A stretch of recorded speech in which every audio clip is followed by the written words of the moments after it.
Drassel is a sub-member of Sonics. What do you think about that? Well, Drassel just can't stay out of PUBG Esports. I mean, how could you not, right? Like. So maybe we can expect him play in PCS6 Americas? Maybe. I mean, I'd always like to see Drassel play. He's a great bolter. I'm a big fan, but the Sonics have a really stacked roster. Moving on, there is also Dodge again. They're a really, really good team. Cherry, you know, he's always been a competitor in the Americas region, a very strong one. Then up Nootropic, a pretty interesting team here with Hello Senpai and some others putting together one Lata as well from the former 300 squad. And last but not least, the Rumblers. I mean, they're a fun team to watch. They're great dudes. You know, Los, Waldo, Valiate, and Corsac this time coming in. I'm really excited for this team as always. They're gonna be fun no matter what. So today we were able to break down the 32 teams from 2 regions first in details because we divided into 2-2. So I hope the fans could also enjoy the full month of PCS6. Yeah, I really like this format a lot. Now you can kind of focus on a couple regions at a time, and then, you know, eventually you'll get to see Asia and Europe. You just got to be a little bit more patient. Yeah, Pick'em Challenge is also back for PCS6. This time, due to the changed format, PCS6 Americas and APAC Pick'em Challenge opened first in April 6th. So don't miss out the Pick'em Challenge. Support your team by purchasing the PCS6 exclusive items. And again, here's our pick.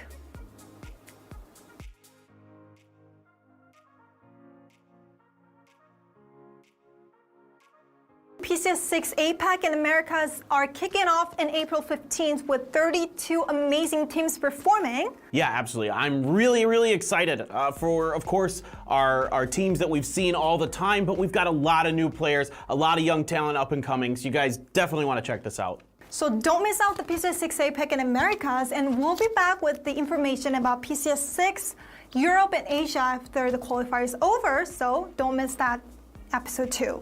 We'll be back soon! And don't forget to like and subscribe.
Hello PUBG Esports fans. The PUBG Continental Series is back with PCS6 just around the corner. As the finest teams around the world prepare for battle, it's time once again to learn about what prizes you fans can bring home with the Pick'em Challenge.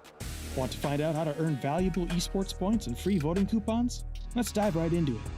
There's a ton of new PCS6 esports items waiting for you to purchase and earn, starting with this tournament's premium items.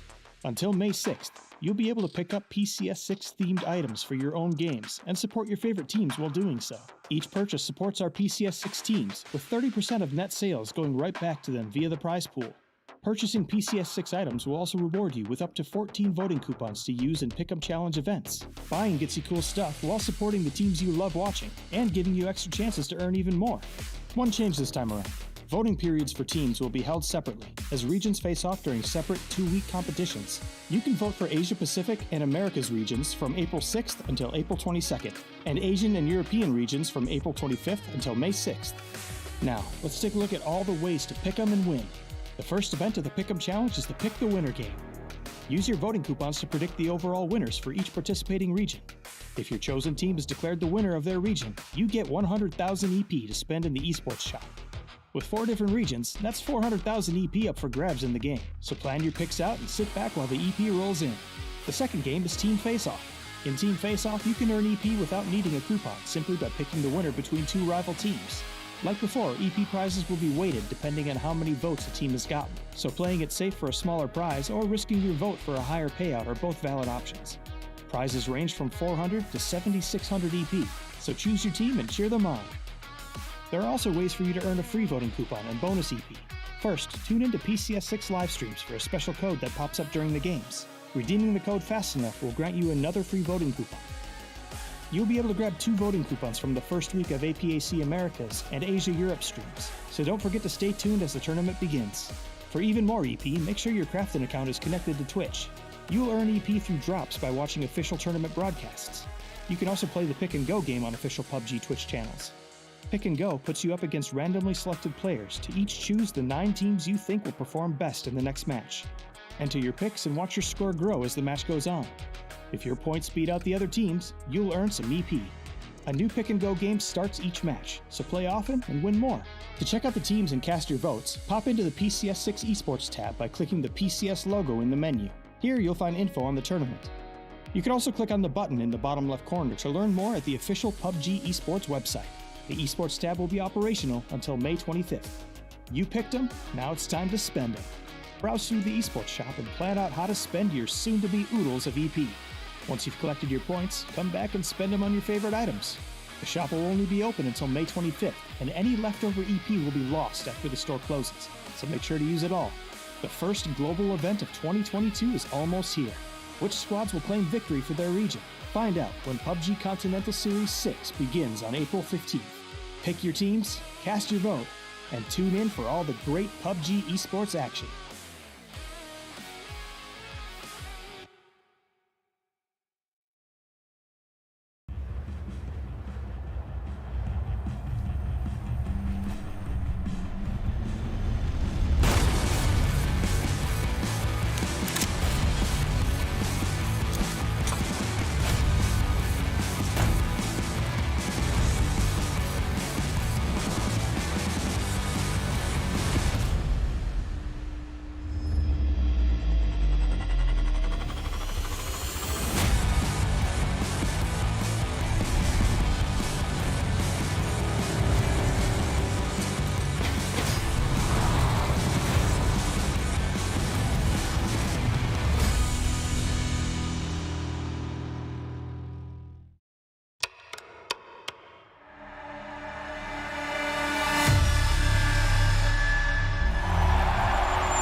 아이고 다 죽었다.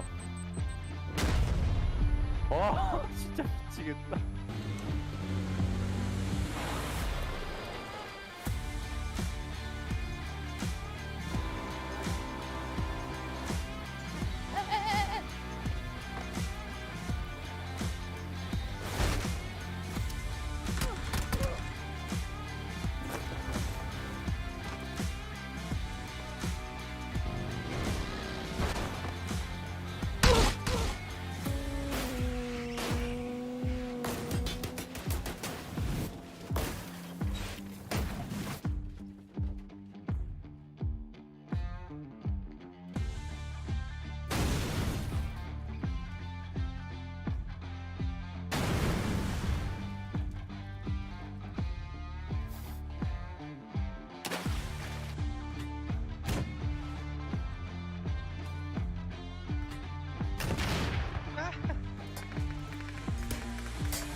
trên một con xe. Và đây là con xe Dacia nha. Góc bắn nó sẽ rất thoải mái thôi. Và đây là một quả đẹp đến từ Hải Saki. Gần như knock out hết hoàn toàn đội của Senzo. Đó là knock out hết. Đổ cả xe. Here's it now, just rounding that corner. Ragnar inside the smokes, but I mean, throwables are just going to finish this out real quick. Yeah, I mean, this was the problem we knew for Just Too Easy. I mean, they were on that south side. As soon as Troglodytes took this spot over, it was pretty much GG for Just Too Easy. Yep, there you go. It's cleaned up. Troglodytes will get กับทางด้านของ DX ไปเลยว่าเฮ้ย มาดูก่อนฮะตรงนี้ท่านผู้ชมว่าไฟท์ใหญ่แน่นอนครับผม MIT ชาติในมาเช็ดหมดเลย เฮ้ย แล้วโดดลงมาเจมเอ้าปาอะไรอ่ะ bây giờ chưa còn tính điểm hạng thôi thì họ đã rất sát với các điểm đều còn đáng. Còn ở đây đó là sóc lọ làm đôi đến từ triple kill dành cho Sology. Một tiếng công nhà đến từ Luxurious 1v4 và bây giờ nó là 1v1 rồi. Tham Minh hơi sai đẩy ra. And have it come to there you go. Corsac gonna find the opening one on the VHZ. LFP is just fish in the water right now. RBN also knocked within an inch of his life. Elliot's just playing with his food right now. There you go, gets one of them. LFP just around the other corner. Does lose vision on it, but gonna eventually reveal. Tell that they are pretty busted. More utility just being traded back and forth between Rumblers and Bing Bang Boom. It's like it's oh no, sharp shot!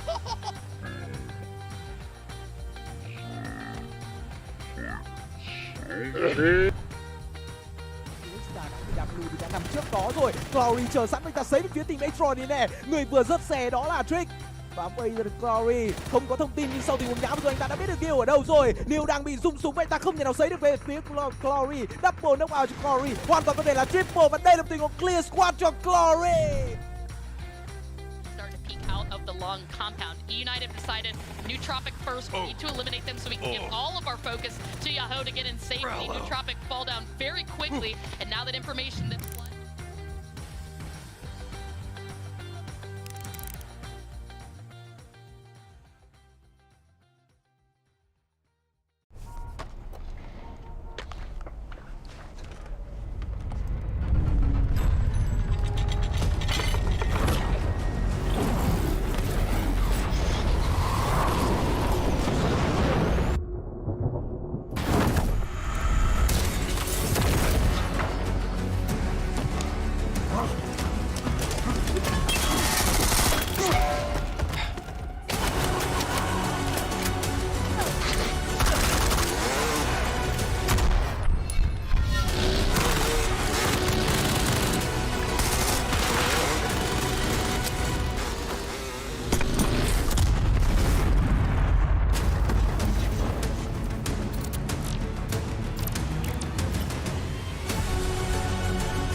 Hello everyone, welcome to the PUBG Hall of Fame.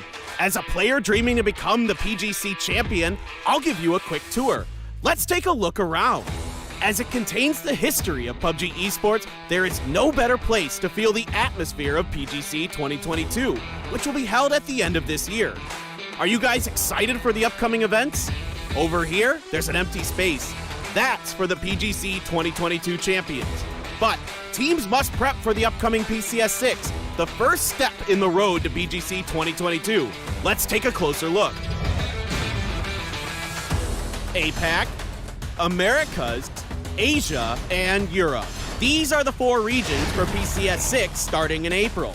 From 2022, PCS will be held for 4 weeks. APAC and America kick off the first 2 weeks, and Asia and Europe take place in the following 2 weeks. We had 2 days of matches per week last year, but now we will have 3 consecutive match days each week so you can enjoy PCS6 even more. For 2022, PCS will be held under the Super Point rule, just like PGC 2021. In 2021 PCS event, there was a weekly winner with prize money every week, and the champion was determined by the total prize money at the end. From PCS6, the champion will be decided by total points from all 30 matches. Total prize pool is $1 million. This will be divided into the 4 regions, each having $250,000 as a regional prize pool. Prize money distribution differs from each region, so please check out PUBGesports.com for further information. Our special prizes are back this year, consisting again of Kill Leader, Insane Squad, and All PCS Team. You can also support teams by adding on to the crowdfunding prize pool by purchasing PCS6 exclusive Pick'em Challenge items. As PCS events are a necessary step in the road to PGC, teams will not only be winning prize money, but also be receiving PGC points based on their performances in PCS events. And only the top 32 teams with the most PGC points will make it to PGC 2022. As we take our first major steps towards PGC 2022, who will come out ahead at PCS6? I'm so excited for this PCS, and I hope you are too. Don't miss out on PCS6, and we'll be back again for PCS7. See you then.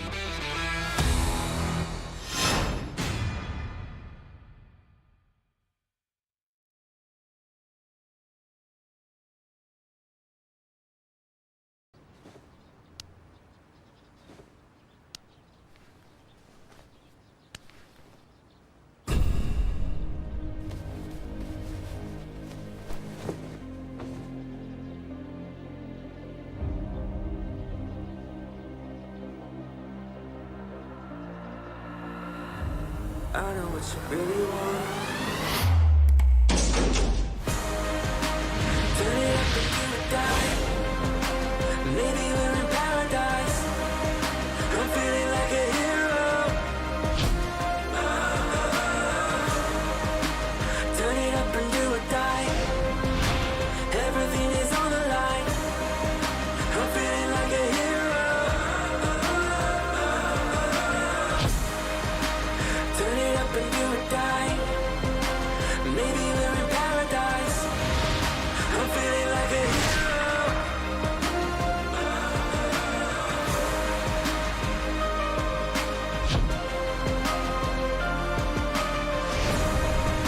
I'm feeling like a hero. I'm feeling like a hero.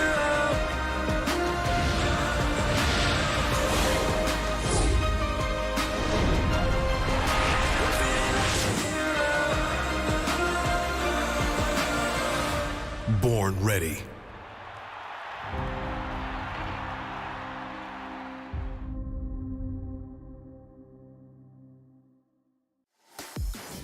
It's the final day for PCS6 APAC, a new champion to be crowned in the APAC region. It's sure to be day trade, but Jordan, the battle for second, well, we don't know who is going to take that one, of course, as that has been shaping up over the course of week 2. Yeah, certainly. I mean, it feels like there's probably 4, maybe 5, 6 teams. Depends on how those first couple of games really do go in the race for a second place. I think you definitely have to say Unicorn Phoenix, Teraton 5, Team Bliss, definitely the big 3 in that respect. But Cerberus may be worthy of a mention if they start off well, and BN United, the Expendables.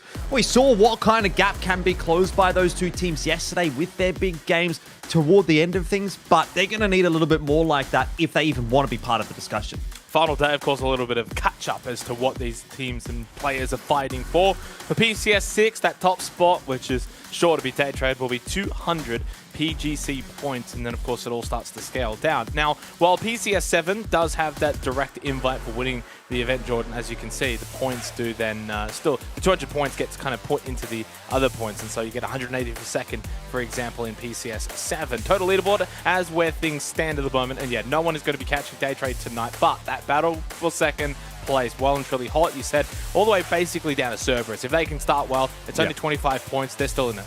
Yeah, 100%. I think for me, it's really a 4-horse race. I always like to maybe keep the mathematically positive teams in the discussion. Baonam United, Expendables, maybe even made in Thailand. But these are very, very unrealistic shots. And the reality is, I think for those teams from 6th, maybe down to attack all around, that's then going to become the battle for 6th place, right? You want to lock down that position that Baonam United has got at the moment. So we've got a couple of different groups that we're going to be looking at tonight. That battle for second, definitely one. That battle for 6th, definitely one. And also for some of those teams around the battle for 6th, avoiding getting knocked down into the bottom 8, because that also is, not an ideal place to be, really. There's a couple of teams sort of around that middle portion of the leaderboard at the moment that are all very close in terms of points. Baonam United, the Expendables, made in Thailand, attack all around. So that little field towards the middle point of the standings is very similar to sort of the battle that we've got for second, but yeah, as you said, a bit more for sixth. Let's move ahead though and have a look at Cerberus Esports here. 37 points, average survival time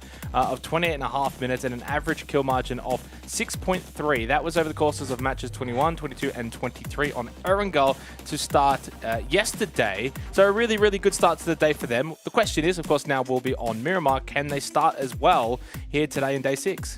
Yeah, I mean, I think that's the big question mark, isn't it, right? Because for both Team Bliss and obviously for Cerberus, they had a good day yesterday on Erangel.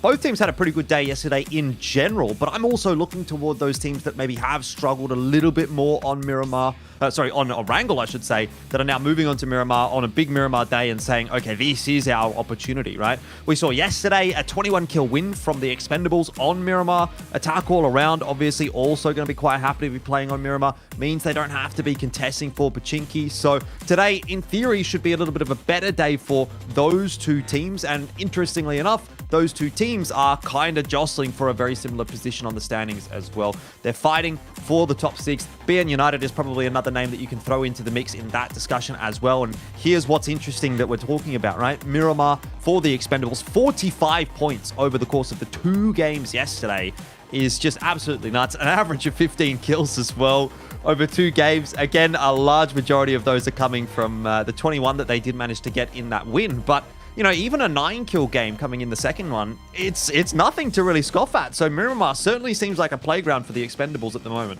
I know 2 games is not the biggest sample size, but when you take into account the issues for the Expendables on Erangel, with the hot drop battle in Pachinki, with attack all around, I think it's quite evident when you've got the team over towards Miramar, they've been a little bit more free and able to probably play their gameplay a little bit more than they can obviously do so on Erangel, and we saw that yesterday in those final 2 games. Of course, themselves and Balnam United will both be starting off on Miramar for 3 games, and then we will be finishing off on Erangel to close out PCS6 APAC. So I think more so for the Expendables, it's all about making sure that they start well here on Miramar. These 3 games is where they're going to have to get like 90% of their points tonight if they're going to be able to get to that 6th spot.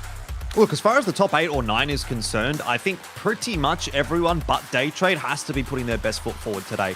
If you're not doing that, if you're struggling, if you have a bad couple of games to start things off, you might fall out of that race. Daytrade have obviously done enough over the first week and obviously so far in the second week as well to get them so far ahead that it doesn't really matter. They have dropped off the pace a little bit from week 1 to week 2, but even regardless of that fact, they were just never getting caught. For me, I mean, the big storyline around Daytrade is, can they manage to make it into a 300-point mark? I feel like that's more of a personal goal really than anything else. No one's catching them regardless, but can they hit the big 300? That's what I'm going to be looking out for tonight, and for all of those teams down to the top 9. I feel like there is something to play for today. And again, down from, 10 to 16, there is still the PGC points available. There's extra prize money available. So you do want to be jostling through those positions as much as possible. And of course, we head into game number 1 of the evening. We'll be starting things off on Miramar today. 3 Miramar games, 2 Erangel. 5 games remaining in PCS6 for the APAC region, and lots to prove for almost everyone in the lobby. Certainly so, a lot to keep an eye on throughout tonight. It is a shame in some ways that the top spot isn't to be decided on the final night, but that's a full credit to Daytrade Gaming. They've been impeccable really throughout the entire event, from start to finish, by far and away the best team. And we don't usually have that in the APAC region. Usually we do have that 2 or 3 horse race, and a lot of the times has come down to the final day, even final game. But in this instance, it's all about that second place finish. Unicorn Phoenix, 198 points. They're at on 5. Team Bliss, both tied on 189. For Unicorn Phoenix, it was a decent finish to yesterday. 4th place, 4 kills to at least net them a few extra points. Without that game, it was almost essentially 3-4 teams on about the same points. So that final game did get them a tiny margin of separation going into today. It's so small that it's insignificant though, as we have a look over towards Sapau and Balnam United. A struggle so far in week 2, Jordan. Arguably a big drop off after a top 6 finish in week 1. They've technically on week 2 alone about 11th place, so that's a big drop from them. Yeah, look, I mean, it was a little bit better yesterday for BN United than what it was on day 1 of week 2. They were able to pick up that win right towards the end of the day as well, which kind of salvaged things a little bit. It really, for a moment, actually looked like BN United was going to drop out of the top 8 and maybe drop down into 9th place, where Attack All Around currently resides. But with that win, they elevated themselves back up, equal 6th place right now with the Expendables. And they have every opportunity still to fight for 6th. But for BN United, I guess the disappointing factor is that, you know, maybe we would have had them in that discussion around Team Bliss, Theraton 5, and Cerberus, as opposed to the battle for 6th place. So I guess that's the unfortunate reality when you have a couple of bad days. That's just how it's going to be. Now, roster changes coming through from yesterday. Esquiluzia is going to be subbed out. Latte coming in here for Made in Thailand. Obviously, a very relevant roster change at this point in time, because Made in Thailand is one of those teams looking for a position inside of the top 6. And to be honest, I thought they had a pretty decent day yesterday. We do have a reversal of the change for Baonam United as well. Zest did get subbed out yesterday for Cab. Now he's back into the roster. And I believe this is actually the starting four that Baonam United was looking to go with. So maybe that's a good sign heading into the final day of competition. Yeah, I mean, I didn't think Cat was too bad, although probably not that noticeable either, to be honest. And yeah, for Baonam United, it was that very final game, Jordan, of course, 11-kill win that got them the majority of their points. Without that win, they were looking bottom 2, bottom 3 territory for week 2 coming into tonight. So that really did prop them up quite a lot, finding that win in the 10th round overall here for week 2. So if they can carry that form from that game coming into tonight, and obviously that was on Miramar as well, then it could be good signs for Baonam United to at least finish strong. They're right in the thick of the battle for that 6th place, and look, honestly, I think this is a team that went through a couple of roster changes. You probably weren't expecting them to compete maybe for that top spot, but if they can actually finish around 6th, maybe push up to around 5th, which is certainly doable, 20 points, I think that's still a good stage for them. Yeah, most definitely. NRX Esports, on the other hand, obviously, they started the competition reasonably well. They've found themselves in 14th position at the moment, but they may be able to play spoiler to Attack All Around's attempts for a top 6. Jayas just turns on a dime and dispatches of Suzunami. Oh, he's going to be a bit disappointed with that, because he was really lurking, waiting for that pick, and it's gone in the complete opposite direction. And again, this is something that you will often see on Miramar. 2 players just run into each other in a compound away from their teammates, just trying to find a bit of extra loot or maybe do a bit of scouting here and there. And it just comes down to who wins that duel. And in this case, it's Jayas. There's nothing that NRX can do about that. Suzunami was miles away from the rest of his team, who are mostly farming in Monte Nuovo to find some loot. So a little bit unfortunate for NRX there. Good sign early on in the piece for Attack All Around. Jayas, I feel, has been one of their standouts this season. Xenox, and if he can be firing today, maybe Attack All Around can make a late resurgence in for the top 6. Having a look at the Expendables in a timely matter, of course, the whole contrast with them and Attack All Around over on Erangel. The Expendables, 113 kill points is a very, very large number, but only the 38 placement points. Large reason for that, of course, has been the fact that, well, they don't really make it out of Pachinki, and even if they do, it's not with that many players intact, so they're not finding wins. They're not really getting towards the late end games. But look, the ability for them to find kills and to win out fragging, right? It's been really good to see. And I think going into PCS7, all I want to see from the Expendables, move away from Pachinki and show us what you've really got on Erangel, because what they've got on Miramar is good enough to maybe be the best team in the region if you can then mirror that on on Erangel. So we'll see if they do eventually look to maybe shake it up a little bit for PCS7. Day trade, though, well, speaking of best team, by far and away the best team. 155 kill points. So they're doing it in both categories. Placement points as well, 118. Flash, probably the MVP of this stage, Jordan. I don't know how else. Maybe you would consider maybe Norans would be one, Glorious and Baonam, but I think Flash has to be number 1. Look, the thing is, and what's really unfortunate for Day Trade is when it comes to that what is it? What's the exact terminology? The all PCS team, is that what it is? Yeah, all PCS team. You can only choose 2 out of 4 of them. You know what I mean? And like, you could almost make an argument for all 4 of those players in the all PCS team, because all 4 of them have really been popping off. But unfortunately, I think at least, obviously 2 of them are going to miss out. I'd really make the argument that Belmoth is probably the one that also deserves to be in that discussion, but he seems to have been the one that's just fallen off of Flash and Nurans in terms of the output. But yeah, have to agree. I think Flash definitely MVP for the tournament. Nurans close second. And unfortunately for Belmont, that's probably going to leave him out of the all PCS team. In the meanwhile, Magic Esports just suffering on the rotation here. Extraordinaire finding themselves a cheeky pick, which is a nice pickup for a team that, you know, I want to say has been struggling for points in a sense, but they've been doing okay. They did have some decent moments yesterday, and they could, I would say, maybe find themselves top 10 position, maybe into 9th if Attack All Around has a really bad day, and that's potentially liable. We've seen a bit of a roller coaster of emotions for Attack All Around. Sometimes they're really good, sometimes they haven't been so good. So, I mean, you got to put yourself in the position to strike, and I think Extraordinaire can definitely do that. So about 3 minutes till phase 2. Our Miramar games yesterday to close out the night were quite slow going in the pacing. Had pretty stock standard kind of normal circles, more on the middle section of Miramar, but now phase 1 circle is quite down to the south. Los Leones, Puerto Paraíso, and obviously a lot of the sort of hilly farmland as well down to the south of Los Leones. Now, if we do get another southern shift for phase 2, that will definitely spice up this particular game, but it will remain to see. Luxurious Esports, Senjo, the two teams in the bottom two, actually really, really well placed for this current phase 1 circle, especially if it does continue down to the south. Team Bliss as well, decent spot, south of Los Leones, Day Trade as well. So I think whenever you're close by to where Day Trade is located, you're doing something right, and that can be said for Senjo, Luxurious, and Team Bliss. Most definitely. I mean, Team Bliss would have had probably the shortest rotation of anyone, being the team that drops in Los Leones. Theraton 5, on the other side of the scale, though, do tend to be a rather northern dropping team, and so they have got a long way to travel. Almost everyone has made it into the zone already, and Theraton 5 are going to be another good 2 or 3 minutes out. But that has been the case on Miramar for them this entire season, and to be honest, they have actually done quite well on this map. They've picked up a couple of wins. Been a very consistent squad, I think. That's the main takeaway for me for Theraton 5. We don't really see massive pop-off games, but similarly, you very rarely are going to be seeing awful games from them where they just get nothing. A lot of top 5s where they're getting a few kills on the board, couple of wins here and there. It's been a good, solid performance from Theraton 5. And that's part of the reason why they're equally inside of the top 3 alongside Team Bliss. Yeah, just the 2 wins, but a lot of second places, a lot of third places, a lot of fourth places, right? And that just is a highlight of consistency from the team. So, you know, good signs.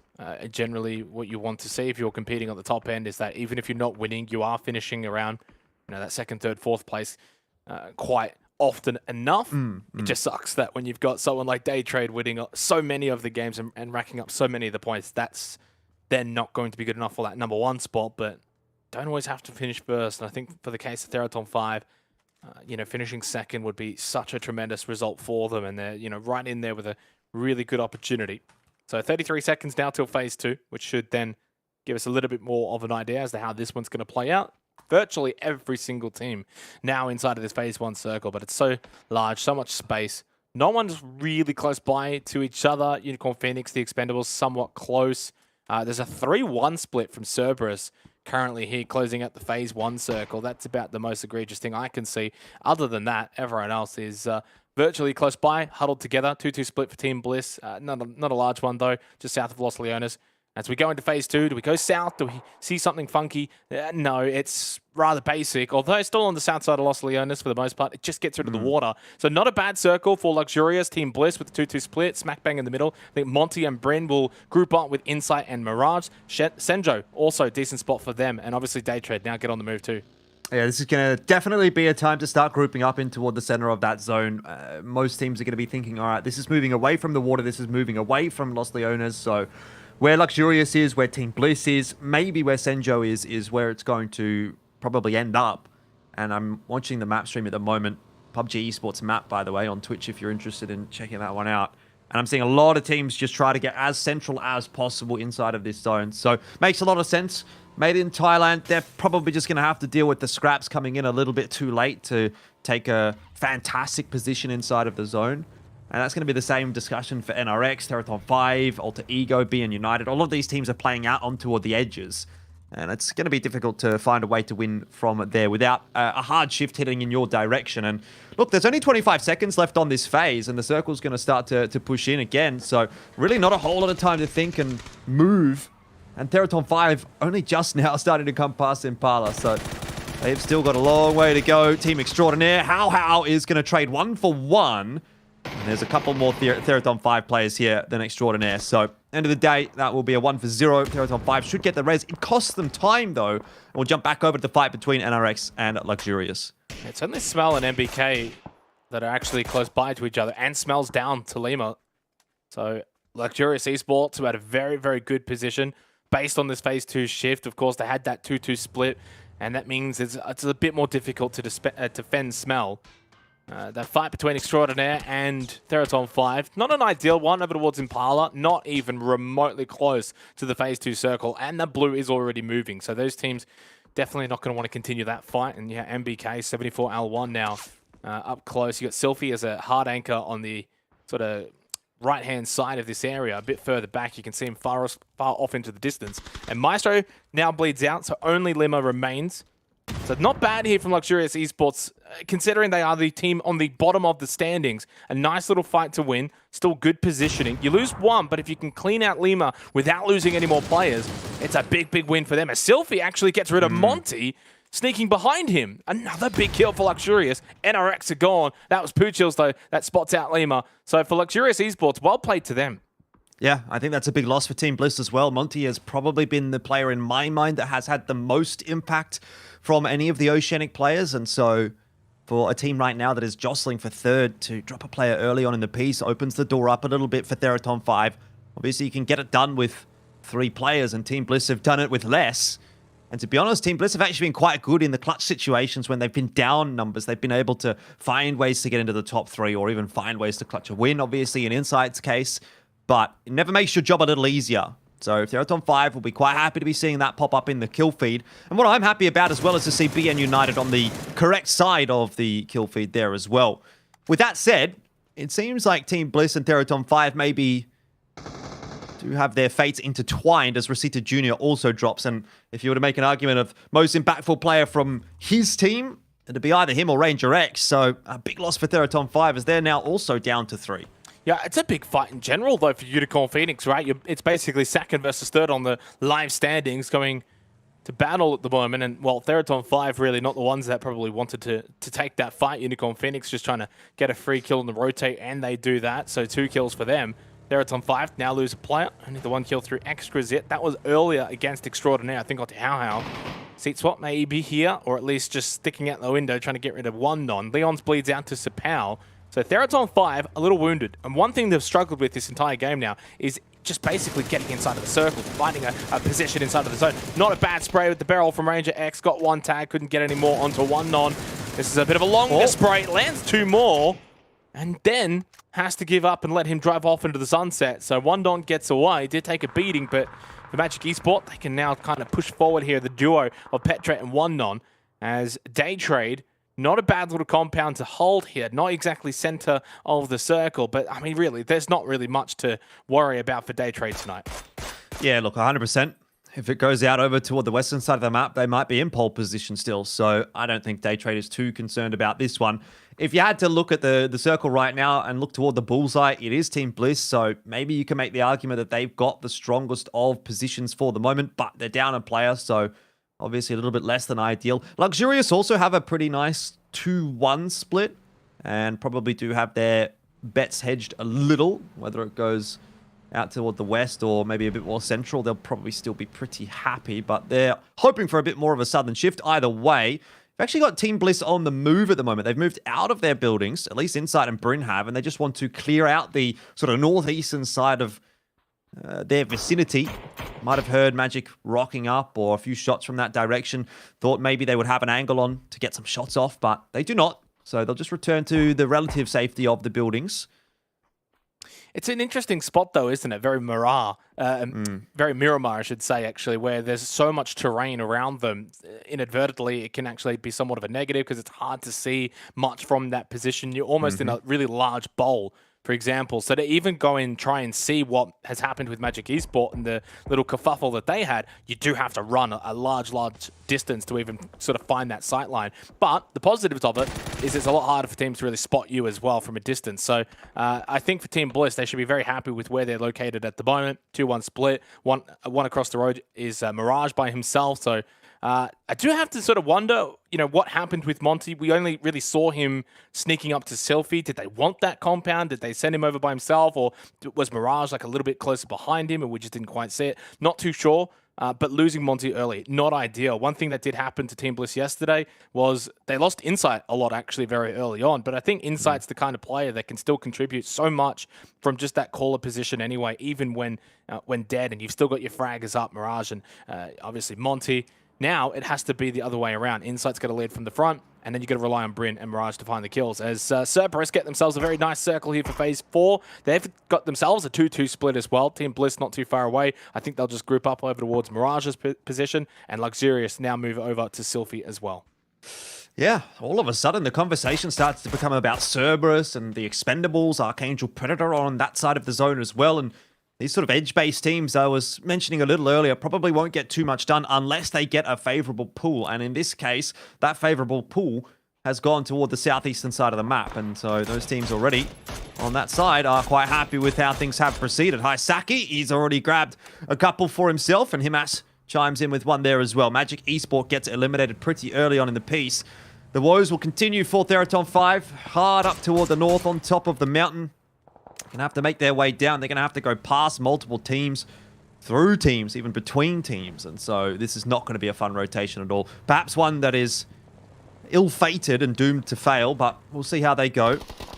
Going right in the direction of BN United, and they'll pull up just inside of the zone, or maybe just outside of the zone. The grenade over the top from Simon looks to be a good one. Somehow, it does 0 damage to Patton Pong. Gems, in the meanwhile, has got himself a double knock onto Day Trade in the kill feed, so we'll keep that in mind. But for now, Teraton 5 actually not suffering too poorly at the hands of BN United. Yeah, the majority of this happening out towards the western side of the circle here for Phase 4. Just a sort of large congestion of teams trying to rotate into this circle and all just meeting up almost on the highway. And then you've already got teams that are in the area as well that are sort of just taking free pot shots as you would on Miramar. In fact, the teams that really did get this circle shift are the ones not engaging at the moment. Cerberus, the Expendables, even Archangel Predator to a degree, all just chilling out to the east, happy with this circle shift. It's everyone else that was further out to the west or the north that are struggling now to push forward and avoid this fight. Big nade bouncing off the roof of that car, knocked down onto Chu. So pretty big here. If Unicorn Phoenix go out early, that one bounces back, but not enough to get the down onto Shimbi. Just over half health as Hungvo Ditch up above and behind Zest. Wary of him though. Yeah, definitely keeping a real eye on that one. He's not going to be getting too much help from Cloris and Simon at the moment. He's on the other side of the road. We'll move away from that fight for a second to watch Alter Ego on their rotate in. They've already lost one. Theraton 5 are doing a good job of just getting a couple of kills here and there. I've been noticing the same from Unicorn Phoenix. So those two teams that are, again, fighting for third and fighting for second are doing a good job of keeping that scoreboard ticking on over. Where the circle shift goes from here tells us a lot. And this time it's back out toward the northwestern side. So it was a hard shift down southeast. Now it's gone back a little bit toward the northwest. And ultimately that leaves Team Bliss in a pretty good spot. Cerberus not too disappointed. The Expendables have a nice building to play from. And, maybe the Expendables flying under the radar at the moment, but we can't take out of our minds that 21 kill win that they got yesterday. If they start to accelerate here, that's definitely another team to keep an eye on.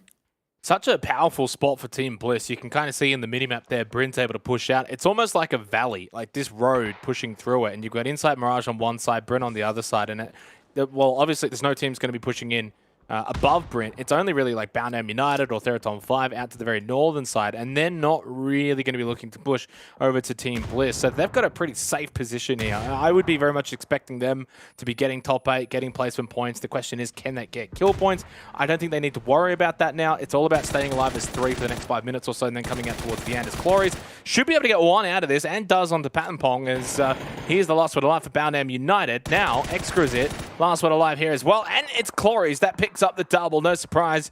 And that is Theraton 5 out in 12th position. They did pick up a couple of kills, but not really enough. If they're challenging for that second place, they're going to need better and bigger games than this one. Now, Mirage has got insight close by to him as well. Big nade does land onto Puchos, and an opportunity now presents itself for Team Bliss to pick up some kill points. They got one from that. Lynxie got one for Senjo, and that's Balmoth Puchos down, and the rest of Day Trade as well. Team Bliss definitely not waiting around, are they? They're being very mobile on both sides of their compound.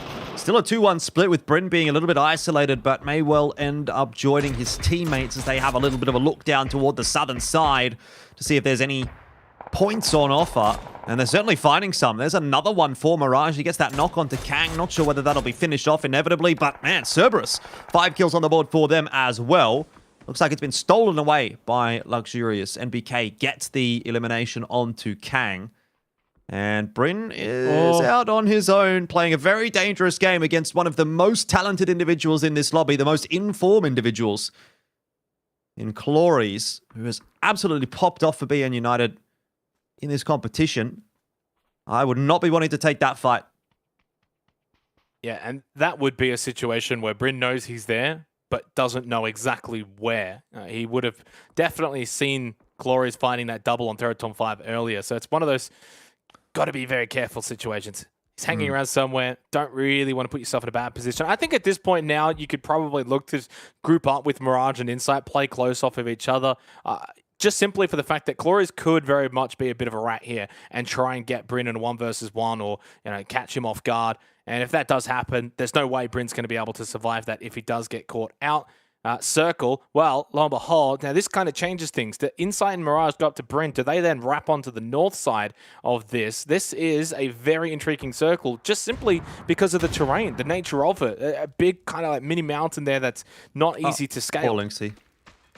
Ooh, gets up on top of the tires, but that opens up the angle for Mirage, so there was nowhere really to go. Top 8 secured for Senjo in that game, but that's the best they're going to do for now. Have to come back into game 2 of the evening. Not a bad one from Luxurious Esports.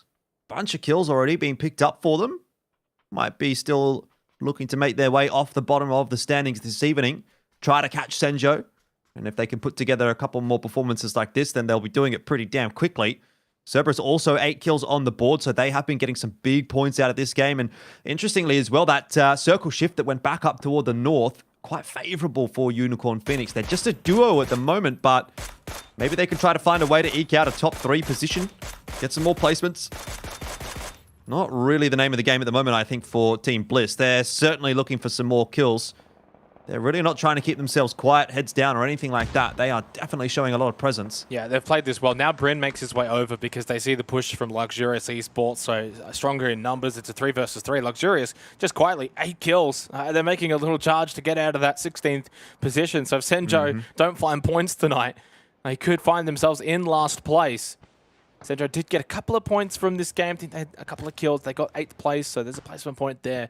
Here into phase 6, down minute 20, and Luxurious will be pushing on to Team Bliss. Massive fight when you consider the stakes here for Team Bliss. That 2nd place up for grabs. You win this fight, couple of kill points, gets you further ahead in terms of teams left alive, and it's Mirage that gets the opening kill onto 74L1. He's the front man, that's his job. Bryn goes down to Selfie. Mirage down to 5 health, throws out the nade, doesn't land onto MBK, pushes up to the tree. Insight needs to get involved here, and it's Duckmai though with a 3rd party that helps out Team Bliss. Sylphie jumps through the window, and that's going to be all too easy to clean up for Mirage. And in the end, Luxurious, they're not going to be able to make that push successfully.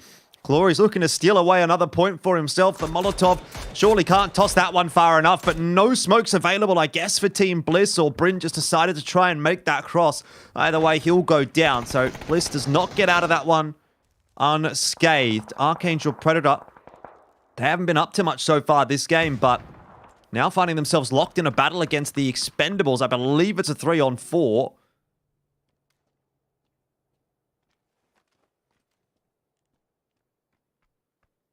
Just trying to look at teams that have actually really not got themselves too wounded, and it's only the Expendables that have 4 alive. Everyone else is wounded to some degree, whether it's 1, 2, or 3.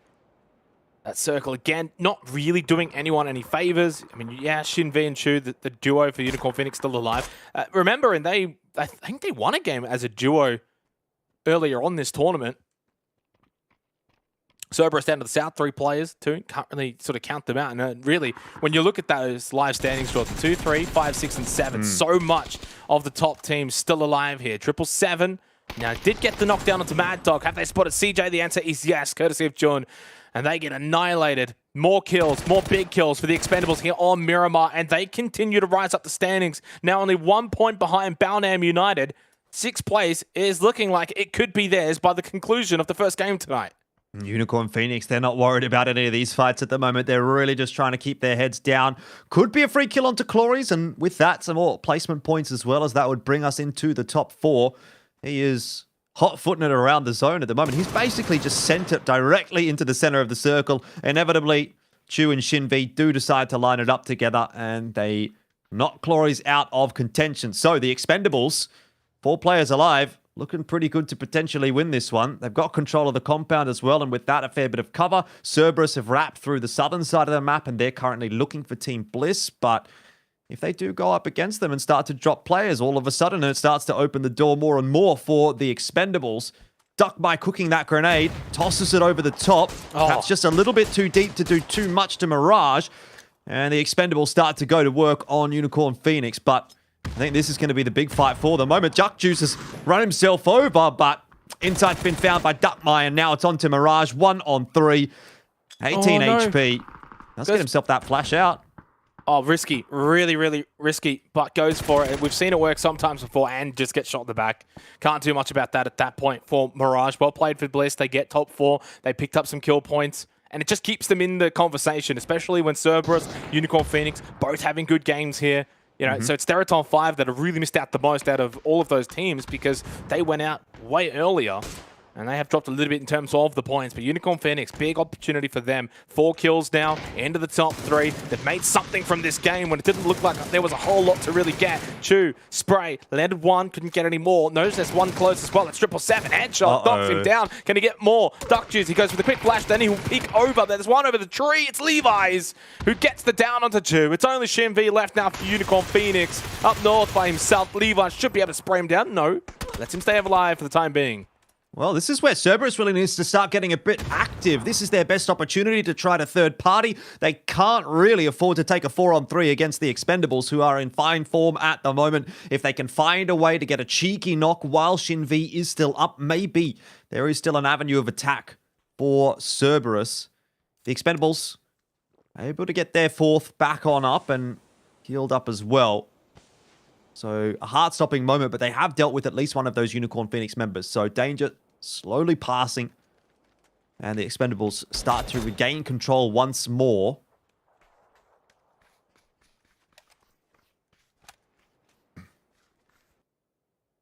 It's interesting. We kind of thought, you know, if they have a really good night, they could catch Cerberus, but Cerberus themselves with 11 kills this game to also kind of start the night and try and put separation to them. And the team's just slightly below them, but for the Expendables now, obviously, they've been able to pick up some points, so they keep that gap largely the same, or at least as close as you possibly can. Levi's does finally get rid of Shinvi. Took a little longer than I thought, but job done in the end, and the Expendables find another kill. Now, it's a 3 versus 4. Not an easy task despite having the 4 players. It's a pretty neutral kind of territory here. Got to find these players. Himas up close. They get rid of Sololzi first, and then 777 with the quick reaction. It's only Duckmire in a 1 versus 4. The Expendables, they had a 21 kill game on Miramar yesterday, and now they will find another big result on Miramar. They are the Miramar team here for PCS6 APAC. It certainly seems that way when they don't have to deal with the hot drops on Erangel. They run away with things. Another very impressive performance from them here on Miramar. Some congratulations coming through from the lads as well. The Expendables are making a pretty late resurgence here in PCS6, but they're starting to become a team to fear. If they get another 1 or 2 games like that tonight, maybe they can jump themselves up into the top 5. Obviously going to be difficult when you're going up against, you know, all of the other teams that are jostling for that spot. That was what was so interesting about that final circle, is you had a lot of the top 5 teams still fighting, and Unicorn Phoenix, they ultimately ended up getting themselves the 3rd place, so a lot of placement points there. Obviously Team Bliss kind of doing the same thing, and so it doesn't really feel like it changes a whole lot in terms of the storyline from game 1 to game 2. If we would have had, you know, the Expendables winning and every one of those other teams dropping down, maybe then, yeah, they're definitely starting to get a bit of a wriggle on. But right now, it sort of feels like more of the same.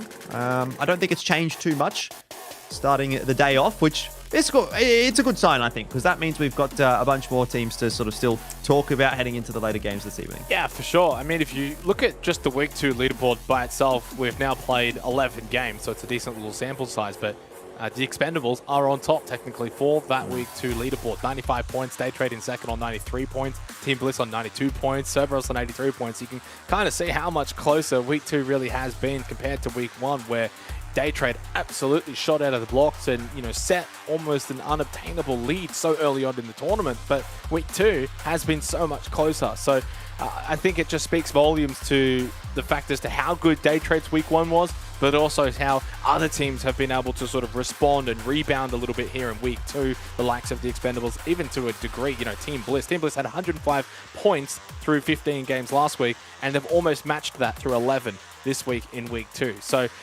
you know, and then there's obviously the likes of Cerberus as well, and you know, Unicorn Phoenix has dropped off a little bit, for example, too. So week 2 has been a very, very fascinating week, and it's got us all these storylines. In terms of the overall standings off the back of that, Unicorn Phoenix, 10 points now in front of Team Bliss, who have moved up into 3rd. Theraton 5 have now dropped to 4th, 192 points. They went out rather early, and Cerberus is only 2 points behind them, Jordan. So very much heating up. And, well, for the Expendables, you know, obviously now only 27 points, or sorry, 37 points behind Unicorn Phoenix. Not that hard to see them still maybe having a slight opportunity because we've got 2 more games on Miramar. Yeah, definitely. It's going to have to be more of the same, though. Levi's obviously a very good shout from him. 601 damage, 3 kills, but 37 points in 4 games. To overcome that, you'd have to have a lot going your way. You'd probably have to find at least another win of the same caliber that they've just got, or maybe another couple of wins tonight, and really hope that Unicorn Phoenix drops the ball, which I think it's quite hard to do, because Unicorn Phoenix, even in this game, they don't have an amazing game by any stretch of the imagination. That was not great, but they get 5 placement points, they get 4 kills, they survive to 3rd place, and that's more than acceptable given where they're positioned on the standings at the moment. So it's only up from here, really, for Unicorn Phoenix. I feel like they've not really had the potential to play out that game. They had a lot of players dropping early on in the piece. They had to do it as a duo, but they're a scary squad that if they have 4 players alive in the end game, they're not going to be easy to beat. So a gap like that, I think probably a little too difficult for the Expendables to bring back, but I could see them maybe making their way into the top 5. I think that's definitely more realistic and maybe probably should be the goal for the Expendables rather than the top 2 at this point in time. You can see that total leaderboard now, and yeah, look, Day Trade, well, truly, what a significant lead. But as I mentioned, week 2, it's been a little bit closer, which is good to see. Who knows what could then we may have in PCS7. But for Unicorn Phoenix, 10-point gap, 4 games to go. 10 points is not a whole lot. But really, when you think about having sort of fate in your own hands and being able to control your own destiny, 10 points is not also that small. Those 10 points you can look to, you know, turn into 15 points the next game, then 20 points, and then suddenly 20 points with 2 games is a little bit more of a difficult task. And I think for Unicorn Phoenix, the biggest thing now is finding consistency on the final night. You can't just go to sleep, say on Erangel or, you know, in the next couple of games, because you know the likes of Team Bliss, Cerberus, and the team on our screen right now, Theraton 5, will keep fighting for that 2nd place. I mean, look, there's going to be a lot still to think about. Made in Thailand, definitely another one of the teams that is fighting for a top 2 placement. Probably a little far away from it at this point in time, I guess. 148 points. Hard to see them bringing that one back. They did 60 plus whatever Unicorn Phoenix gets. So, yeah, maybe I'm a little bit overzealous in the initial statement, but definitely fighting for a top 6. They won't be too happy to be seeing the Expendables have such a good start, though. It'll make life a lot more difficult for them if Expendables are continuing that kind of run. And Luxurious Esports, they didn't have a bad start to the day, did they? Lots of kills in that game. Got some placement points out of it. Still, you know, a ways behind Senjo at the moment. 7 points the gap there. But that is the battle for the wooden spoon. And Luxurious, they definitely don't want to be sitting at the bottom of the table at the end of today. And it certainly seems like they've come in hot trying to avoid that. Yeah, really good starts tonight. And I think that unless Senjo can find a way to get some kills, to, you know, find some form going into the last 4 games, because week 2's been rough for them. It really has been. You know, you look at week 2 alone, 27 points, bottom of the standings. The next best, well, the next above them is 42 points, NRX. So a bit of a gulf and a bit of a gap. But it was Luxurious in week 1 that was in the same position, Jordan. They had 28 points. The next best above them was Alter Ego, 46 points. So in some ways, it's kind of like a bit of a reversal for the bottom 2 teams, Luxurious and Senjo. It's just all about to see whether or not Senjo can maybe turn things around to close out the last 4 games and hold on to avoiding that bottom spot. For Archangel Predator, week 2 so far hasn't been completely awful. Definitely much better than week 1, where they were, a bottom 4 team essentially. But even yet, I think they started off week 2 looking like a team that could get back to their absolute best. And after basically day 1, I'd say for day 2 and day 3, well, I mean, we've only had 1 game for day 3. Again, kind of back to a little bit more of that average form that we've seen from them here in PCS6, which, is a little bit disappointing because we know the potential of this team. We know how good they can be. We'll see if they can bounce back for PCS7. For Team Bliss, though, it's been a big tournament for them. At the moment, sitting in 3rd place, still battling for that 2nd place when you consider, how long ago this roster was sort of put together. And I know that obviously a couple of them have sort of played PCS a few more times in the past, like Bryn and Monty, and obviously with the, veteranship of Insight, it's still a team that hasn't really had that many PCS events, if any, actually. Well, none as a core team. 4. Yeah, as a core 4. No. Yeah, and look, to be honest, I think if they were to finish in 3rd, I'd be absolutely stoked with that performance. I don't know what I necessarily expected from Team Bliss, just because the core of this roster, they've never been toward the top end. They've definitely never had a top 3 placing. Inside the addition, obviously Mirage coming in as well, seems to have made a massive positive difference for Team Bliss, and it's really nice to see an Oceanic team flying that flag that Fury once did.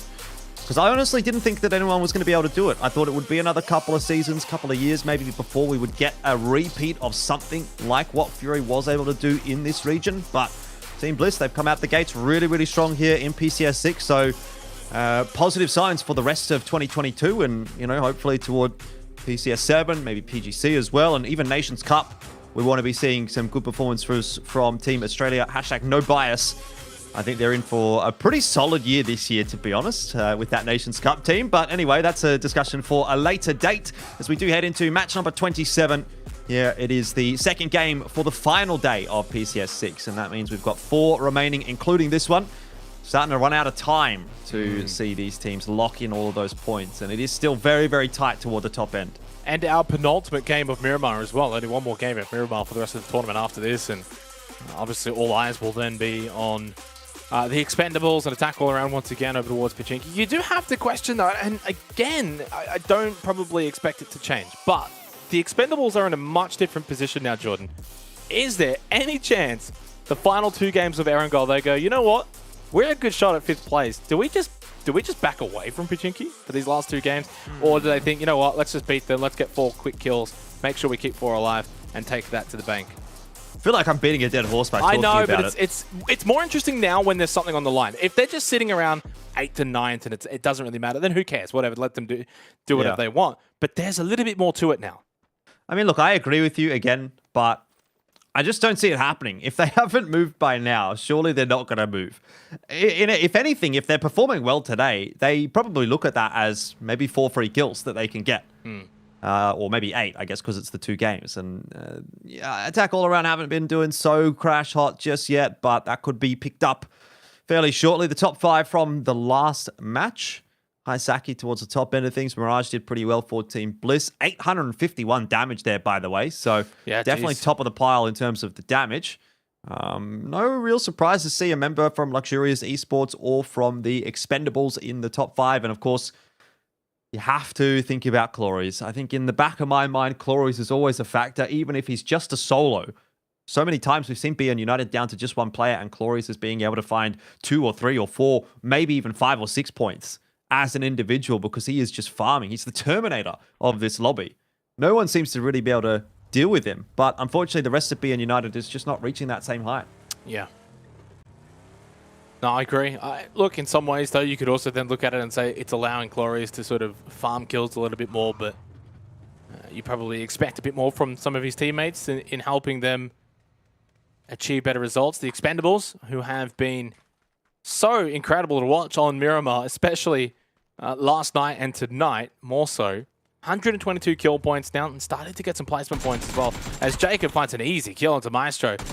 Made in Thailand, who, is a team that we haven't really spoken a whole lot about today in particular at the moment. 8th place. So, middle of the standings. Probably doesn't really get too much of the spotlight, but they're still in that fight, all right? They're still trying to keep attack all around at bay, making sure that they can still at least hold on to a top 8 position. Not too far away as well, still from Baodam United and the Expendables. So Made in Thailand do still have a lot to fight for tonight. See if they can get 7th or 6th and push up if they finish off big. For Cerberus, of course, well, beckoning down behind them is the Expendables 20-point gap going into the last 4 games. So they need to make sure that they still stay at their best. It's been a really good tournament for them, though, and there's still a lot more that they can gain in front of them. Only 17 points is the difference between them and 2nd place. They're currently in 5th. So for Cerberus, still a lot of big aspirations in the last 4 games. 100%. This would be, currently is, about the best performance we've ever seen from Cerberus in PCS. They've had a couple of 5th place finishes, and they'd be wanting to improve upon that, and there is a real possibility that they can do it tonight. If Team Bliss or Theraton 5 would falter, definitely the door opens up. Maybe even Unicorn Phoenix is still catchable. 17 points, 4 games. That's still a gap that isn't assured just yet. But Luxurious Esports, 3rd place in the last game. Is that right? I don't think that's right. Previous match number 3. Anyway, well, whatever. Doesn't really matter. They got themselves a bunch of kill points in that previous game. But, I guess the big problem for this Luxurious roster really has been the placement points, hasn't it? They've just very rarely been inside of the top 8. They've been fragging well. They're up there with any number of teams, but it's just been the placements that haven't really been coming together for Luxurious Esports. So maybe it's something to do with, figuring out their rotations, figuring out how this lobby is playing out. They've not been able to get accustomed to it, and they're being caught a little bit too often on those rotations and just having a fight. Sometimes that is what it is. Unicorn Phoenix still holding that 2nd place position, and maybe coming into tonight, the pressure of the teams behind them might just sort of shift them up a gear. I think one of the biggest things that's been noticeable about Unicorn Phoenix is they start strong, but they don't quite finish strong. We saw that in PCS 5. And while they did start this week in a good fashion as well, I think they did. Yeah, they actually won the first game. After that, they then kind of went back to dropping off a little bit, right? Until the last 2 games of yesterday. So they do have these lulls. They do have these periods where, Unicorn Phoenix just don't really play at their best, the best that we've seen so much of. You think back to last PCS, Jordan, and they were absolutely the hottest team in the competition, in week 1, week 2. No one could get near them. Whether that was fights, whether that was placements, whether that was wins, they were doing it all. And then the 3rd week, it was like they'd just never played together before, and they just completely dropped off the face of the planet. So, and not saying the same has sort of been replicated here in PCS6, but similarities to that. And maybe this competition here for 2nd might just kick them back into gear. It's 1, 2, 3, 4. Spots Magic Esports climbing up the hill. Chixing able to get away here.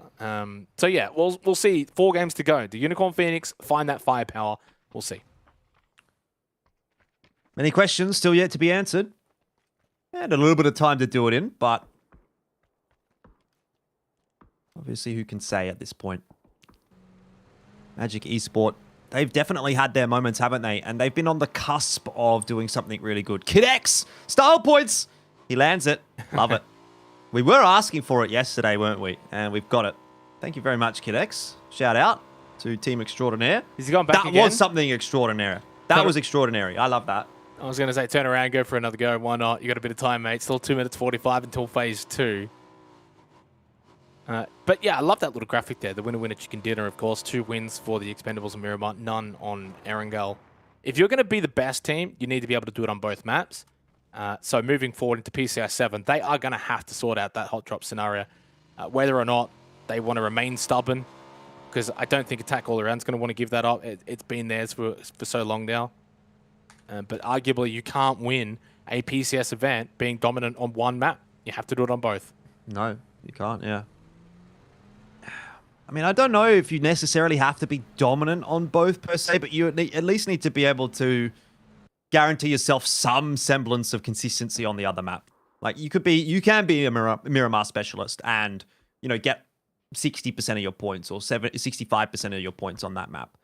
But when you're basically not playing every second game on Erangel, it's just not going to work out like it should. So NRX, they ran into attack all around early on in the last game, and now they look to have run into Archangel Predator early on in the piece again. Suzunami, he didn't really get to play game 1 this evening, and that might be something that occurs once again. He is a little isolated from his teammates. I mean, I think he got to play more than enough. He had the opportunity to get the kill onto Jayas, and subsequently just a really good fight back from Jayas sat him down. So that was more on Suzunami to hit those shots. Minute 12 seconds until phase 2. Obviously, they're without Maestro now and RX. Currently in the bottom 3, but I don't think they're in a position where Senjo or Luxurious will overtake them. And again, this was a team that really came into this tournament with little to, well, basically no expectations. And, you know, 97 points, not too bad. In the grand scheme of things, bottom 3 doesn't sound great, short, but in reality, it's only 20 points away from top 10. And that sounds a whole lot better.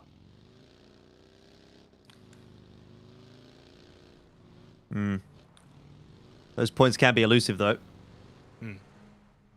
Teraton 5. Probably not going to have shots on Senjo rotating underneath them. Be a bit ambitious, but they're the kings of the mountain at the moment. Still very early days here in the second game of Miramar, but where's that circle shift going to go? I love these circle shifts that go hard out toward the western side. The ones over near that Great Western Highway. Probably not too likely unless we get something pretty dirty, but most teams think it's going to go central, and it goes pretty much toward the highest concentration of players near Monte Nuovo. So it looks like the vast majority have called it correctly. Suppose that's their job. Yeah, but as a result, we're probably not going to see too many shenanigans even here for the phase 2 rotation. Too many players already set up inside of buildings and compounds and whatnot.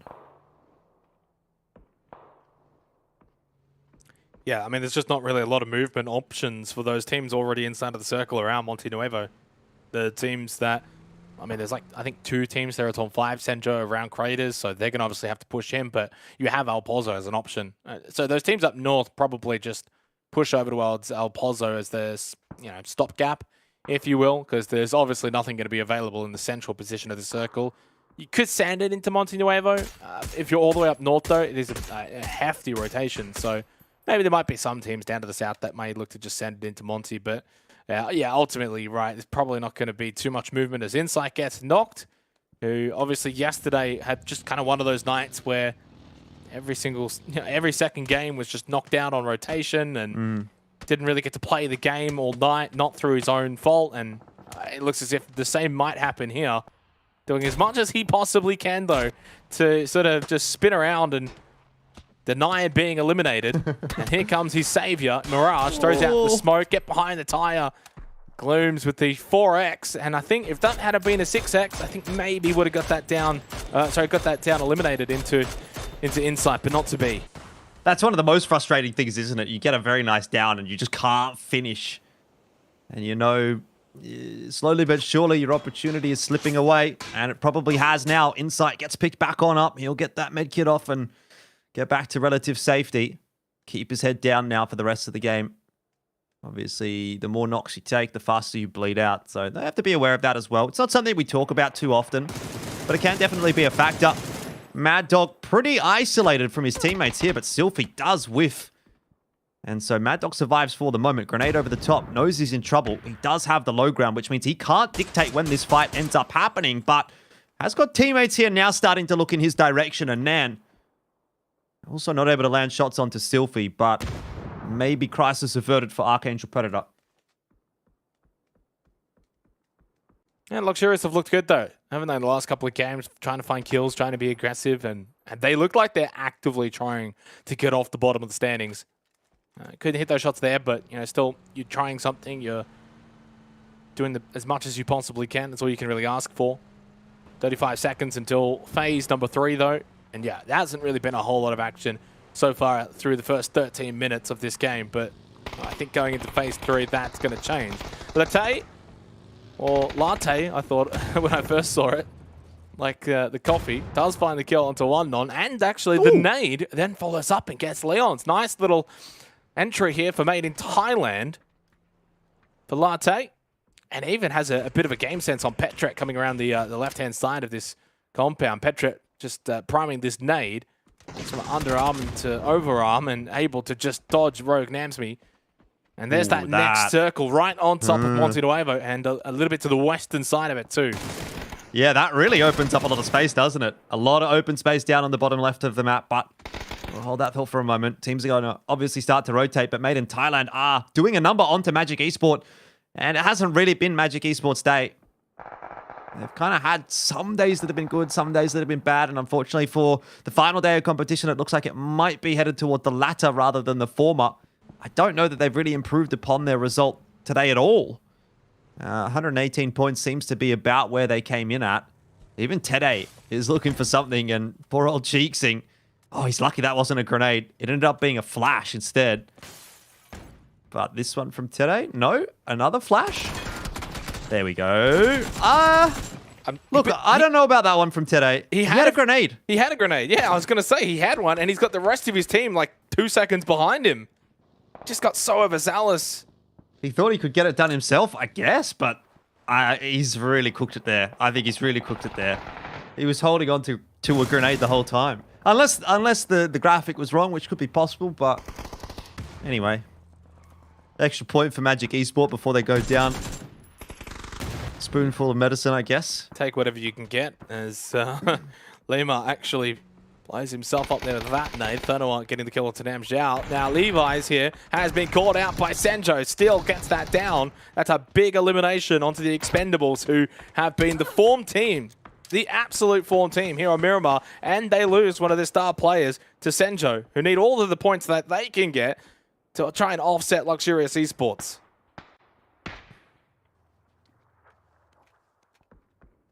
Jun is definitely still lurking around close by here for Senjo. Are they looking in his direction? Doesn't seem to be. Steel cops a headshot. Now Lynx is going to start to have a peek here as well. Senjo are going to start to turn in the direction of Jun.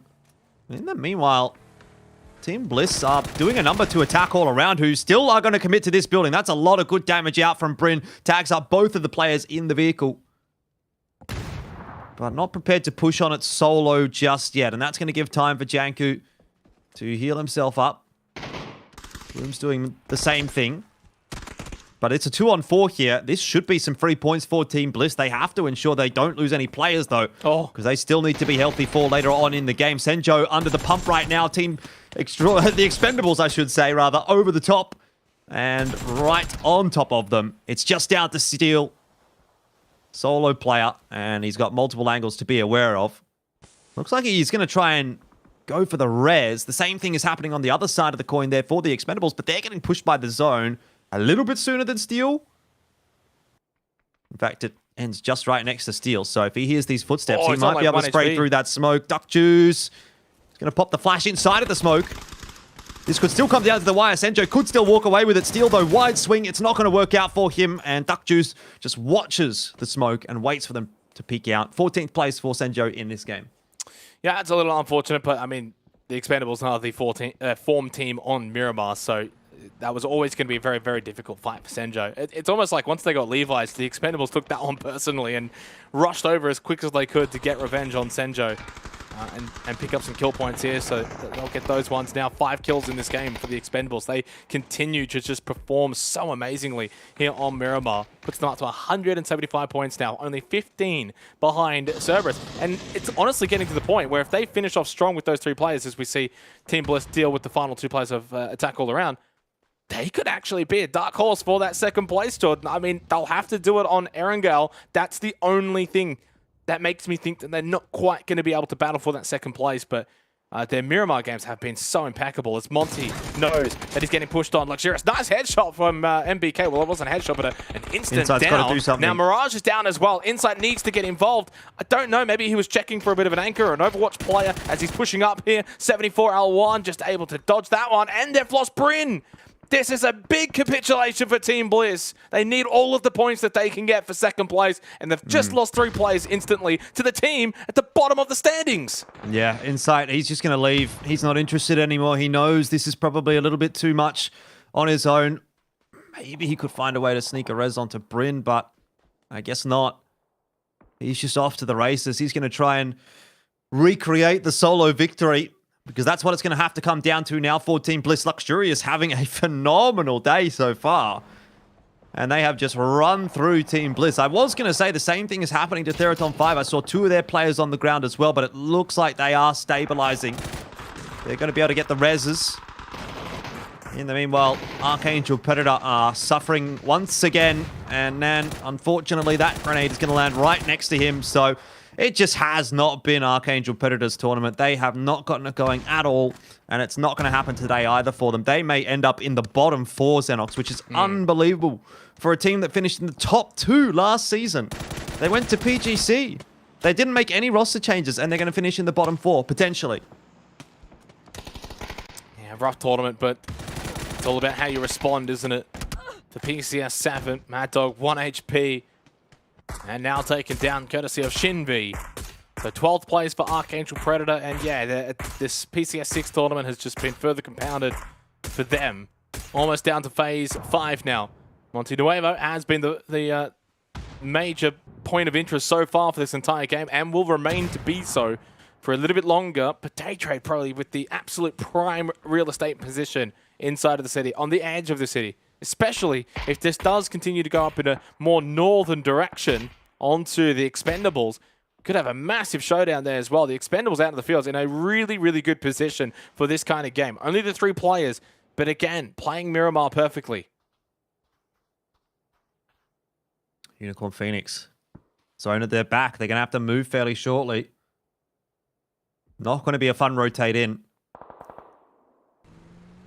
See what the Expendables are going to be able to do from this position. It can be sometimes a bit of a difficult position to play. It really depends on where other teams are set up. And if Unicorn Phoenix is just going to send it toward them, I don't see that going well for Unicorn Phoenix, to be honest. The Expendables priming those grenades. One gets tossed out the window. Unicorn Phoenix still making their run and taking damage while they do it. Seat swaps. Shots out of the buildings, out of the cars as well. But Unicorn Phoenix get across okay. Belmoth looks to chuck a grenade in their direction. Probably falls short. Ooh, almost gets there. Does a bit of damage to Chew. But somehow Unicorn Phoenix actually don't lose a player on that rotate. You need every little thing to go your way if you're going to hold on to that second place. And so far, it feels like tonight is the night for Unicorn Phoenix to have those things go their way. Those little 50-50 coin flip moments. Whether you lose a player or not lose a player. As Luxurious Esports continue to just have a great start to the final night here. Now only 5 points off Senjo, but Selfie downed immediately. Duckmite from the top of this window. Well, actually, it was the run over. That's with a nade. Very difficult to land those ones with the barrier in the way. Molotovs from Simon. Bound United. And suddenly, Monte Nuevo is very congested, Jordan. There is a lot of teams on that minimap. Too many to count.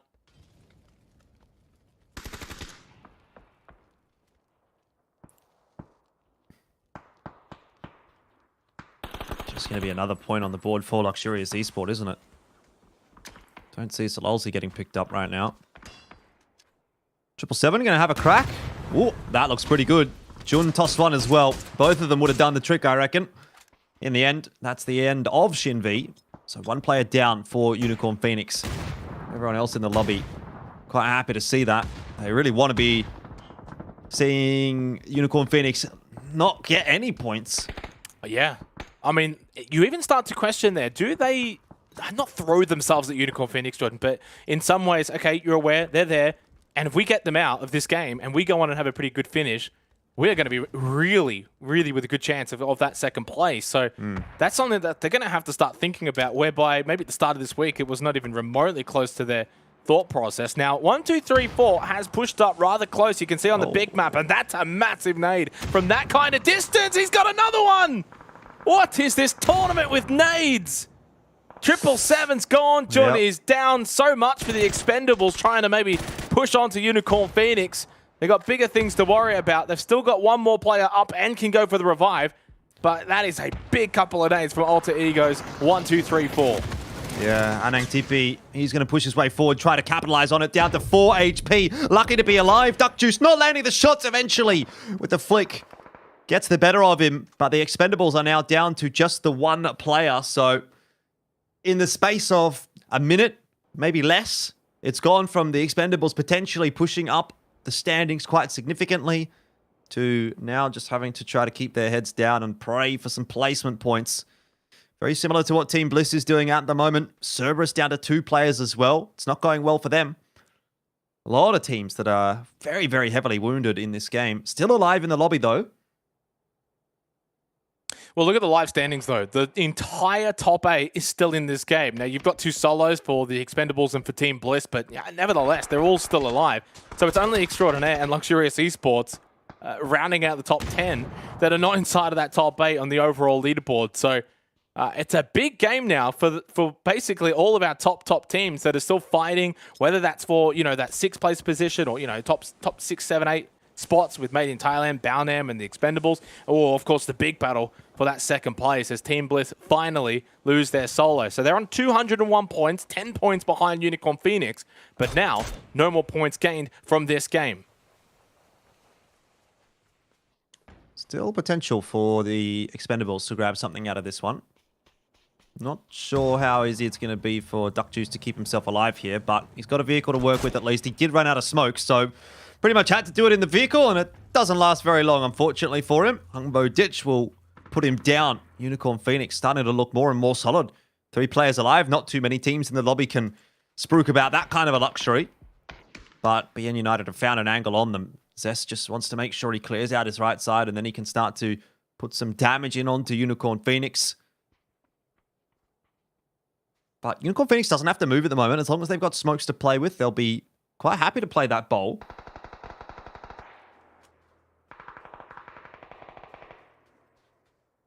You know, just looking at the map and trying to see if there's anyone that could really spot Zest, and the answer's no.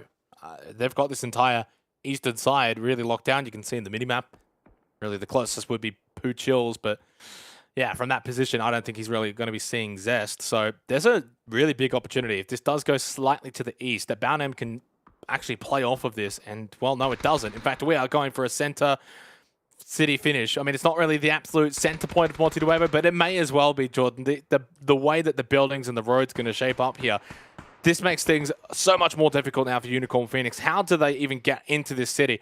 You can't really go down to Zest's position because Baonam United have got that locked down. Otherwise, then you've got to push straight into Day Trade.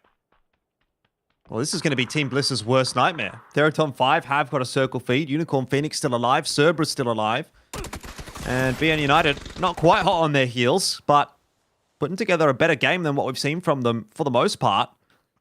I mean, this is horrible for Team Bliss and the Expendables, to be quite honest, Xenox. Yeah. Everyone else, apart from them in the top 8, still alive, going to be picking up more and more points. And those two, unfortunately, not going to be able to do so. And for Senjo, too, because I think they're going to lose that 2nd last place and go down to the 16th place. Because Luxurious have had 2 really big games to start tonight. That's true. And they're going to continue to compound upon that. They might be on for a pretty high placement here, to be honest. They're inside the zone, inside of the buildings already. Made in Thailand. Yeah, this rotate hasn't worked out well for them. Rogue, he's eventually going to drop to that Molotov as well. So it's down to just that one player, Thanawat, to try to save the day for Made in Thailand, or perhaps give a few more points over to Theraton 5. Just going to go ahead and park inside the garage. That's what it's designed for. Oh!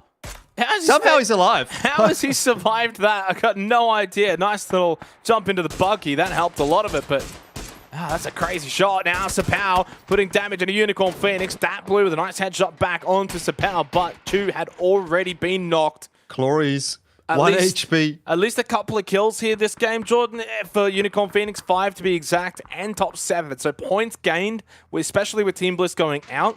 But there's a chance Theraton 5 and Cerberus could get more than them and keep the pace with Unicorn Phoenix. 1 HP for Dat Blue.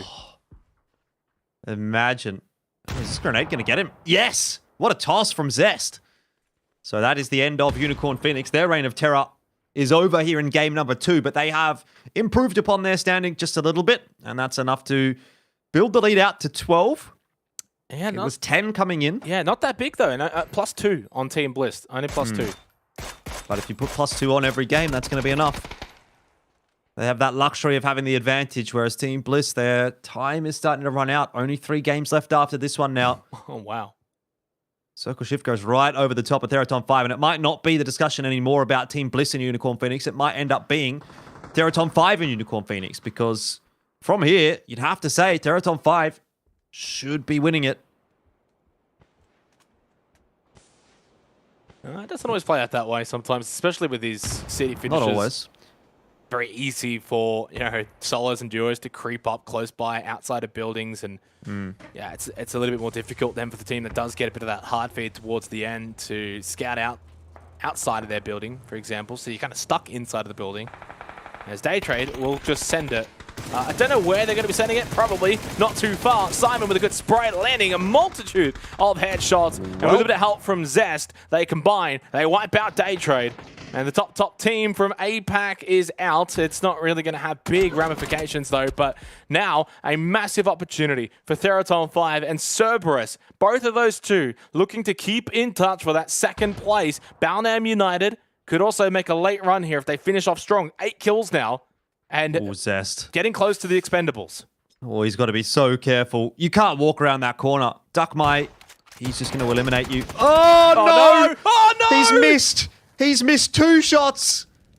And Duckmite's going to be shaking his head after that one. It's gone all wrong. Oh, no. How has he missed those shots? He wasn't even looking. He looked to the right first shot. He shot him in the back. He shot him in the back, and he still hasn't killed him. Oh, that's so unfortunate. Cerberus needed everything that could kind of go their way. Now it's only Himas that remains. Decent little angle up above. Repositions. Good headshot. Good little spray onto Glory. So Himas is coming up big now. Sapao surely doesn't just run through the same doorway. Don't think so. I mean, this could still go horribly wrong for BN United. Himas, a 1-on-4. Is that possible? Anything's possible in this lobby. He's finished off Glory, so 1 down, 3 to go. Simon should be resable. Luxurious Esports starting to get into the mix as well. They know that they've got to take this fight to their opponents. It hasn't worked out well. Teraton 5, they're just keeping their heads down. I mean, it's a 4 versus 1 versus 1 versus 3. I guess BN United is the major factor here, but they need to deal with that lurker of Sylphie first. And if they lose a player in doing so, I mean, that makes it free for Teraton 5. Well, at this point, Teraton 5 looking likely to get back into the top 3. Nice nade from Pat and Pong as Sapao falls to that one. They've still got, obviously, all 4 players alive. And, yeah, the solo for Luxuria is probably a non-factor in Sylphie. I think this is very much looking like Teraton 5's game. And what a time for it, too. Only 3 games to play after this one in particular. Making a run for that top 2. There goes Sylphie, courtesy of Simon. This is a big game as well for Balnam. You can see the live standings. Teraton 5 have shifted up into 3rd. Patton Pong knocked down by Zesto, and there's another nade. It doesn't finish him off, though, and they should be able to get the revive. Yeah, I just don't see this one working out for Balnam United. They're going to have to do something crazy. It's been a really good game, though, from them. 10 kills, 2nd place if they do get that, which, I mean, I guess they will. Receipted Junior just makes it look easy onto Sapao and Simon. You can't be disappointed by a game like this as being United. Sure, the circle shift didn't end up going your way. Teraton 5 will walk away with the victory, even though the algorithm would indicate that maybe BN should. That's going to be that. Quite an anticlimax in the end for Teraton 5, but a huge game and a great time to pick it up as well. It's going to put the pressure on Unicorn Phoenix. They overtake Team Bliss as well and start to make that run in for 2nd place a reality. Yeah, certainly agree. I mean, the pressure, it's 4 points, Jordan. That's the pressure now for Teraton 5 and Unicorn Phoenix, a 4-point gap. Team Bliss, by no means are they out. It's a 12-point gap for them, still 3 games to play. So, they did still pick up a couple of kill points there. And Cerberus as well. It's only 16 points or something along those lines. So, really, that battle for 2nd is still well and truly right on going into our final 3 games, and that's really all you can ask for. Expendables and Balnam United, that little battle, Jordan, well, they're tied, both on 177 points going into the last 3 games. I would have to say, going over to Erangel, Balnam United will be favoured for that 6th spot. Well, I guess we'll have to wait and see. It's a big call to make, Xenox. The Expendables, Balnam United. What if Made in Thailand makes a late resurgence as well? What if they pick themselves up a win and get a bunch of points on the board? Who knows? Who knows at this stage? Obviously, we've got 3 games still to go, so Yeah. I don't know if that's a lot of time left. It doesn't really feel like it. And every single point that you pick up right now, it feels like it's even more important than, you know, what it was at this time last week. Because last week you had so much still to play for, but now we're really winding that clock down. And a lot of teams just, unfortunately, not getting it done tonight. Made in Thailand, attack all around. Archangel Predator, Magic Esports, really not doing a whole lot so far this evening. The big winners from tonight have been Luxurious Esports, Theraton 5, Yeah. Unicorn Phoenix have been quite good, quite solid. BN United, not too bad. The Expendables definitely been okay. Well, Luxurious Esports out of that bottom position now. You know, they had a bit of a dreadful week 1. It was only 28 points from 15 matches. They've got 55 points now from 12 games. So they've already doubled up their points basically from week number 1. So big turnaround for them. It's always really a good sign to see these teams that, you know, maybe on the bottom of the standings that are having a rough go of things, really turn it around. So that week off seems like it did a lot for them. And yeah, unfortunately, the opposite there for Senjo, where, you know, they came out of the blocks, had a really good week 1, won that game, and then week 2, it's just hasn't quite clicked for them. But you know, basically no expectations on them for this PCS event. And obviously, turning our attention back to the top of the standings, as mentioned, 4-point gap now, Theraton 5 and Unicorn Phoenix. So, I mean, that's going to go right down to the wire. Team Bliss, you know that they're going to respond. I think more on Erangel here as well, and Cerberus are still a big factor to take into account. So, and Day Trader just straight chilling. I mean, I guess for them, it's just all about having fun and treating it like scrims. I mean, I think for me, the big talking point for the top 3, top 2 kind of position right now is that Team Bliss, they only average about 4.5 points on Miramar. It's closer to 10 on Erangel. Yep. So when we do swap over to Erangel, maybe we'll see that resurgence coming through from them. Similar kind of story for Unicorn Phoenix, although on the other side of the coin, they're performing a little bit better on Miramar than they are on Erangel.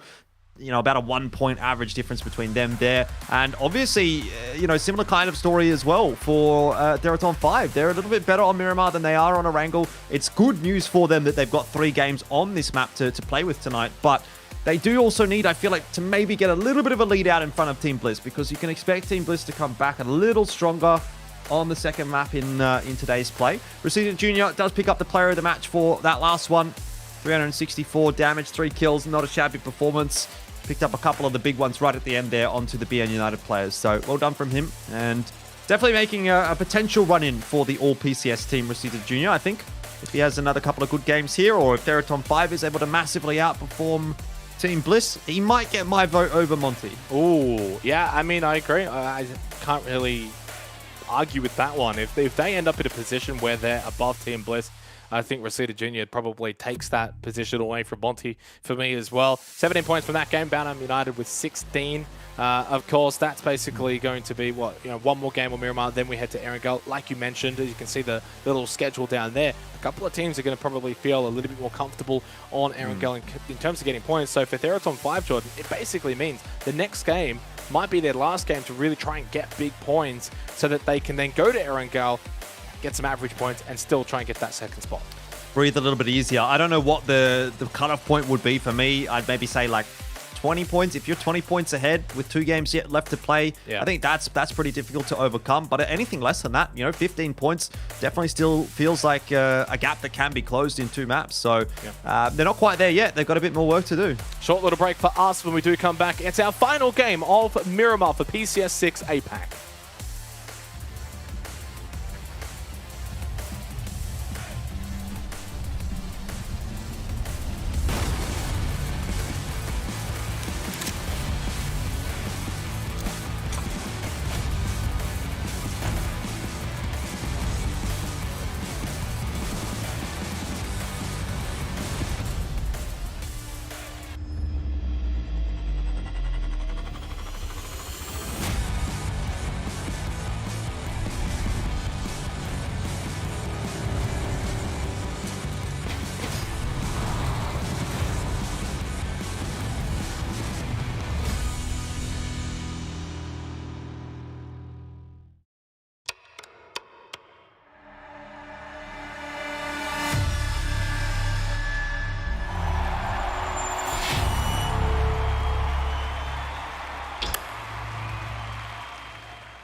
trên một con xe. Và đây là con xe Dacia nha. Góc bắn nó sẽ rất thoải mái thôi. Và đây là một quả đấy, quá đẹp đến từ Hải Saki. Gần như cứ knock out hết hoàn toàn đội của Senzo. Đó là knock out hết. Đổ cả xe. Just hears it now, just rounding that corner. Ragnar inside the smokes, but I mean, throwables are just going to finish this out real quick. Yeah, I mean, this was the problem we knew for Just Too Easy. I mean, they were on that south side. As soon as Troglodytes took this spot over, it was pretty much GG for Just Too Easy. Yep, there you go. It's cleaned up. Troglodytes will get. กับทางด้านของ DX ไปเลยว่าเฮ้ย มาดูก่อนนะตรงนี้ท่านผู้ชมว่าไฟท์ใหญ่แน่นอนครับผมทีมชาติในมาเช็ดหมดเลย เฮ้ย แล้วโดดลงมาเจมส์เอ้าปาอะไรอ่ะ Bây giờ chưa còn tính điểm hạng thôi thì họ đã rất sát với các điểm unicorn cũng đáng. Còn ở đây đó là sóc lọ làm đôi đến từ triple kill dành cho Solo G. Một tiếng công nhà đến từ Luxurious 1v4 và bây giờ nó là 1v1 rồi. Tham Minh hơi dài đẩy ra. There you go. Corsac going to find the opening one on the VHZ. LFP is just fish in the water right now. RBN also knocked within an inch of his life. Elliot's just playing with his food right now. There you go, gets one of them. LFP just around the other corner. Does lose vision on it, but gonna eventually reveal. So Tell that they are pretty busted. More utility just being traded back and forth between Rumblers and Bing Bang Boom. It's like it's oh no, sharp shot!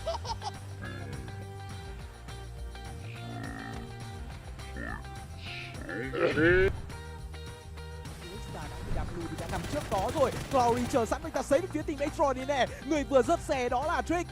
Và bây giờ Glory không có thông tin nhưng sau tình huống nhám rồi anh ta đã biết được Neil ở đâu rồi. Neil đang bị rung súng, anh ta không thể nào sấy được về phía Glory. Double knock out cho Glory. Hoàn toàn có thể là triple và đây là một tình huống clear squad cho Glory. Start to peek out of the long compound. United decided Nootropic first. We need to eliminate them so we can give all of our focus to Yahoo to get in safely. Nootropic fall down very quickly, and now that information that.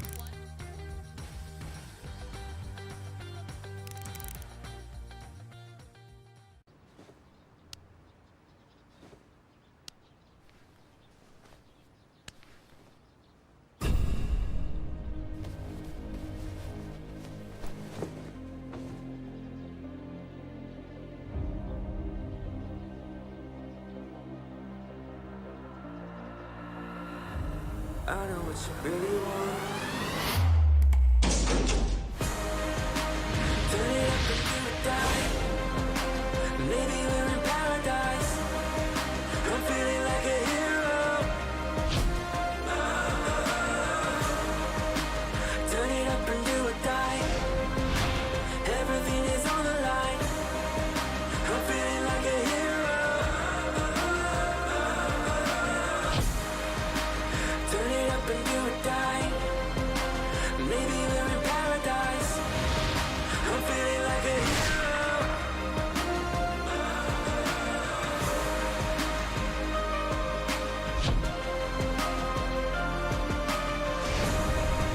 I'm feeling like a hero. I'm feeling like a hero.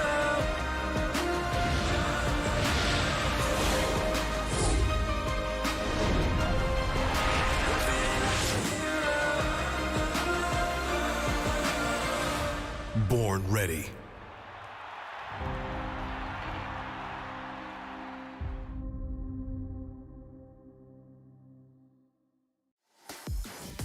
One game of Miramar to play, and then we will be heading over to Erangel to close out PCS6 APAC. For the teams, of course, that have been finding success on Miramar, it could be their last time to really get a large amount of points before heading back to the luscious green of Erangel, where we kind of then close things out. And as we know, and as we've already discussed many times over, very, very close when it comes to the total leaderboard. Now through 27 matches played, there is not a whole lot separating those teams that are highlighted in white.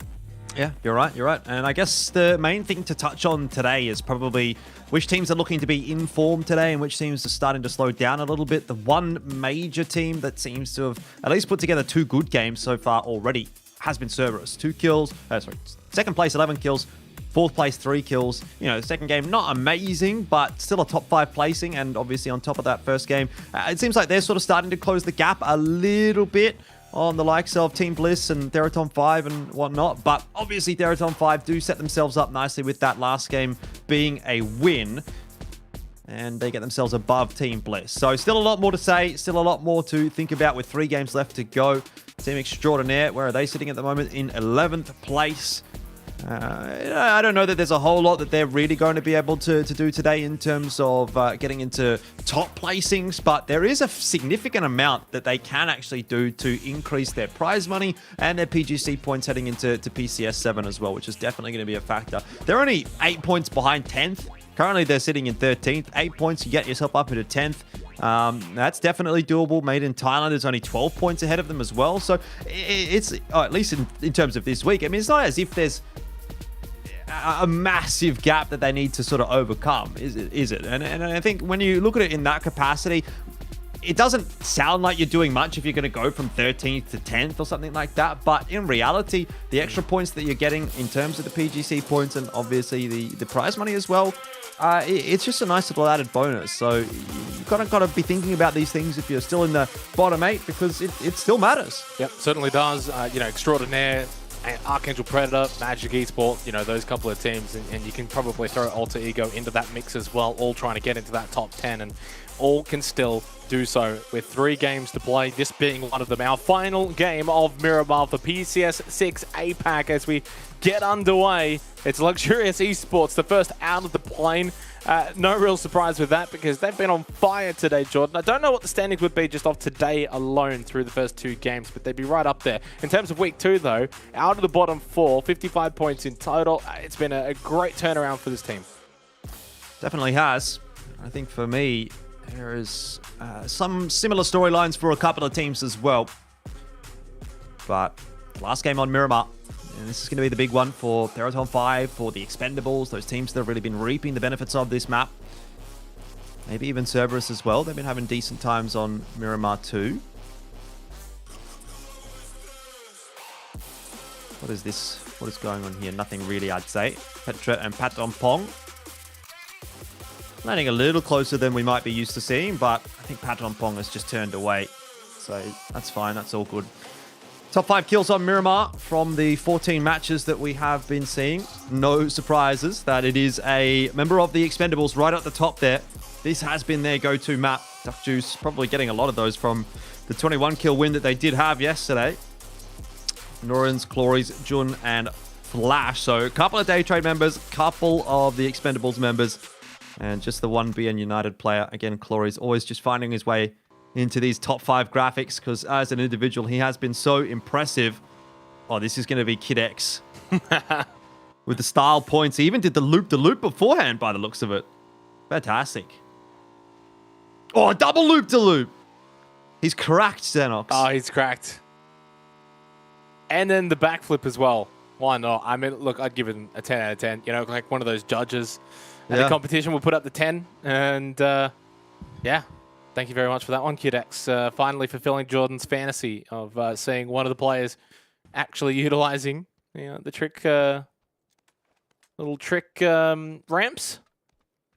Extraordinaire, yeah, as you were kind of sort of touching on before. Not too far away from getting inside of the top 10, 12th at the moment.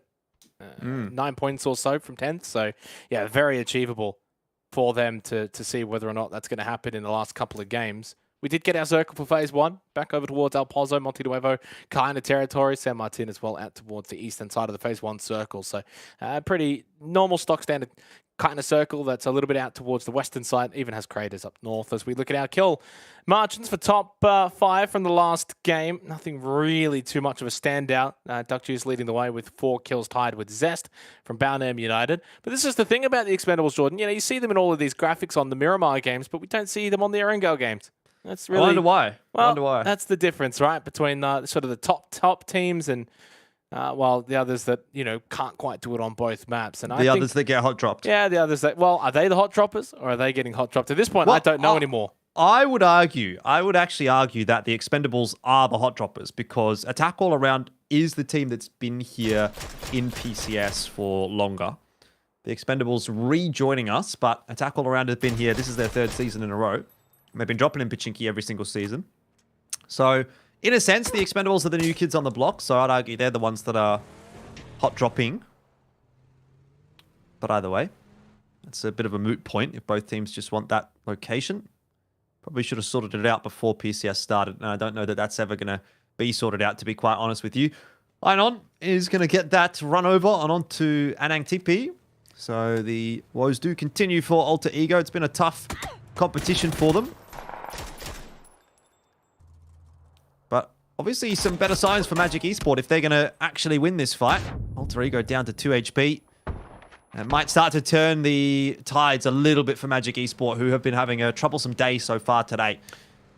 Really clean, really, to get both of those 2 kills without losing anyone, without anyone even getting knocked down. They did have the numbers, but ultimately, well played. You got to give Magic Esports the credit there. They got rid of 1, 2, 3, 4 really, really quickly as well after getting a Nang Tippy.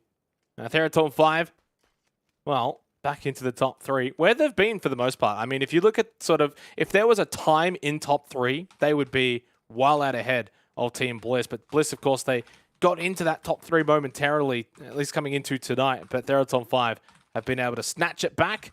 A little 8-point lead over Team Bliss and only 4 behind Unicorn Phoenix. And well, they've got eyes on that second spot. This is a team that, you know, coming into this tournament, we probably weren't sure where they really, you know, sort of sitting at. We know we've seen quite a lot of Reseda Jr. in the past, but honestly, the other 3 are names that we haven't really seen in PCS, Jordan. So it was a difficult team to kind of place it. I would even go as far to say as they've exceeded expectations. I think there's actually been a few teams that have exceeded expectations this season, to be honest. I was talking about Team Bliss already.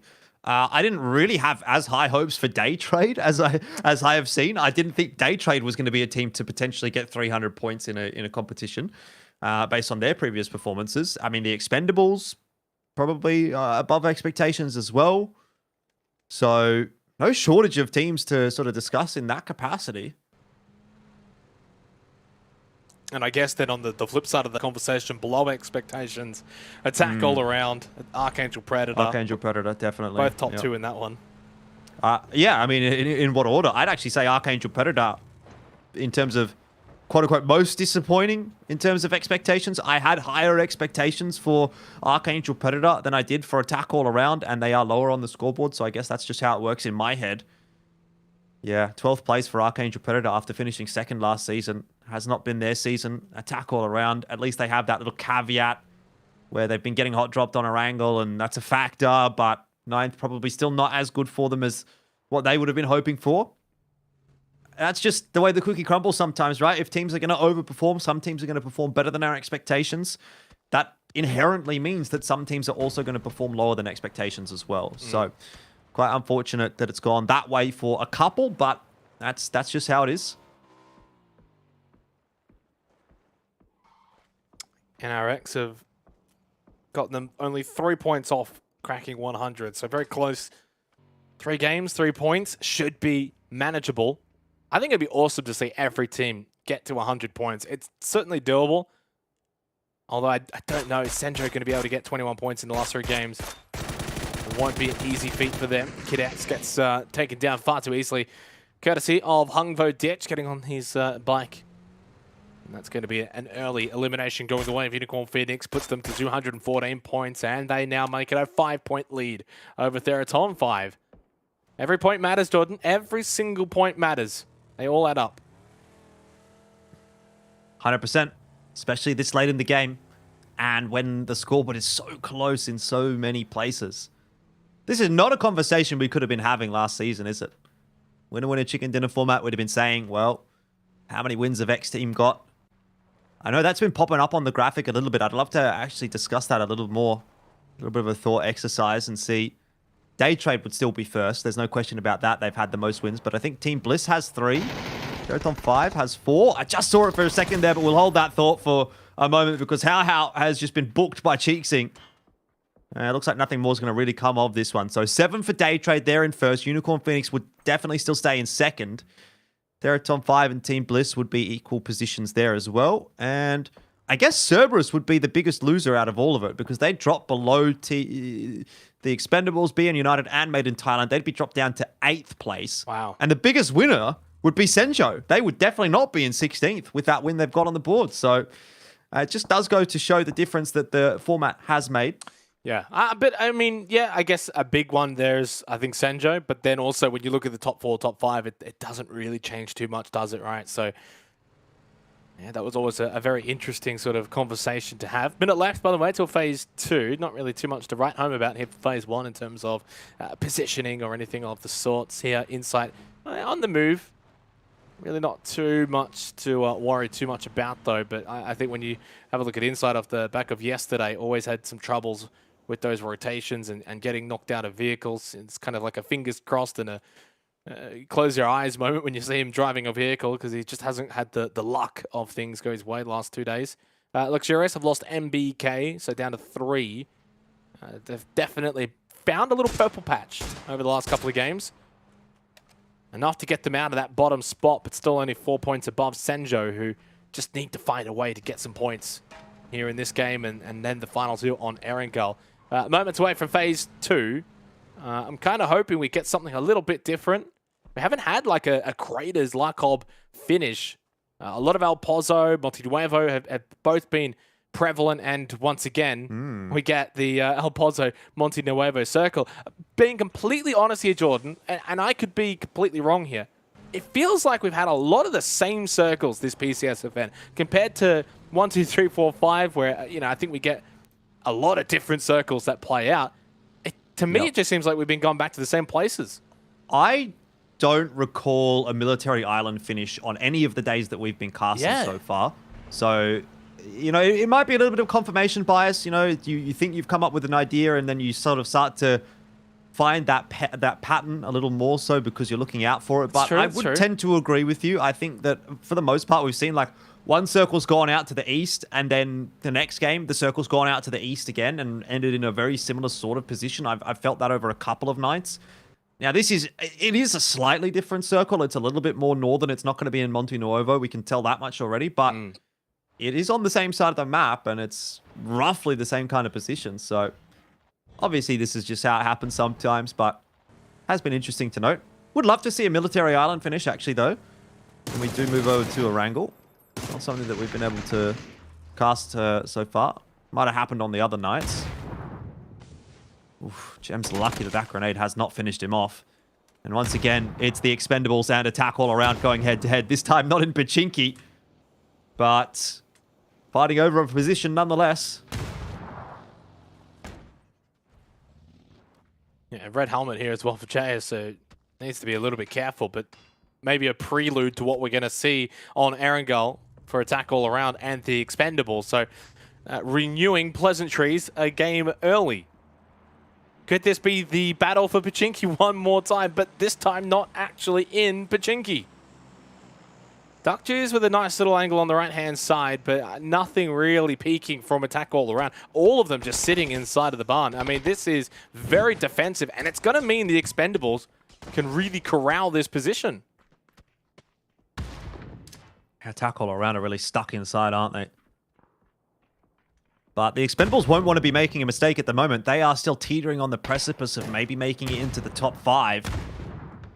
If they throw away a game right here and now, especially on Miramar, which has been their better map, then that is going to cost them a lot. Insight eats a bullet. We'll be able to get his head ducked down into safety. This is not the kind of fight you want to be getting into either, though.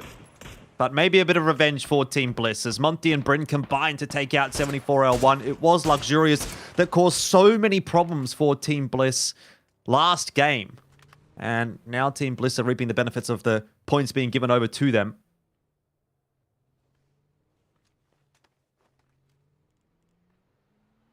Oh, this is where Team Bliss are going to be a little bit careful here of smell.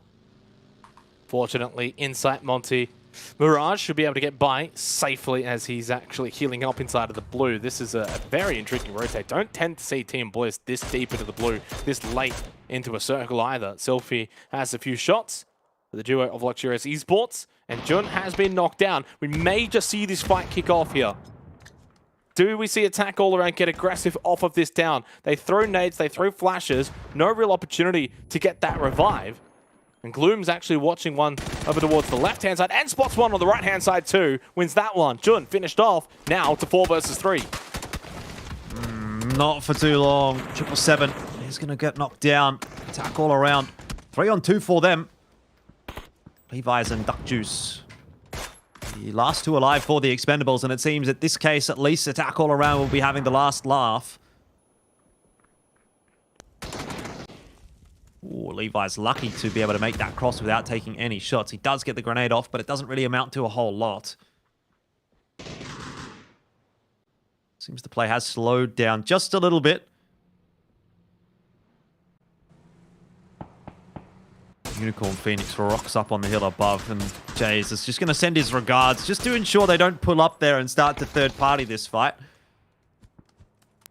Oh, that nade. I think it may have actually gone in, and it did. Levi's beautifully placed onto Janku. Waiting now to see if Attack All Around try and make their way out at the back, and Levi's has got great game sense for that. We do leave that fight for a brief moment, but it's a big one to keep track of for the Expendables, and it means a little bit more for them than it does Attack All Around. Losing 777 and Jordan, obviously not ideal, but this has been an intriguing fight. So Gloom's gone, obviously. Another nade going in by Levi's. We follow it. It's just gone a little too far, hasn't it? And Gems should be able to get that revive. Well, the Expendables are still just giving a couple of headaches to Attack All Around. This is a bit of a prelude of what we're actually going to get in the next map. Yeah. So it's perhaps a bit of a grudge match as well. Norins has got the knock onto Shin V, and he's got another one onto Chu. It's not going to be pushable, unfortunately, for Day Trade, but those were two really sharp shots. Unicorn Phoenix will be pretty happy that they were just getting inside the building when that occurred. Otherwise, it could have turned into something much more. Janku's been finished off as well at the backside of the building, so Attack All Around are now down to 2 players. It was looking so good for them. They had a 4-on-2, and then what happened? It's 2v2 now. Yeah, nice little third party. I mean, well, it's not really a third party. Actually, Jacob's all the way in Al Pozo, so all the way shooting that across the fields of Al Pozo to find that elimination. That's a cheeky little point. Freebie for Made in Thailand.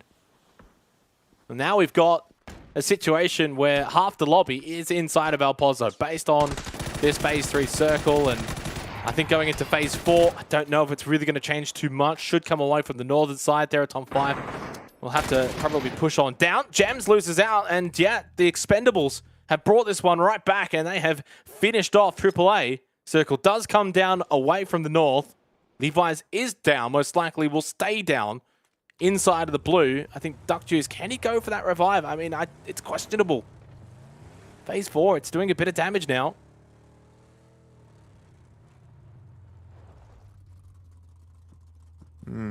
Team Bliss and Day Trade jostling for position in much the same area of the map. It does look like Day Trade has a slightly better read of it.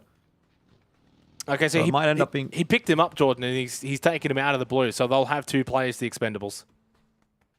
Well, for all the good it's going to do them, I'd say, at this point in time. Gonna have to make a big cross over an open field. 2 players, doesn't sound like very much fun to me. But I'm very interested to see what will happen here between Team Bliss and Day Trade, because again, this could be a huge moment over the course of today. Whether or not Team Bliss gets through this fight, it doesn't matter so much for Day Trade, but for Bliss, this could be the difference between a 4th or a 5th place and a 2nd place. And that is a huge grenade right on top of Mirage. Now Team Bliss down 2 players already. Day Trade know they have the opportunity to start to put some pressure on. And they're going to send some grenades in that direction. Belmoth pushes his way up. This is not looking good for the Oceanic squad. Smokes are going down for Team Bliss's side of the field, but they're only up to 3 players. They've only managed to get one of those revives. Monty already taking shots as well. Day Trade have the high ground. Monty drops, and Team Bliss might as well be getting wiped here. 15th place for them in this game, and that was just expertise from Day Trade. Yeah. And you can really see why they're the top team in this lobby. Just the wrong side of the hill there for Team Bliss. Unfortunate, that fight is just favoring Day Trade every single time. They're able to push over the hill, sort of looking down onto Team Bliss. I think they just got a little bit caught there. It's one of those unfortunate fights where you probably don't want to take it because it's on the other team's terms, and just full credit to Day Trade, right? They're just pushing through the lobby the way that we used to see a lot of other teams in the past do it. Buriram, Fury, Divine before them. So, you know, that's kind of the way we've seen Day Trade take their game to another level this PCS event. Reb gets shot out, Easy one for Niall. The other 3 members of Senjo, though, can push into this building. It will be a 3 versus 4, but Senjo, unfortunately, lose steal immediately. Kang, decent spray up above, but the nade does the rest. And Senjo out in 14th. Not a good little moment if you're an Oceanic fan over the last minute. Yeah, certainly not. It's been a rough couple of minutes for the Oceanic fans, but it is what it is. Sometimes it plays out like that. Maybe Erangel will bring with it some changes. Looks like Cloris is on fire, maybe copying some damage from a Molotov right now. But from a distance, he seems to be okay, and inside of that smoke, he actually pushes through and gets the better of Jacob. I have no idea how he's managed to do that, but he will be punished for his aggression. Ultimately, the trade comes through for Made in Thailand. Theraton 5 are also trying to push the issue right now, and they're on top of Luxurious Esports, and they will not go down without a fight. Smell gets the better of Patton Pong. Oh, you love that, though. I mean, Luxurious Esports has been such an incredible story. They do go out, though. But they, as a duo, pushing Theraton 5, and it's actually Algabots that finishes off Exquisite. So 84 points now for Luxurious, getting closer to 100. 2 games to go. It's certainly doable. Theraton 5, though, do pick up a much-needed point, but they lose a couple of players.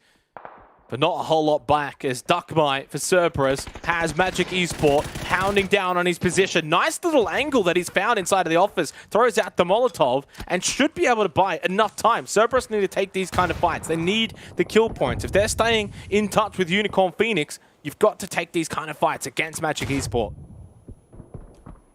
Yeah, Duckmite just sitting himself down inside of the building for the moment, keeping his head safe for the moment.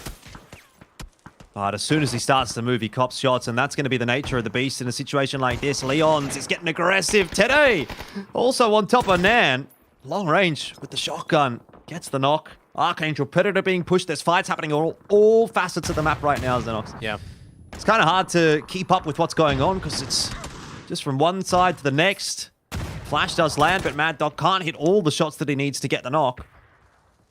I will say, though, the way things are shaping out right now, 21 minutes gone, Unicorn Phoenix have 4 players up. Team Blizzard gone, Theraton 5 down to 2. So in terms of direct competitors for that second spot, this is really good signs for Unicorn Phoenix going over to Erangel. They should be able to extend that lead.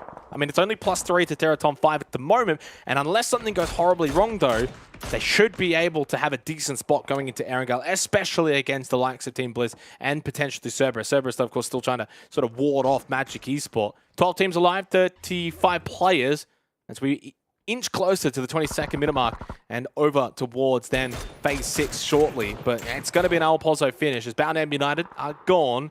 Theraton 5 have lost Rosetta Jr. to Hungvo Ditch as well. So that's almost like a double effect, Jordan. Not only have you lost a player, now down to 1, but you've given that kill over to your direct competitor in Unicorn Phoenix. Not good news at all, is it? But I don't know that Unicorn Phoenix will be spending too much time with 4 players alive. Dat Blue looks like he's in a really rough spot here. Needs to win the one-on-one against Nurans, and he just doesn't have anything to play with, unfortunately. The Molotov is going to land at his feet. He's trying to brush off the flames, but there's just nothing you can do in a situation like that. So it'll be another one there for Day Trade. Nurans puts another to his name. I wonder how that kill race is going between Nurans and Flash. Those are the two at the top, I believe. Tede. Oh, unfortunately, the shotgun only has so many bullets that it can fire in a short amount of time. Archangel Predator do get it over the line against Alter Ego. And it looks to be without loss, so that's great news for them. Cerberus will breathe a sigh of relief as Haisaki gets inside the building alive. That grenade very nearly finished him off. Oh, here we go, the push though from Magic Esport. Through the smokes, over into Cerberus now they go. Although, they've actually stayed outside momentarily, throwing in a couple of nades. Duckmite holding the entrance point. Himas and Sololzi close by to each other, and it's Wandon that goes for a peek, but it's Haisaki who got the opening elimination. Himas up close with the Groza, can do so much damage. Wandon does a lot back though, the other way, down to 14 health. It's going to be Petret knocked down by Haisaki. The nade, oh, he's missed it completely. It stays in his room, and unfortunately Wandon goes down to the shotgun anyway, but his nade, because it was thrown so quick, Jordan, it wasn't cooked. It took a little bit of time, and it ended up getting Duckmite. Gets the better of them, doesn't it? Sololzi and Haisaki still alive here. Day Trade pushing it onto Made in Thailand, trying to stamp their mark on the eastern side of the zone. Rogue is really in a spot of bother right now, and Belmoth over the top, tries to get aggressive, draws some fire. Latte, he's not watching down to his bottom left. He was too focused on what was up on top of the rock. And that's the end of Made in Thailand. Day Trade streaming toward 300 points. I was asking whether they would get it done yesterday. A bit of a slower day from them yesterday, but today, 10 kills in this game. It's not far away now. 8 teams, 22 alive. And it's going to be probably a bit of a standstill kind of finish, right? Just simply based on the nature of a city finish. A big opportunity for Unicorn Phoenix, though, to get massive points before they head over to Erangel. Cerberus, same can be said for them. They'll actually be able to overtake Team Bliss. Jordan, from 3rd to 5th for Team Bliss today on such a big day. Niall, inside of the smoke. I mean, Algenbots has literally just hip and shouldered him. He's trying to go in behind them too. He got Nan. Could have got more. They still can't see him. I mean, he's just, I don't know, he's running off into, where's he going?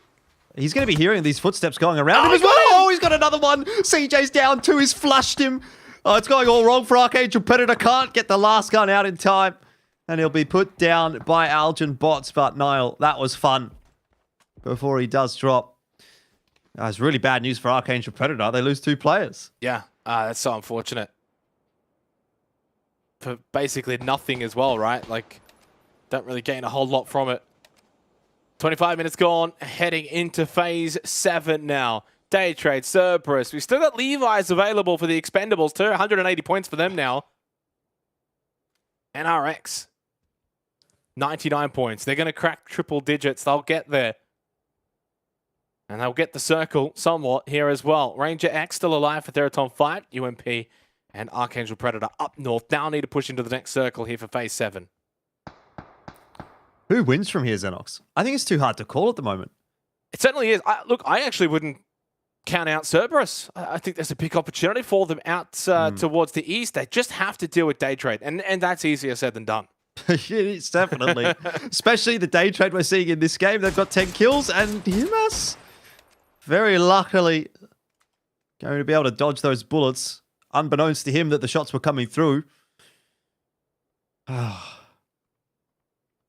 7 teams alive, 19 players.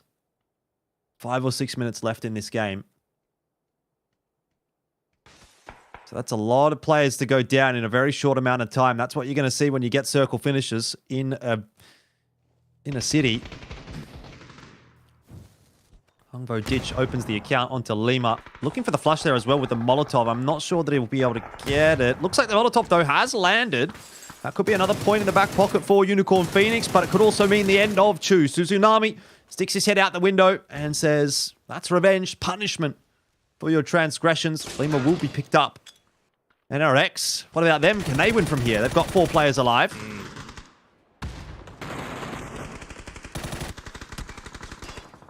Hey, Hungbo Ditch gets Suzunami down. Nurins does get Duckmolite. So yeah, that fight for Cerberus and Day Trade, as I said, easier said than done. But it's a fight that if they are to win this game, that they need to win that. And then that probably puts them in the best position. Hungbo Ditch. Now that Molotov is burning rapidly. So rapidly that he goes down. Just as Shinvi got the nade down onto Lima as well. At the same time, Algebot swings behind Hisaki. It's falling apart for Cerberus at the seams. So much for being in a good position. Now they're in an awful position. Himats and Sololzi, the last 2 standing, and there are so many teams out to the east now. Algenbots has to heal up. Duckmai's gone. It's Flash who finds that kill. Namzhao falling too. Unicorn Phoenix still extending their lead, but only 1 player left alive. When you look at the players left alive, Jordan, it's only Day Trade that have got a healthy roster. NRX with 3, but everyone else like solos and duos. It's getting pretty messy, isn't it, at the moment? Everyone's trying to hang on desperately for those all-important placement points. They're at on 5, eliminated in 7th. It means the chance for Cerberus to close that gap is still alive. If Archangel Predator doesn't play spoiler, Mad Dog will be finished off, but it is for the cost of Sololzi. 1 point there for Cerberus, 1 point for Archangel Predator. I know whose point matters more, but would you take it? Would Himas take that? 1 point for 1 death on his side? I'm not so sure. Given the chance to play it out as a duo, he might have liked that, but Poochills just comes in for the swing, and Himas is gone. So Cerberus out in 6th. The gap will not close too much further. Team Bliss will be happy to see that. Now they're only just the 1 point behind Cerberus, but we'll see whether or not that continues as we go into a wrangle. Poochills has not spotted the player in the bucket. Who is it? It's Levi's. Levi's is hiding inside the bucket of the truck.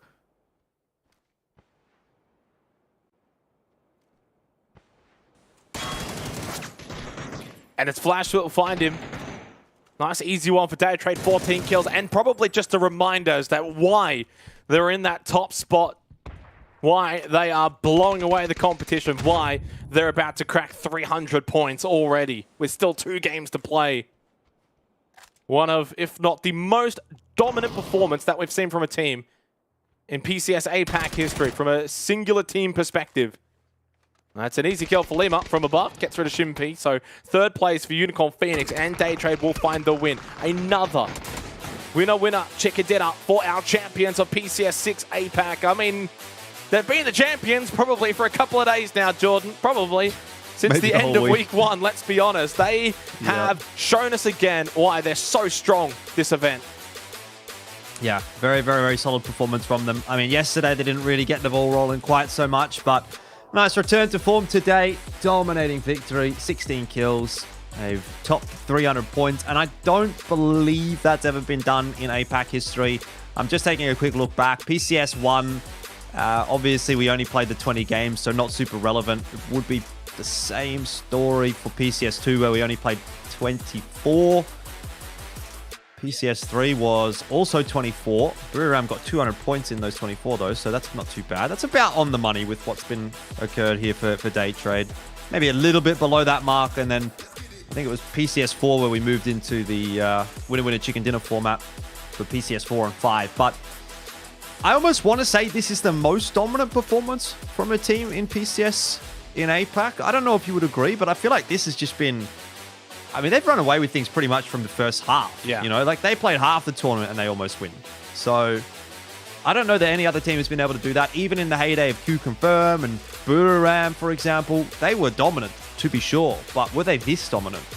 Well, I mean, they've, I think, got the most amount of wins that we've seen from a team in PCS history. I've tried to do a quick little look to it. I'm not as quick as you with these stats, but I think that's 8 wins now. And I think before that, the most we had was 7. And you know, back in the heydays of the the Burirams, maybe I think about 6. I haven't checked all of the PCS events. I'll admit I'm still just kind of scrolling through, but ultimately it's still such a high number with 2 games to go.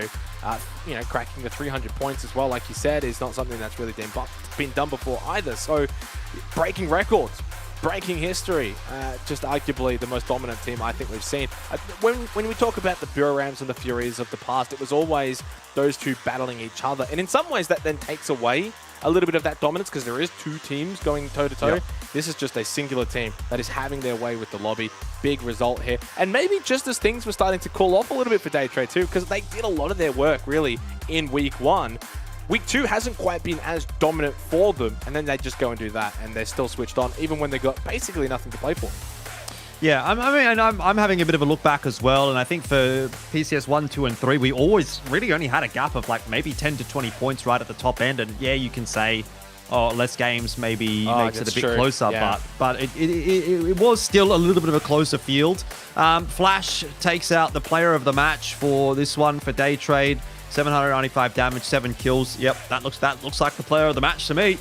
And maybe the player of the tournament as well. He's been having a phenomenal run of things. 26 points in that game for Day Trade. So not quite the biggest game of this event. Obviously, that is going to be going the way of the Expendables, and I don't think that's going to be broken. It was a 21-kill win, but that's certainly a big one. Archangel Predator with some nice points that they really needed. Yeah. Unfortunately, perhaps coming a little bit too little too late. Well, I mean, yeah, I've just quickly gone back. So 8 wins now for Day Trade. Never been done before by a team in APAC. Really, the only kind of record in a way that has been somewhat matched was back in PCS3 when Divine won 5 of the first 7 games. We kind of saw that from Day Trade in week 1. I think it was 5 of the first 9 games, so somewhat similar there. The only difference was Divine did not win a game after that for the remainder of the tournament, whereas we know Day Trade have continued on won 3 more games, continued to play really well. And they now lead the way as well for Week 2. Week 2, in terms of the standings for Week 2 alone, was very, very close at the top. And now Day Trader on top once again quite comfortably. 84 points the margin. There's an opportunity with 2 games to go that they could actually take top spot by 100 plus, which that is just unfathomable. Like, I can't believe that would be a bit of a throwback to casting ANZ PUBG when Athletico and Incognito were sort of doing their thing. Yeah. And they were, you know, combined together like probably half the lobby's worth of points. I remember there was a season that was maybe 50 games or 40 games, and that Atletico roster had 600 points. And that was just unbelievable. And then you looked at it, and the Incognito team had like 400 points. Yeah. So it was like, where's all the points go? What do the rest of the guys get? The next closest was something like 150 or 200 points or something like that. It was just an absolute crazy drop-off. But I think now we've just gone through the history and had a little bit of a quick look. I'm pretty prepared to say this has been the most dominant team. I guess that's maybe a caveat. That's maybe a wording that you'd have to sort of play with. But the most dominant performance from a team in APAC. Yeah. Are they the most dominant team? You know, are they better than Peak Buriram? Are they better than Peak Fury? You know, that's maybe a question. Peak Q Confirm, Divine, whatever. Those are questions that are probably a little more difficult to answer. But just in terms of the result that they've got right here in comparison to all of the other results, all the other winners, this is far and away the most dominant, the furthest one game tournament, whatever, that we've ever seen really in APAC history, I think. I mean, they're in the conversation. That's all you can ask for. And a lot of it then just comes down to fantasy and how people really want to view it and think, oh, no, this Buriram team was better. No, Day Trade's performance was better, etc. Whatever. That's just all for fun. Regardless, bringing our attention to that sort of top 5 and the battle for top 2. Unicorn Phoenix picking up a couple of points. 222 now. 9 points in front of Theraton 5 going over to Erangel. There are 2 games remaining. So still very close there. But there is now a little bit more of a gap to Cerberus and Team Bliss, Jordan. You know, about 18 and 19 points respectively. 2 games to go. Do you sense that both of those 2 teams have kind of blown their opportunities on our Miramar games? Cerberus and Team Bliss? Yeah. I don't think they've blown their opportunity. Like, obviously they haven't done what they needed to do on Miramar, but we've still got 2 games to go. And the gap, 20 points, like I said, see, I'm sort of backtracking a little bit because I did say at the start of that game, if you've got a 20-point lead, I don't realistically see that getting pulled back in 2 games. But again, it is possible, right? It is possible. You have a decent win. All you need here really is one good game from both of those teams. Yep. If it's Bliss and they get a 10-kill win, Cerberus gets a 10-kill win, they're going to go up to 224, 223 points respectively. And then you just need to see Unicorn Phoenix or Theraton 5 have a bad game. And that's all it takes. And that's definitely possible. So let's not just rest on our laurels just yet. Well, I mean, Unicorn are definitely not resting on their laurels with Theraton 5 breathing down their neck still. With 2 games to go, we head back over to Erangel to close out PCS6 APAC. It is match 29 of 30, and we are fully expecting to see the battle of Pachinki once again between the Expendables and Attack all around. It feels like, and of course it's, you know, been 5 games of Miramar in a row, Jordan, the form that the Expendables have brought into this battle now. They've got to take that form that they've built up on Miramar into this fight with Attack all around. And I know that the last time we were here, we were a little bit like, all right, we've seen this a lot, whatever. Both teams like middle of the pack.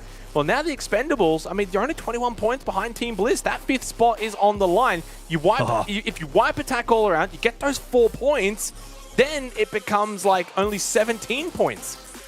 That's certainly manageable with 2 games to go. So a big, big battle here in Pachinki. But it is never a sure thing when it's a hot drop. It's not. And that's the big problem. Gems is going to get the high ground early on in the piece, up on top of the triple. There's a revolver, though. It's a revolver. What's he going to do with that?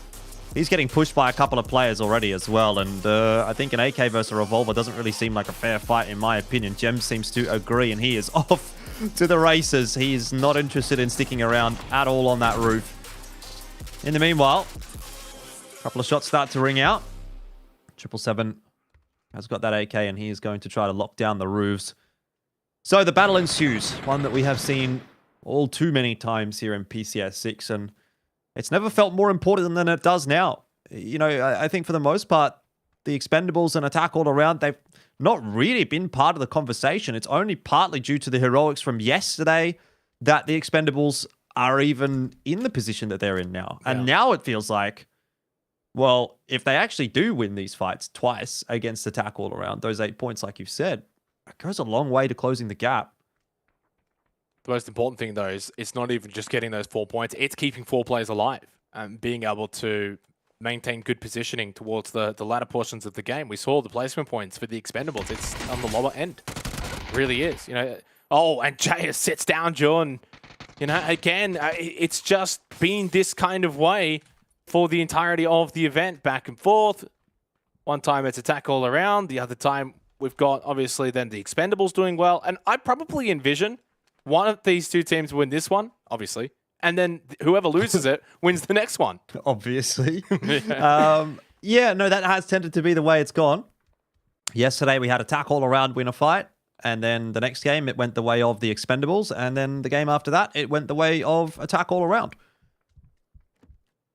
But just because they've gotten the initial knock doesn't mean that Attack All Around is actually going to walk away with this fight. And even if they do, it doesn't mean they're going to walk away with 4 players either. That has happened all too many times. Attack All Around, get the initial knock or 2. They've even sometimes been up 2 on 4, and then,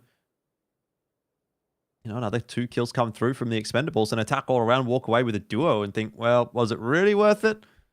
Maybe not.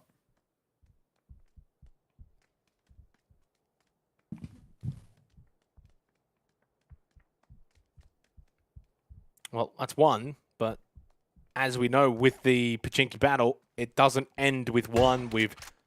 I don't think, seen once either of these two teams sort of leave Jordan. You know, if either of them get, you know, the first 2 kills, the other 2 players, they don't just book it out of there. They literally linger around, try and get revenge. They hold those positions. They make it difficult. They force you to, you know, clear out those positions.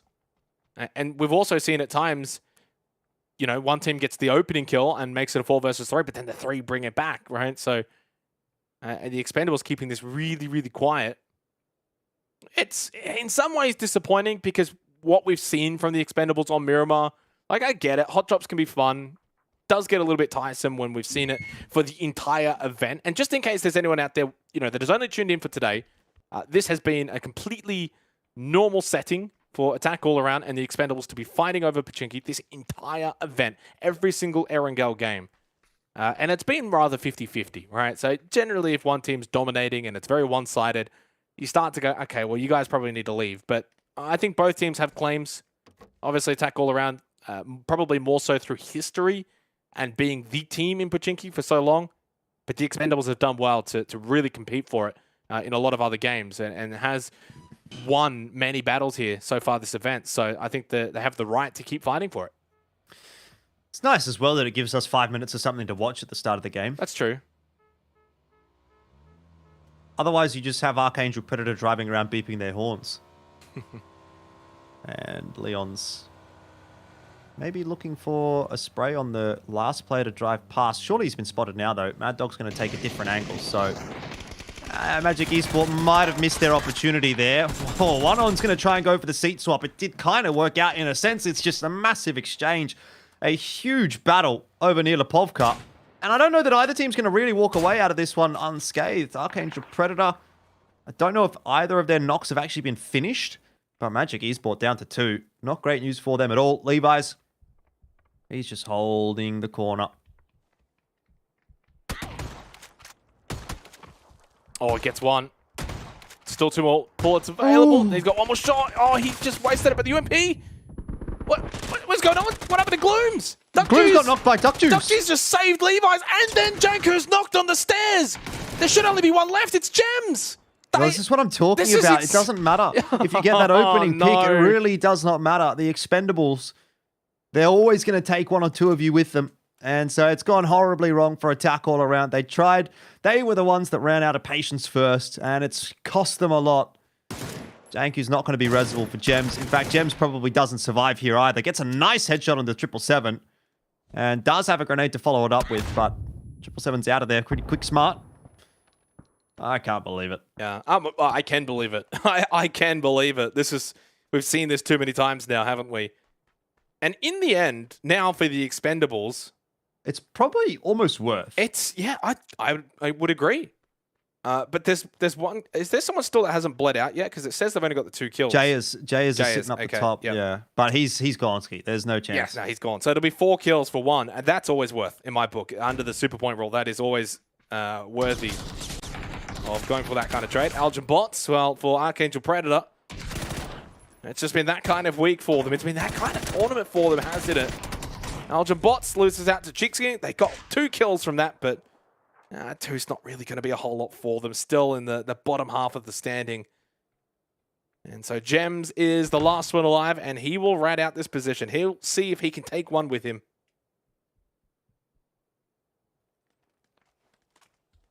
I think someone stole the kill. Stole it. Yeah. It's unfortunate news for the Expendables. Every point counts. I'm assuming it was NRX. Looking at the map, they're the absolute closest team to Pachinki, so it has to have been them. You would say so. Hey, you get that free point on the board. Why not? Well, Gems, what are you going to do? Is 3 points for 1 death worth it though? That's when it starts to. Well, at the moment it's only 2. They might not even find. Well, Gems. I'm assuming if they get Gems, 2 for 1 is probably not really ideal. Yeah. Guess if you extrapolate that over the entire team, 4 deaths, 8 points. That doesn't sound like a bad game, I guess, but probably be rather getting the 3 or the 4. BN United don't seem like they're going to be getting 3 or 4 out of this game. It's a contest. Not over Rozok this time. They have had to battle there for control a couple of times, but once again, Luxurious just running into another early fight. I don't know what it is about them, but they seem to be a battle magnet. Or maybe they're the magnet that goes to the battle. Oh, they just find themselves in so many early fights. There's a big little fight there between Team Bliss and Daraton 5. That would be one to keep an eye on. Having a look at the map, that's over towards Yasnai. I think that's not really a fight, more just sort of Theraton 5 on the rotation. Insight did get exquisite, so out of the vehicle and the rotate. So that's a big one there for Team Bliss, and a bit of a hindrance there for Theraton 5. I mean, obviously, Bliss need every point that they can get. Spout, Zest, just in an absolute horrible spot. And, well, good news for Luxurious Esports, Jordan. They continue their good form that they found on Miramar over to Erangel to start this game. I think Zest last one alive. Obviously, distance away. I don't know if they'll rush over to try and get rid of him. Only 12 seconds till phase 2. They'll be a little bit more preoccupied as to what they want to do for this next circle, as Dat Blue finds an easy kill onto Solalzi. And they lost Shimv earlier too. So a couple of those top teams wounded, down to 3. Unicorn Phoenix, Theraton 5, and Cerberus, all now down to 3 players for the remainder of this game.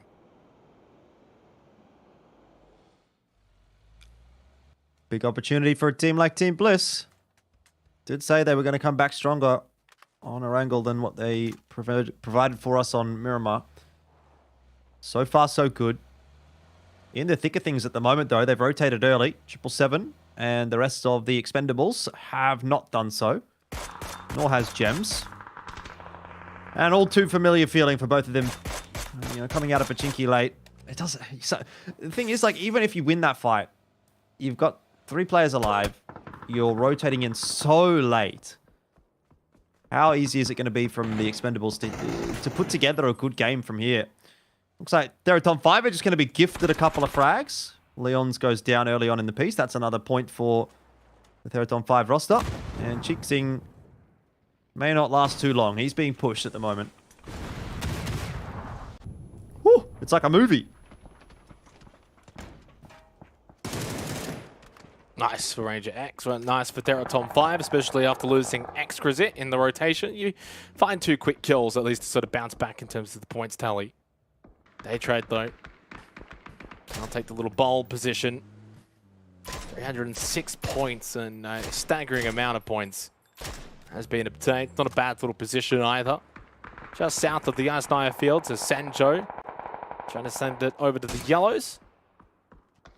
Day trade now close by to Cerberus, and obviously for Cerberus, that was a factor in the last game, along with Archangel Predator, that spelled their demise to close out Miramar. Revolver for Kang, probably wants to upgrade that. Yeah, not ideal. Anyway, the Expendables have finally made it inside of the zone. Still going to be a long road to get to where they need to go, though. And if this circle moves south off of Yasnaya, which would be the general assumption, there isn't really that much that they can take anymore. Not in terms of the premium buildings anyway. Unicorn Phoenix look to be in a good spot. Team Bliss have the compounds and the bowls just outside of Yasnaya, so if it goes out, to the east, that's going to be favorable for them. Luxurious, locking down the western side of the map. Down to the scraps for the Expendables.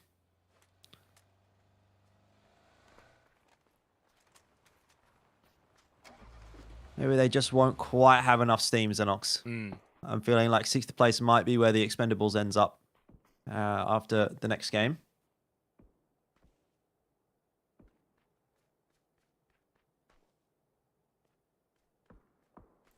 "30 seconds until phase 3. Bit of a slow one here on Erangel. I mean, usually it's Miramar, isn't it? But I feel like the last game of Miramar was probably a little bit different. It was a bit more faster paced, wasn't it? Whereas this one, a little slow going. We've had a couple of deaths in here or there, but a large majority of them not really too much of a major factor. Magic Esports, Archangel Predator, kind of in the bottom half of the standings. We look at the survival time, though, for Erangel. Team Bliss leading the way, 26 minutes, 53 seconds, even above Day Trade. Through 13 matches. That's a significant little number, a little stat when you take into account how far ahead Day Trade are when it comes to the points tally, Jordan. I mean, 102 points, and yet they're surviving on average longer. That is a pretty telling statistic, isn't it? Again, further reinforces the ability for Team Bliss to come back in these remaining 2 games. All they need is a couple of favorable circle shifts, and it might be done. Day Trade, they're going to try and crash on top of Unicorn Phoenix. They're down to 3, though, UNP, so it's not going to be easy to defend. Nurans has dealt with that blue. It's a 1-for-1 exchange so far. Belmoth crawling through the field at the moment, but Chu and Hungbo Ditch are really scrambling to try to find a way to defend this compound now. Chu doesn't want to get too over-aggressive here, especially after losing that blue. Hungbo Ditch still with a nice little high ground advantage here. Needs to take advantage of it as well, especially while Belmoth's getting revived and has spotted surely the easiest kill you could ever get. Oh, Flash is still making it difficult for him anyway, but he's sitting out in the open. And Hungbo Ditch does oblige and take the kill. I tell you what, Flash had got that kill onto Hungbo Ditch, there would have been some questions asked. So Flash down, Belmoth's been finished off by the Molotov of Poochills. Didn't see how that one has transpired. But an opportunity for Unicorn Phoenix to maybe take out the champions here. Norans and Poochills in a 2 versus 2. It's a big fight, Jordan. And it's not even necessarily who wins this fight, but also the points that are going to be gained in doing so. Those 2 or 3 points, or whatever it ends up being, could be absolutely massive for Theraton 5 in holding down 3rd. If they go the way of, Unicorn Phoenix, makes it more difficult for Theraton 5 to catch back up. Day Trade don't quite need them so much, but Unicorn Phoenix definitely still in a precarious position on the standings. Slow and steady wins the race. Nurans and Poochills. I mean, Nurans has definitely been one of the MVPs for this entire tournament. Unicorn Phoenix feel like they've been doing it really by committee. I don't think there's been one singular standout for that squad. Well, Nurans definitely has been a star for Day Trade. So it's good to have him in a clutch situation like this. Maybe it won't really amount to anything, and even if it does, it might actually end up happening too late, because I'm seeing on the minimap, Alter Ego starting to rotate their way in. NRX, by the way, just eliminated by Made in Thailand, and that looks like a clean squad wipe. Yeah, very clean. Very quick as Made well. in Thailand might make that run in for 7th this game. Certainly in a good position to do so. 4 players alive. Not a bad little spot down to the south. And yeah, and that was a quick little cleanup of NRX. This little 2v2, though, has gone on for far too long. Credit to Chu. He was inside of the shack before and heard the nade pin and just bolts out of there. Now, hello. If you're a Pink Bliss fan, you've just seen the best thing you could see all night. They get the hard feed for phase 4. And if there's any chance of a top 2 finish, Jordan, if there's any chance, you need to capitalize on this game. They got to win this. They have they to really win got to it. win this. Yeah, they've got to get the 10 points. They got to get the 10 points, and they got to get more than that. They got to get a decent amount of kills in doing so as well. It probably needs to be 5 to 10 kills at least for Team Bliss. That would be 15 to 20 points, get them into 219 to 224. And that's where Unicorn Phoenix is sitting. And of course, Unicorn Phoenix do still have a couple of members up. Deraton 5 have 3. Cerberus have 3. So all those teams can still get points out of this one as well. That's going to have to factor into your calculations if you are Team Bliss. You can put in all the hard yards. You can do everything you possibly can. And you can still come unstuck. So it's not really just about what you're able to do. But yeah, they need some kills. They need the win if they're to be in the discussion for the next game. Yeah, and they need Daytrade to win this little 2v2 against Unicorn Phoenix. They can't allow Unicorn Phoenix to have or that a third duo. party. They just need, what they really need is Alter Ego to drive in there, or Made in Thailand. Yeah. Just someone to come in and play spoiler and pick up all those kills and deny it completely. Senjo. Maybe Senjo can be the heroes. They could be. Still. I mean, if they take out Cerberus, then they will be, at least for Team Bliss. Oh. Kang's pulled up right here. Steel's just gotten absolutely my God. floored. Nothing he could have done about that one. Kang down to 5 HP as well. Maybe the anti-heroes as the points are going back over in the direction of Cerberus now. That's not what was supposed to happen. Wow, they can't catch a trick. They literally can't walk in this server without just being completely beamed, Jordan. They have just been destroyed by Cerberus. That was really unfortunate to watch. Very nice for Cerberus to pick up basically 3 free points. Here we go. Now, here we go. The drop down from Hunkfo. Oh, Poochills wins it, though, and sends him packing. 2 makes the run out with the shotgun and finishes this off. 3 kills for Unicorn Phoenix. They eventually win the fight against Daytrade, but now only the solo player of 2 remaining. So still a really good position for Deraton 5's, Cerberus, and Team Bliss to capitalize on the misfortunes of Unicorn Phoenix. They're going to be licking their lips at the moment, those 3 teams. The Expendables and Cerberus a little worse for we're having lost a player already, but definitely still part of the discussion. I will say, though, Cerberus's position doesn't look too enjoyable to play from. And the Expendables out in the field as well. It's not ideal. Looking at the minimap there, Team Bliss seem to be the best positioned team of anyone. The only thing that is in the back of my mind is Gems. Oh, what is Gems going to do? well, You know? now that circle as well isn't really favoring Team Bliss as much. If anything, now Extraordinaire in a good little spot and provides a reprieve for those teams out towards the west. And so that really could have gone a whole lot better for Team Bliss. That's not gone as bad as it could go. But as you mentioned, you've still got Gems lingering around behind them, and you don't really get the circle shift to favor you either. A lot of that field now in play. They really probably needed another Eastern hard shift to force the field to be played by everyone else. Now they need to play the field and move away from the compound eventually. Oh, just look at Gems. What a spanner in the works this could be for Team Bliss if he even so much as gets 1 kill. Surely someone gets caught on the rotate out of this building, this compound. I mean, if Gems gets the opportunity to get 1 point, he's going to take it. It's really not going to matter for attack all around, though. No, there's no way they're catching up to Made in Thailand at this point. No, but not happening. It could be a huge spoiler for the chances of Team Bliss. And I feel like Team Bliss need kills from this too, from this game. With only 1 more game to play after this, you're still about 20 points behind Unicorn Phoenix, as Chu should go down here to Tede. The nade does miss. Both nades do miss. He throws out the smoke, playing this pretty well. And has a couple more smokes in the back pocket as well to utilize. As Alter Ego on the edge. Are they going to force this? Or are they going to drive away? No, they just pull up into a different position. And Nang Tippy inside of the US. Nice spray opportunity for Chu. Any point here is so important for Unicorn Phoenix. The more that they can get from a 1-player position, the better.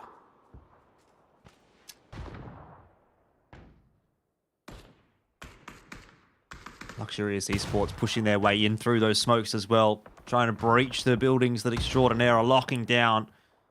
Doesn't look to be working out amazingly for them. A 1-for-1 exchange, though, can still go either way. Smell and 74L1 are lurking.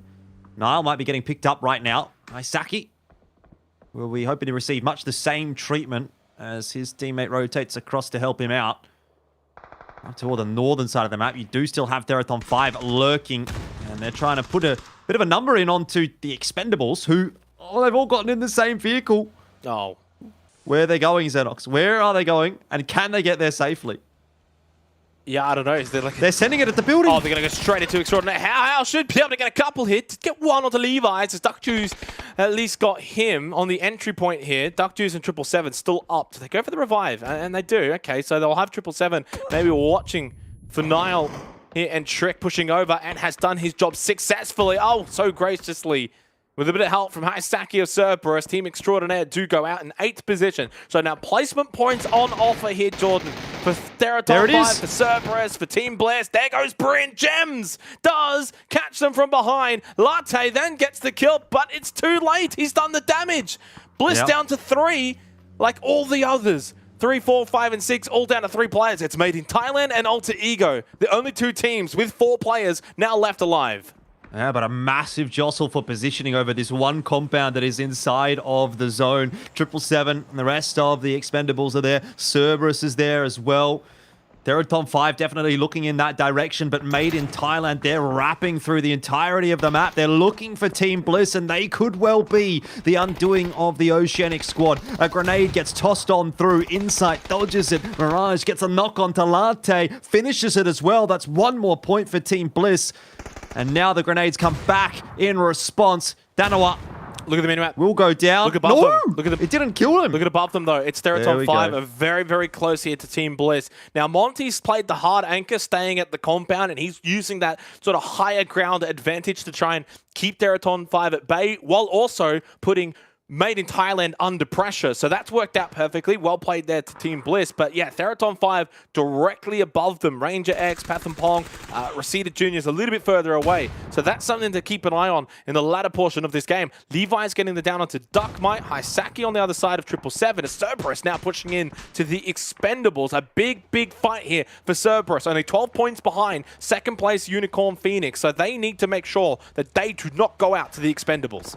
They're eating shots right now from Alter Ego, though. Haisaki goes down to Levi's as well. Monty gets dropped by Theraton 5. It's happening all over the map. Big fights happening on both sides. Haisaki confirmed. Cerberus down to 2. Monty drops as well. Bliss down to 2. And the Expendables sense their opportunity. It's Duckmai solo now for Cerberus, and he can't turn in time. The top 4 remains. Theraton 5, Team Bliss, the Expendables, and Alter Ego. Yeah, and you may have seen in the kill feed, Jordan, Monty did go down. There was no way he was going to get away from that building. So it was a last stand effort from him for a bit of short-term game, less so for the long-term game. Or actually more so long-term game and less so short-term. But either way, Insight Mirage still alive, courtesy with a bit of help from Monty. So they've got a good position over towards the tree line. 30 seconds until phase 7, close by to Ranger X and Pathampong. But it's Alter Ego that have done such a good job over towards the field side. 4 players up. And just being able to keep getting this position, keep moving closer and closer towards the center point. Now, they're not quite going to engage on Team Bliss, so it's a 2 versus 3 now for Insight and Mirage versus Theraton 5. I mean, you couldn't ask for a bigger fight here. It's 3rd versus 5th. This circle shift is going to tell us a lot as well. It might not even matter who wins this fight over on this side of the map as Insight gets dropped. It's not going to be great news for either, really. As Alter Ego gets a bit of a feed. It's Mirage now in a 1-on-3. He's actually dealt with Ranger X, but he's inside of the Molotovs, and he is done so. Theraton 5 will increase the gap over Cerberus, over Team Bliss, and Bliss will remain in 5th place. Oh, geez, that's just, yeah, and that's probably now Bliss. I mean, what is that? 14 points to second. It's doable. You know, going into the last game, you have a big, big win. It's certainly doable, but you got to get so much to go your way. And, you know, you kind of think of the differences between 2nd and 3rd versus, say, 5th when it comes to, like, you know, PGC points or even just prize money. Big deal. It's a big, big difference. So still a lot to fight for going into the last game for Bliss. For the Expendables, though, they're 7 kills. You know, they're actually getting a little closer to Team Bliss now. 194 points, aiming for that 5th place. It's certainly achievable if they finish strong here. Alter Ego, they're looking to play spoiler, though, down to the south, still with 4 players alive. Oh, the grenade is going to blow the Dacia into the moon. And that opens up the angle for Duckjuice, and he's going to grab himself a freebie. Alter Ego still do have a few players alive here, but they don't really have the best of positioning. The Expendables having actually won that battle for the compound to put themselves in a really good spot. Theraton 5 clearing out their side of the circle also helps out quite significantly. But they don't really, I was going to say, they don't really see like they're having much of an impact on this game so far. Inevitably, though, it is going to start to falter in their direction. The Expendables really doing a number onto Alter Ego, who were looking like the power force with 4 players alive. Very quickly goes in the other direction. Alter Ego down to just the 1. Theraton 5, they're looking for these kills as well. And they do grab 1. They're in a second, Ranger Jordan. X. Live standings alert. Theraton 5 are up into second. Unicorn Phoenix have been second for the vast majority of this tournament, and they've now dropped to third. It's only 1 point, but it is significant. And it now means for the Expendables, there's a chance you win this game, and they are right on the heels of that 5th place. They could send Team Bliss down to 6th at the conclusion of the next game. But it's Ranger X who gets the headshot onto Levi's. And Ranger X now has only 777 and Duck Juice to still deal with, and he's got Rosita Jr. in a good position, who gets the down onto 777. Duck Juice, the last one alive, down to 1 versus 3. Theraton 5 storming home into second with 1 game to go. They should find victory here on Erangel. They've done a really good job of it as well, been decisive in these pushes. They find the flanks, and they were the team to beat, weren't they? Theraton 5. Once that circle started to encroach, once they dispatched of Team Bliss, they really didn't have anyone to deal with on their side of the zone, and they were able to take the fights that they wanted, and that's exactly what they did. Very, very good performance from them, up into second place, as you say. A 10-kill win. It's what we were saying was going to be required for those teams hanging around 2, 3, 4, and 5 to really secure their place, and they have done that. They're 8 points ahead of Unicorn Phoenix. It's not a lot, but with 1 game to go, it might just be enough to have a bit of a, a glide into the victory. And I guess it's not necessarily a victory in the sense that Day Trade obviously walks away with it overall, but Theraton 5, they might just have done enough to take second. Certainly so. And look, obviously for Theraton 5, it's an interesting little predicament, right? Because in terms of points and the qualifications for PGC points, Day Trade, have they done enough to get through being sort of, well, I mean, I guess you've got the best team from Thailand, right? That's their one path of qualification. So now you got 2 teams in Thailand, 1 and 2 at the moment. It's going to make things very interesting, but probably more so for PCS7. Regardless, for Theraton 5 doing everything they can to try and snatch that second place away from Unicorn Phoenix, and they've done so. 8 points is the gap now for Theraton 5. They've got their own little lead here against Unicorn Phoenix, and it's a good little rivalry, isn't it? Always Thailand and Vietnam, Jordan. At the moment, Thailand 1 and 2, and then Vietnam are like 3, 4, and 6 and 7. So you've got the 2 Thai teams on top, and then everyone else after that is basically from Vietnam. So you love that little rivalry that has always been part of PCS APAC, and then obviously Team Bliss in 5th, which they had an opportunity, Jordan. They had a good Phase 4 shift, but, it's not all about the Phase 4 shift, is it? You want probably more the Phase 6. 5 and 6. Yeah, 5 and 6, for example. So it didn't work out for them, and now they're 22 points behind Theraton 5. So I think second place might be off the cards. They could still probably get a top 3 with a really good finish, but yeah, ultimately, it feels like it's down to Theraton 5 and Unicorn Phoenix for that second spot.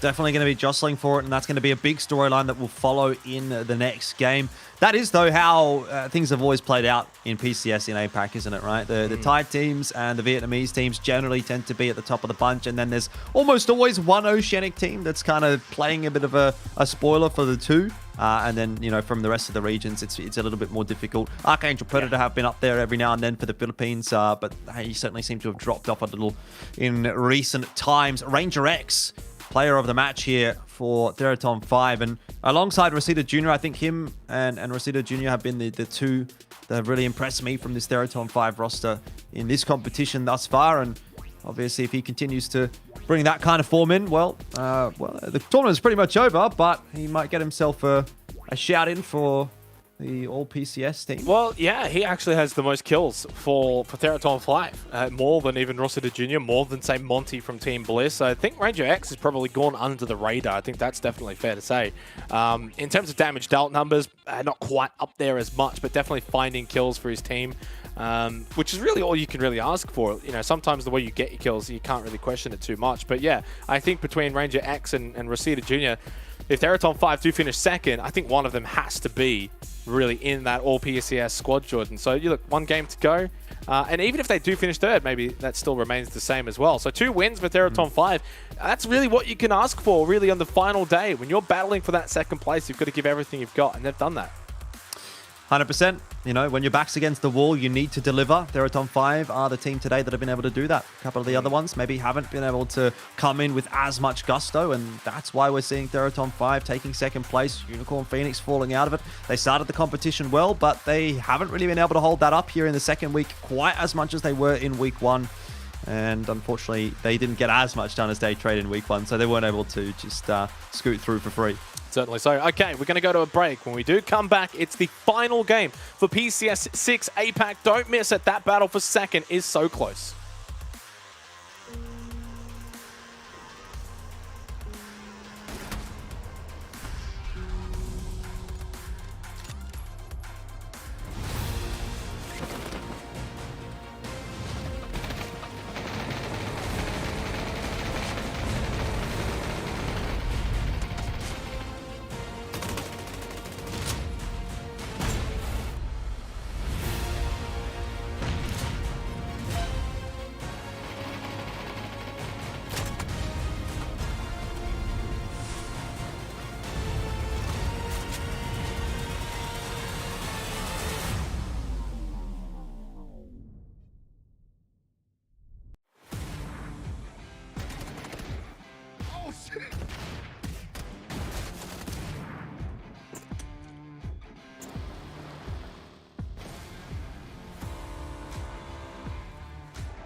살려줘.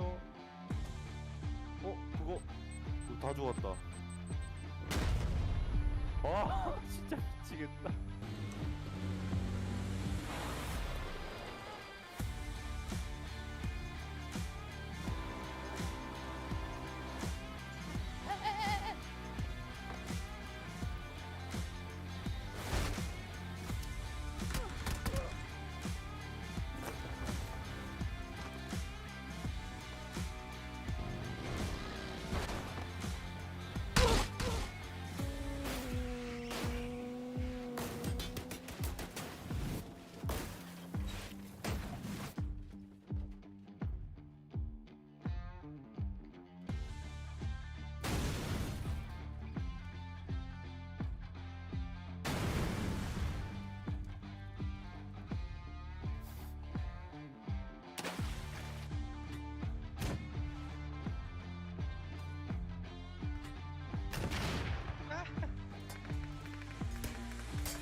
I know what you really want.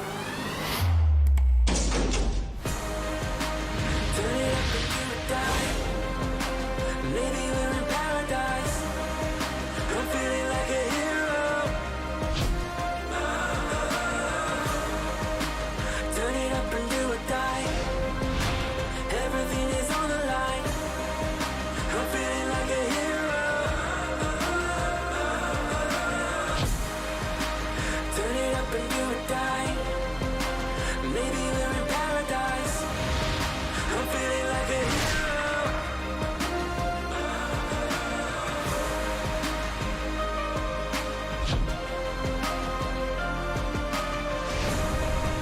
I'm feeling like a hero.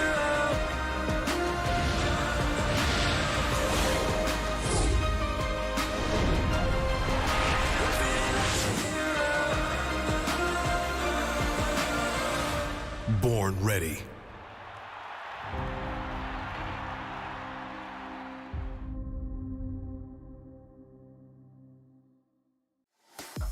The final game for PCS6 is upon us here for the APAC region. It is not a battle for first place, but a battle for second, which is still just as important, Jordan, with the PGC points and the prize pool money on the line here. Now, of course, Theraton 5-2 wins tonight has put them into that second place position. Unicorn Phoenix now need to fight back. Certainly do. They don't have to fight back too much, though. Only an 8-point deficit, and that is, as we know, very much possible to overcome in one game. Take a look at the overall scoreboard here, and you can see exactly what we're talking about. It is really, really tight toward the second and third place, and obviously even between fourth and fifth as well. Maybe the Expendables could make a late run in for fifth if they have a good game here too, but there is a little bit more catching up for them to do as well. Unfortunately for BN United, made in Thailand, they haven't really had the day that they've needed to remain in contention for a top 6 spot. Remember, that was a big discussion point we were having right at the start of the day. We were saying there's like 3 or 4 teams kind of playing for top 6, and at the moment, really, it's kind of only the Expendables. Yeah. So I don't really see much happening there. But aside from that, you know, another team that hasn't really gotten it going today has been APAC all around. They were perhaps jostling to get out of the bottom 8. Doesn't really look like that's going to occur today either. So overall, Theraton 5, they've probably been the most impressive team today.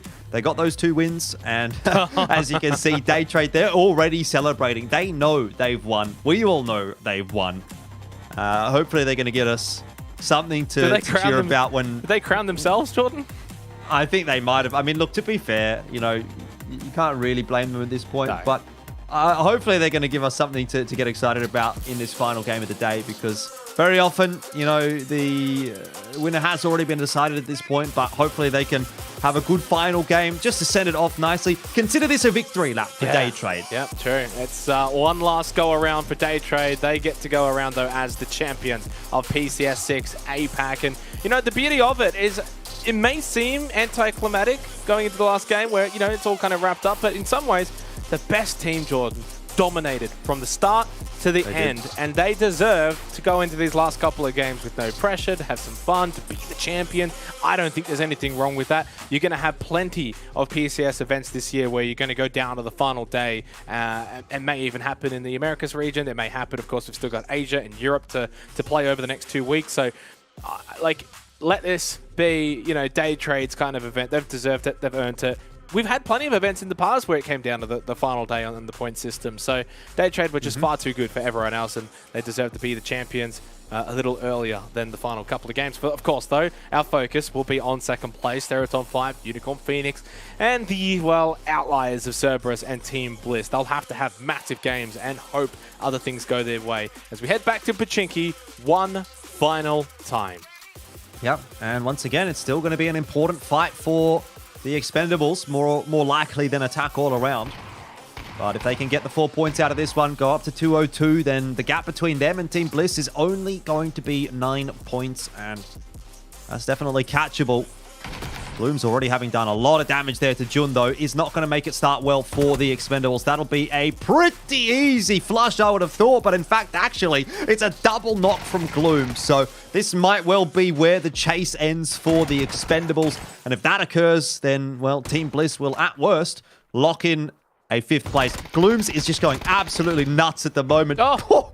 He's got them all bar one. Jayers eventually gets duck juice, but Gloom's pretty much just one on Fordham. Is that the quickest one we've had of the Pachinki battle? It's over in 2 minutes. They wanted to go to bed. Yeah, well, look, the Expendables, what are they, 21 points above Boundham United? Lock them in 6th. Yeah, I think you could probably lock them in 6th unless Boundham go absolutely crazy this game, which, well, Simon's going to be careful because How is already here at the cubes and has a Scar Owl and is about to run straight into him. Has heard him go up those stairs. In fact, Simon also has a Scar Owl as well. So both evenly equipped. How though, I think has less ammunition, but still, for the Expendables, a little bit of an anticlimactic finish for them because, you know, they were so great on Miramar and, you know, even won the first Pachinki battle here on Arangel, but lo and behold, it's not to be. Now, the micro easy for Simon does still have the Scar as well. For Boundham United, an opportunity has presented it for that 6th place if they have a big finish here. Simon's going to be calling for some assistance, but he's not really going to be getting it at the moment. So Pow and Zest look like they're more than happy to be looting up in Watertown, and Cloris is doing the exact same thing in Rozok. Early rotation coming through from Extraordinaire. They recognize the importance of this position. This is maybe not a game-winning position right now, but it could be later on. And what's more important about it is that it is going to be a rotation-denying position as well. There is going to be every opportunity to fire at players on the cross. Oh my god. And all they need to do is get rid of Simon, which they've done pretty comfortably in the end. They'll have plenty of time to get that res as well. But what I love about this compound is that you just essentially get free shots on anyone driving over the bridge, and more often than not, might find yourself a free kill point or two. Well, let's have a look at the kills for match 29. Ranger X led the way with 6, and he also had a pretty decent damage total as well at 5, 6, 5. Levi's then with 4, leading the way in front of Haisaki, Duck Juice, and Ross Sitter Jr. all on 4, but well, he had a little bit more damage, 604 to be exact, which led the way in the damage portion. And Boundham United looking for the swift, immediate revenge. How, Kid X, both knocked out. And yeah, look, I mean, why not? You've lost one, you may as well go and get revenge and try and get the rest of Extraordinaire. Zest should be able to win this, and does. Whoa. And it's only one left. It's Trick, and Zest makes quick work. Wow, we've just lost 2 teams inside of 4 minutes. I guess those are the kinds of shenanigans you get up to when it's the final game of the day. Final game of the competition. A lot of teams probably recognizing that they're stuck where they are for the most part. I mean, I guess for Extraordinaire, they could have gotten up into 11th quite easily. They're only 2 points behind Archangel Predator. And for BN United, we did say it's probably difficult for them to catch the Expendables, but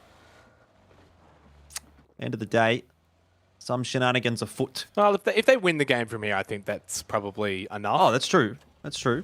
Winning it with 3 players, though, is probably not going to be easy. Not necessarily, but it's doable. We've seen it before. Theraton 5. I've got all 4 players up at the moment. Unicorn Phoenix up in Severny as well. Pretty happy with their positioning. They won't be too bothered for, you know, at least another 10 minutes. Team's going to start to make their way up sooner rather than later, but they are really, really isolated.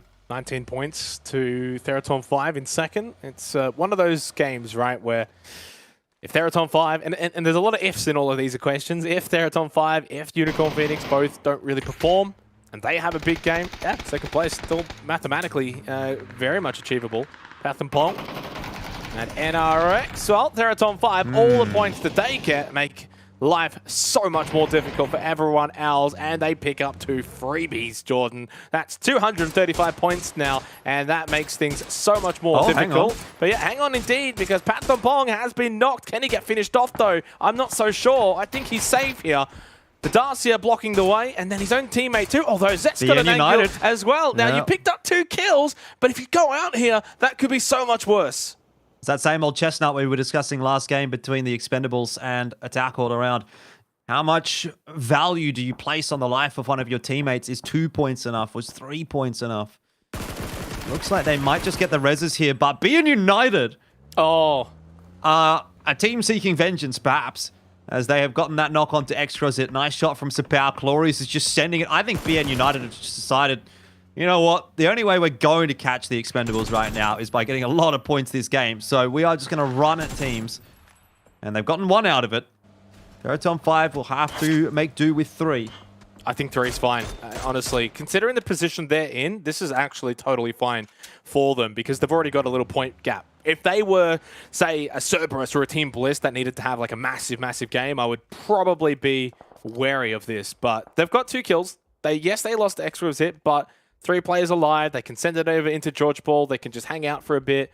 Recover, get some loot, get some meds, replace their broken vests, etc. Really gear up them for the late game.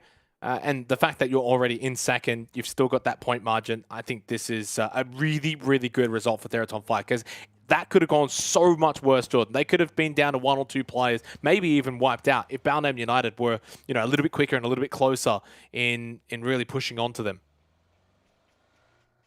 Well, Team Bliss, they have a very long way to go. Poor old Team Bliss. They did drop on the military base this time, as the plane was going over that. But I haven't really seen any military base circles. I can't believe it. It's been crazy. They would have been hoping for one this time, but won't get it. In fact, funnily enough, it's the 2 Oceanic teams that are just having a little bit of a stalemate on the bridge near Milltop. Senjo's down there. Day Trade up on top of Everest, trying to defend that against a potential push from Alter Ego. And they will be able to force them away. Anang Tipi still just hiding on the side of the hill. He'll be hearing the footsteps of Nurans. So maybe one last backstab into the lobby leaders. Not that it'll matter too much. Nurans with a jump across. And there was nothing he could do about it. He saw Anang Tipi as he was flying through the air. But he couldn't find that pick. Luckily, Puchos is there for the trade. This is probably one of those games where you almost don't really care at all if you day trade, right? You've already won. Yep. Unless you're, looking for the individual statistics and want to sort of pump up your own numbers. Norans would, I don't know. I mean, I don't know Norans, whether he'd care for those or not, but he's in a position where, you could have some extra statistical numbers get pumped up a little bit in this final game. As Unicorn Phoenix over towards the down plane. Further up north. Now, the majority of teams are on probably the south side of the Roshok River, close by to Mount Everest, at the south side of George Paul. There are a couple on the north side, Luxurious Esports, Theraton 5, Balnam United being the other one, and of course, Unicorn Phoenix that we just saw. As they tackle around, now pushing over towards Day Trade. Flash is low. Will be healing up and does get that first aid kit off. And then the nade, well, this one honestly closer than I thought it was going to be. These nades are always just sort of a throw and prayer kind of situation. Ooh. And they are landing onto Flash, and Gems pushes right up. Such an aggressive final game here for PCS6 APAC. Yeah, everyone's really just sending it, aren't they? And it's not even the kind of circle that you need to do that in. Like, it's circle 1.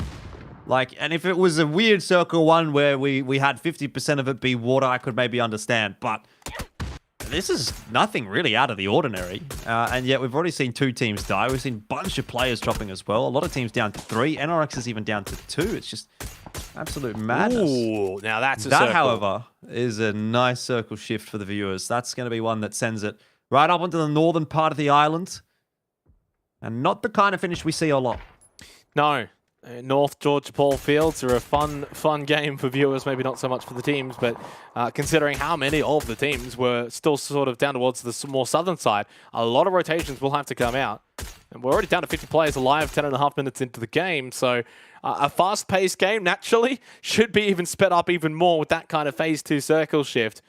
Although, in saying that, considering how many teams we've already lost and how many players we've already lost, there should be a decent amount of room for teams to rotate up towards the northern side of George Paul and the subsequent fields as well. Now 74L1, he's watching this George Paul bridge, and Smell should get a nice little spray. They both do. In fact, that's 3 now down for Magic Esports. Only 1 not left on the bridge. And for Luxurious Esports, well, this is a chance, Jordan, to go for triple digits, to be the 15th team to get into the 100-point territory. Once they get rid of 1 non, they'll be on 89 points. They'll be 11 away. Very unlikely, but doable. Look, if nothing else, Luxurious has been a fun team to watch. And it's for this exact reason. They always get into the early fights. Not that they're, doing anything particularly strange in this game, at least. A lot of teams getting in those early fights. 74L1, though, does get knocked by NRX. And Luxurious will just see that last Magic Esport player slowly sliding away. 2 wheels broken on the Dacia. It might actually be the end for Luxurious here, though, if NRX have anything to say about it. Just the duo of NRX, but they're doing a number onto Luxurious. There goes NBK. Have a good night, mate. You won't be playing any more PCS this season. Lynxy. Bit of a rough one for Lynxy, I feel like, and well, I think for the entire team, to be completely honest, but so much to have gained and learned, and now they push into Unicorn Phoenix. One last fight awaits both of these two teams, although for Unicorn Phoenix, they may have a few more after this if they can defeat Senjo. That's a team that still, they might be on the bottom of the standings, but can have that firepower. Betchu, Shinvi have the angles, and now Lynxy falls. I don't think Senjo even got to fire a shot in this fight. Reb got on top of the building, and that's about it, and he's almost dead too. This is just how quick these fights have been, unfortunately, for Senjo, and he's gone. That was seamless. That was so easy. And big points for Unicorn Phoenix in the race for second. Indeed. 4 big points on the board to equalize the points that Theraton 5 was able to get earlier. Team Bliss, they have a very long rotate. They're only just going past Rozok now. It took them so long to get off the military island because Senjo was watching from Milta. But who has the last laugh? Well, Team Bliss. Really just hoping for a 4th place at this point, I'd say. It's them or Cerberus. Battle for 2nd, battle for 4th. Beyond that, not really a whole lot of moving and shaking that is likely to be done. Maybe 14 and 13. NRX and Alter Ego could change around. Oh, here we go. Attack all around. They've rocked up right next to Team Bliss. Mirage starts off well, but Monty drops initially. It's a 1-on-1, 1-4-1. Now a 2-4-2, a 3-for-2 favoring Team Bliss, and that's the end of Attack all around. In the blink of an eye, another fight. It just ends. It's just over. And Attack all around will say goodnight and remain quite squarely in 9th place for this season of PCS. Cerberus, though, they see those shots and they know this is the team that they need to defeat. This is the team they need to get rid of. They've sent it all the way in the direction of Team Bliss, and this might be the final blow for Team Bliss. Cerberus looking to take an unequaled 4th place. Monty's got 2, though. So at least fighting back here pretty well for Team Bliss. I think at this point now, yeah, it's just entirely the battle for 4th and 5th. I think with these two teams fighting it out, it's not going to be a situation where maybe one of them could go for 2nd or 3rd. They're both going to be heavily wounded from this. Not the best position either. Alter Ego's coming as well, by the way. Gets the kill onto Mirage. Monty has been able to at least get rid of Hisaki. And that's down. Monty's got 3 in this fight. It's Bryn that's down. Monty is the last one alive for Team Bliss in a 1 versus 1 against Duckmite. Monty low. Duckmite full health, but the smoke obscuring his vision. Hasn't seen him yet. Now he has it. The Rock. Duckmite got the final angle. The final bit of vision. This. Cerberus is going to get eliminated right here by Alter Ego. It's 218, 218. Maybe Duckmite can just sneak away. Who has the points advantage? Well, they're 216, Jordan. 216. Sorry, I can't read. It's a bit blurry on my screen. That's fine. So in the end, Cerberus, I mean, they will walk away with 4th. They'll definitely not be getting into 3rd. No. And that was a very smart decision from Cerberus, to be honest. They saw those shots coming up in the kill feed. They knew exactly where that team was. Oh, you know, ordinarily, you wouldn't make that push. Not in a time like this. But final game, you know what you need to do. You know the points differential. Yep. You go across, you dispatch of Team Bliss, and you lock in 4th place. So Cerberus will lock in their best performance in PCS history with that one move. Well, that fight was worth $4,000 firstly and 16 PGC points. 80 points for 4th and 64 points for 5th. So Cerberus out in 4th, Team Bliss in 5th, the Expendables in 6th. All pretty much locked in. Bound United would have to go pretty big if they're to get into that 6th place. But yeah, so 64 points for Bliss, 80 points for Cerberus. It does also mean, you know, for Unicorn Phoenix and Theraton 5, both of them 100% locked into the top 3 now. 96 points for 3rd, 120 for 2nd, as one non goes down to Nurans. And it's only 5 points, both on 3 players. So I think right now it's all going to come down to sort of that Unicorn Phoenix, Theraton 5 battle for 2nd. Nurans just having a nice, relaxing swim. Why not? When you're in 1st place by that many points. Circle shift. Ooh, right on top of BN United. Unicorn Phoenix also have a building, but that tends not to be a building you can win from. Massive hills all around it. Very hard to get out of. Nurans might as well just go down to the zone here and call it a night. Yeah, why not? But actually, what is the kill differential between Nurans and Flash right now? Ooh. Wow. Too much. Eight kills he would need to overtake Flash for the kill leader. So he's not going to get that on his own. No, not happening. Not happening at all. And look, nothing wrong with second, especially with your teammates, the one that's beaten you there. 310 points as well. So, I mean, it's not like... If they were on like 299 points, I'd be like, no, stay alive, get that one more point. But even that's not really a factor. They've already got the 8-winner chicken dinners. I mean, absolutely everything has gone perfect for Day Trade Gaming. Such a successful stage. I remember back on day one, Jordan, they were one of our teams that we kind of had in the notes about the fact that they've made every single PCS event, but yet never really been able to be a contender. And yet here they are. I mean, if we could go back in time to sort of pre-show discussion, match one, day one, and say Day Trade wins it all, 310 points, 8 wins, we'd be like, you're kidding. You're kidding. You're pulling our leg. Yeah, I think I would have. Look, I could have been convinced that they could win, but I don't think I would have been convinced that they would have win by in this fashion. They would have got, yeah, exactly, by 70 plus points, 75 points. And to get a 300-point tournament, an average of 10 points a game, I don't know if I would have seen that from Day Trade. So really, really impressive stuff. It's been a long time coming for them as well. Yep. 18 minutes gone, by the way, and we're down to 24 alive. So expect maybe a little bit of a slow couple of minutes. We've still got a minute till phase 5, and yet only 9 teams. How's Nuran's going to get in? He's going to run right into Sylphie. And if he doesn't run right into Sylphie, he's going to run into NRX. Well, this is going to sort of kick this off regardless, because Nuran's and Sylphie, someone's going to shoot someone, and then NRX are going to probably push up to those shots. Or vice versa, maybe. Oh, Nuran's is just... It's like a minefield of players, literally. Yeah. Now, where could you go? Sylphie doesn't really need to move, but they may look at that and think, oh, that was Sylphie. Like, or not, they know it's not Sylphie, but like that was the solo in our area, in our vicinity. We got him. But it's not. Sylphie's still there. Ladies and gentlemen, we got him. Unless... Oh, Sylphie's just going to keep his head down, but now he might actually have to deal with Theraton 5. Oh. Shots do go on to Lima, and now it really does indeed kick off. Sylphie does win that duel, but of course, Patton Pong from behind. Big point. Every point is so big for that battle for second. 6 points now, the gap. True. Theraton 5 have just... They might get another couple as well. Oh, Mad Dog from behind. He's just absolutely decked Rosita Jr.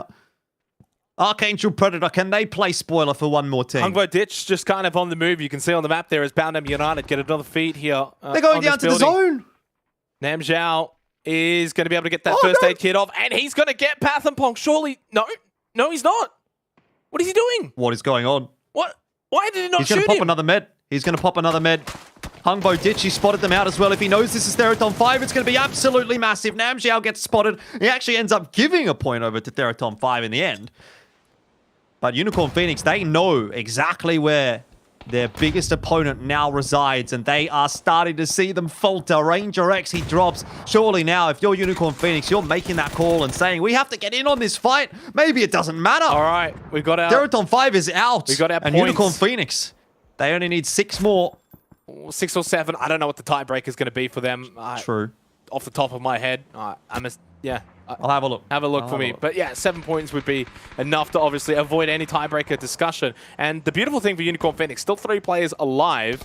Now, they've just sent it over towards Archangel Predator. These could be the kills that they so desperately need. Archangel Predator haven't necessarily been doing an amazing job, but Algebot has the biggest flank! And it's a quick knockdown onto 2, followed by Shinvi as well. It's only Hungvo Ditch. The push out has gone horribly wrong for Unicorn Phoenix. They are probably done in 3rd. It should be Theraton 5 in 2nd. Yep, that's going to be it. That's locked in now. Unicorn Phoenix out in 5th place. It won't be enough to get them up into 2nd overall. They'll stay in 3rd by a mere 5 points, and it was Archangel Predator that was really the arbiter of that decision. They dispatched off Theraton 5 and Unicorn Phoenix both. And now I guess the thing that we're looking for is to see whether or not BN United can find another 12 points out of this one and take 6th away from the Expendables.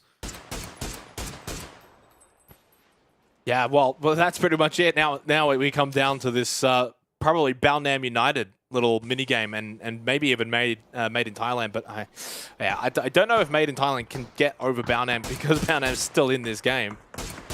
Haven't got any kills yet either. Trying to look at us. Alter Ego could obviously get above Extraordinaire. I think 1 point away there, and they've got the win, so I think that might be enough to get them over Extraordinaire. But obviously, eyes kind of on Balnam United here. How many kills would they need to get plus the win? Probably like another... They'd have to clean up the majority of this lobby. Well, how many kills are on offer? If they get all of them that are available currently, which they won't, Mad Dog's going to go down to the zone, and that'll be given over to Made in Thailand. 2, 3, 5. Well, I think they get another 6 points if they win. So probably about 5 or so kills extra on top of this. Doable. Not easy, though, especially... Doable, but if these fights are going to continue to ensue the way that they are... Yep. I mean, that's already another 3 gone. Yep. So best case scenario now, you're going to get 7. So you're telling me they need probably all 7 of these kills. They need to wipe out both of these two teams. They might not even win. Well, I mean, yeah, Zest is knocked down to 1, 2, 3, 4, but Clories has a good angle. I mean, at this point, and the way they've kind of played this game more so towards the start of the game, just throwing their bodies at it and seeing whatever happens, really. If they're going to get into that 6th spot, then that's probably the way you do need to play it. Made in Thailand, though, I don't think that they can get above Balnam United. There's not enough numbers in the server left. Doesn't seem like it. Oh, well, okay, so everyone's been given 5 points now. So technically 5 more points can be on offer. That's 185. If Balnam United get no more and they clean up the last 5 kills, that's 190. They kill, quick maths, Xenox. If they kill everyone in this server right now, Made in Thailand, they'll do it. But already straight away, you can see Alter Ego and Balnam United fighting each other. So look, I don't think anything's going to happen. I think we're done. I think Balnam United will get 7th, Made in Thailand 8th, and Alter Ego into 12th. Well, the big question is going to be then, who can walk away with the victory in the final game? It more than likely will be Made in Thailand, but it might not make a huge difference to the standings as a whole. Technically, if they win this 2 versus 4, Balnam will go into 6th. But it's a 2 versus 4. It's a 2 versus 4, but Clories is alive. And that's exactly what I'm talking about. Nothing is off the table when Clories is in the picture. He's got to be a lock-in for one of the MVPs of this tournament. In terms of his sheer impact as an individual versus the rest of his team, I think he's probably the one that's head and shoulders above the rest. Ooh. Close from Latte. And yeah, so Power gets knocked down, so that'll do it. Now it's only Clories, although it gets, does get the knock on to Latte, who's not really in a position to get revived either, so... Let's go, Clories. 1v3. I want to see it. I want to see it happen. That would be absolutely sick. Clories, it would just be the cherry on top of a fantastic season if he was able to do something pretty magical here. But the rest of the Made in Thailand lads are going to be rotating their way across. They have got the res onto the initial knock, and now Clories out in no man's land, and that's going to be it. Made in Thailand walk away with the final win. But of course, as we knew already, Day Trade, with all of their crowns and glory, are indeed the victors of PCS6. And by a large margin as well, Xenox. It was 71 points they won by. So congratulations to Day Trade Gaming. We pretty much knew it last week. They were, I would say, the most dominant performance we've ever seen in PCS in the APAC region. They are just far and away the top of the pack, and that is something to behold. It's always a weird feeling when you have these kind of victories, because you almost want to scream and be like, they are the winners of PCS6, but we've kind of known that for a week, right? Like, but in all honesty, you're right. I think in terms of a team's performance for PCS APAC, this has been the best we've seen on an individual team level. We've seen, big battles of 2 teams going toe-to-toe and exchanging wins, and you could probably say maybe those teams as, actual core 4 teams could be considered better than Day Trade, but Day Trade, just from an individual point, way too good for this event. No one else really came close to them. A little bit of Unicorn Phoenix on the first couple of days, and then they kind of dropped off, and even then it was mainly only, I think, the first day. And then after that, I think by day 3 of week 1, they had dropped pretty much to about like a 40 to 50 point gap, and then they didn't look even close in week 2. So obviously, for Day Trade, it's been a long time coming, especially when a lot of it's the core roster. And considering, in the older days of Day Trade, it was all about Venotica, Jordan. It was always about Venotica. If they did well, it was because of Venotica. Well, he's not on the roster anymore, and they go and win PCS APAC. How about that? Yeah. What a difference one roster change can make. Belmoth coming in, and, you know, obviously a very experienced player in his own right. And it's taken Day Trade from being a middle-of-the-pack team, at best, normally, to far and away the best team in the region. Yep. I'm not sure how that's happened, but Day Trade, obviously a very dominant performance from them here in PCS6. And keep going back to the fact that this feels like the most dominant win of any team in APAC history. So they'll be reveling in that, and the 200 points that they get toward the PGC tally, that's a big deal. But obviously the prize money as well, $80,000 US going over to Day Trade Gaming for that one. So it's hard. Big chops. It's probably hard to see them missing out on PGC for a multitude of factors, Jordan. I mean, just 200 points alone. I think the only way it could actually happen is if they miss out on PCS7. I think that's probably the only way. They'll be back though. Yeah, they'll be back. They've never missed a PCS, so what can you imagine them missing PCS7? That's true. Kill leader, of course, Flash, 100% confirmed. He'll take home $5,000, so big ups to him. Really, really good performance from Flash. I think especially more so in the first couple of weeks, well, not a couple of weeks, the first week itself, when everything was still kind of on the line, he stood up big when those games really mattered the most. So big plays to Flash. Jacob taking home the final game player of the match for match 30 for Made in Thailand, 4 kills, and a hefty amount of damage as well. But yeah, obviously all the talking points right now about Day Trade. And I think the other thing to take into account for Day Trade is, as you mentioned, they haven't missed a PCS event. So if that continues, even just a minimum kind of performance in PCS7, we'll see them go to PGC based on the 200 points here. Match leaderboard from this game, Made in Thailand taking home 16 points, but it doesn't really do anything for them in terms of the total leaderboard. It did get them close to Bound United, but because Bound United also had a pretty good game, in the end, those two positions stayed the same. Team Bliss, they had a brief moment in third place. They looked good for second at one point, Jordan, but they dropped to fifth. Not a bad effort, though, I think, for that team overall. Should be very happy, very proud of themselves for that. And really, whenever you're in the final day and you're fighting for that second place, you've had a good tournament. Cerberus in fourth, finally showing us what they've got locally, but here now internationally, the APAC region. Unicorn Phoenix, they held on to second for basically the entire event until the final day because Theraton 5 came home with a bang. Couple of wins and they get second place. Came home really strong indeed. The Expendables had a nice resurgence in this week as well. Have to give them some credit. Bound United, they fell off a little bit this week. And then Made in Thailand, Attack All Around, and Archangel Predator just didn't quite do enough to get themselves into some really top placings. Here is the road to PGC, though. Of course, it is a new year, so new PGC, new me as well, Xenox. I'm all about the new year, new me sort of movement. Anyway, what are we doing this year? Don't know. Maybe we'll head to PGC. We'll see. Look, at the moment, it's nothing like too crazy to really talk about. Yeah. You know, you guys should all understand that Day Trade won, so they're probably running the queue to get to PGC. And it goes down the list as we head in towards all those teams that made it into PCS this season. Obviously, an opportunity for all the teams to come back again in PCS7. There's going to be a whole new requalification process that they're going to have to go through. You don't get to just directly qualify through based on your result in PCS6, which is, you know, a little bit interesting. Not something that we talk about too often, but even Day Trade has to go back to requalify to see if they can make their way into PCS7. And ultimately, that, of course, will decide who does go through to PGC. And the big factor as well is that the PCS7 points are worth more than the PCS6 points. Yep. So you come first in PCS7. I haven't got it right in front of me, but I think off the top of my head, it's something like 240 points. No, you go straight through. Oh, sorry, you get the auto berth. Second place is 240 points. No, second is something 180. like that.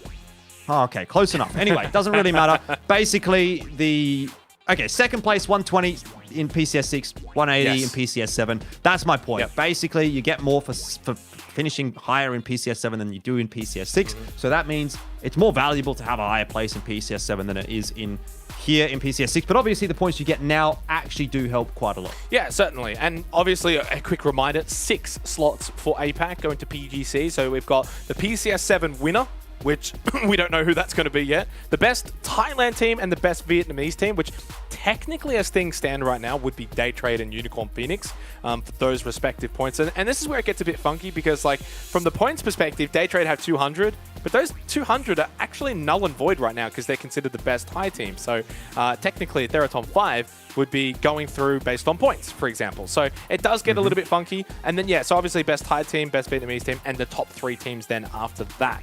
So if you want to go through technicality portion, Theraton 5, Cerberus, and Team Bliss would be those 3. Yeah, indeed. Well, that's definitely something that we're going to be talking a lot more about come PCS7. Not super relevant right now, but it is nice to keep in mind. You know, it is going to make life difficult for anyone that finished in the bottom 8 that's hoping to make it through to PGC. Archangel Predator. Archangel Predator, definitely. I mean, Attack All Around was at PGC last year as well. So those 2 teams that were representatives for the APAC region, unfortunately, have a long road to take to make it back to PGC 2022 and be back-to-back representatives. In fact, I don't think we would actually have a back-to-back representative. Of course, maybe Unicorn Phoenix, but technically they didn't go. BN United, a different team if they were to sort of head over to PGC this year as well. So it's not going to be, you know, back-to-back performances from probably anyone in APAC, I'd have to say. Well, the other thing to take into account for PCS7, though, of course, is that Archangel Predator could win the whole thing. You know, I think they're a team that's capable of that. So that's always another step to it, right? Whoever wins it. Let's go to some of our awards, though, coming up very shortly for PCS6. A lot of PCS7 talk, which is still a little bit a while away, Jordan. But obviously, as we mentioned before, Flash, he ended up getting that kill leader. And we got a little bit fortunate this time around. We got to help out with some of the other awards, Insane Squad, etc. Which, you know, it's a little bit harder, really, when you're not quite sure who you really want to vote for because you want to probably see the last couple of games. Do things change? Ultimately, though, I think in terms of the Insane Squad, or the PCS Squad, I should say, the All PCS Squad, it actually was not that difficult for the most part, especially 3 out of 4 positions were, for me, like insta-locks straight away. 100%. I mean, I guess when we get that up on the screen, we can talk about it in a little bit more depth. But I agree with you. In my votes, it was pretty obvious 3 of the 4 players that I wanted to pick, and I really only debated on the 4th player as to which way I wanted to lean. I also thought, to be honest, Insane Squad, you know, was a pretty straightforward one for me as well. So I didn't find it too difficult. I think we've probably got a pretty good Insane Squad here. You know, when you guys get to see it, I don't think anyone's going to be too disappointed with how things do end up playing out here. But overall, it's always a bit of fun. You know, I like this. I like the fact that we do get these awards, and I'm actually quite happy that we've got the opportunity to put our vote in as well, Xenox, because sometimes we've looked at it. You know, we've gone through from, I think it was like PCS4 maybe, where there was one particular player that just like absolutely smashed and didn't get into the Insane Squad. And we were all looking at it and we were kind of going, that's a bit interesting. But now I guess you can blame us. Not just us. Everyone else got a vote as well. Chunks and Saga got to vote. A bunch of the other casters from the other regions too. So that definitely helps. And hopefully you guys will be happy with what we've chosen. Hopefully. Yeah. Look, as I said, I think 3 out of 4. We're just obviously just waiting for the graphic to come back up. We don't really want to spoil it just yet. But 3 out of 4, I think, looking at the results, because I've got the results sort of in front of me, and the way that the Vietnamese casters and the Thailand casters voted, the first 3 were like just straight up almost like 100% pick rate, Jordan. Like we're talking just absolutely no questions. The 4th one, there was a couple of different ones.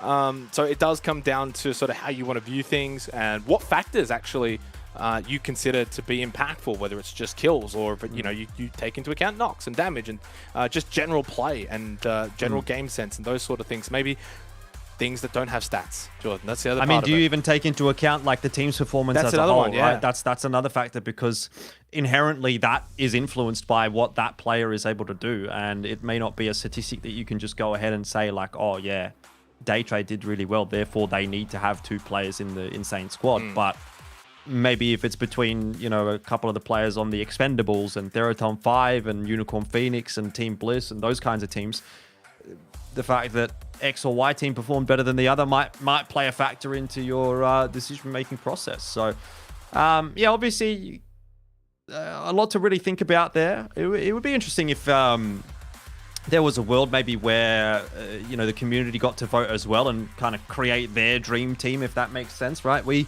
get to obviously put the vote in for the PCS squad, but I'd love to see what the community would think as well. I dare say a lot of it would probably just come from which region is the most represented in terms of the voters, and that tends to be sometimes how it happens with community votes, but it would still be interesting nonetheless. Now, just a quick reminder for those that have either just tuned in or sort of wondering what's going on. We have, of course, concluded PCS6 APAC. No more games, of course. It was Daytrade who ended up winning. If you want to go and have a look at a lot of the information, Wikipedia pretty much updated straight away, so you can go and scour through some of those statistics. We are just waiting to get that finalization for the awards, so that obviously we can show all of the wonderful awards that we've got for PCS6 APAC. So while we kind of just wait for that, we've turned this one into a bit of a podcast. We'll turn it into a PNC podcast, all right? We've got PUBG Nations Cup coming up.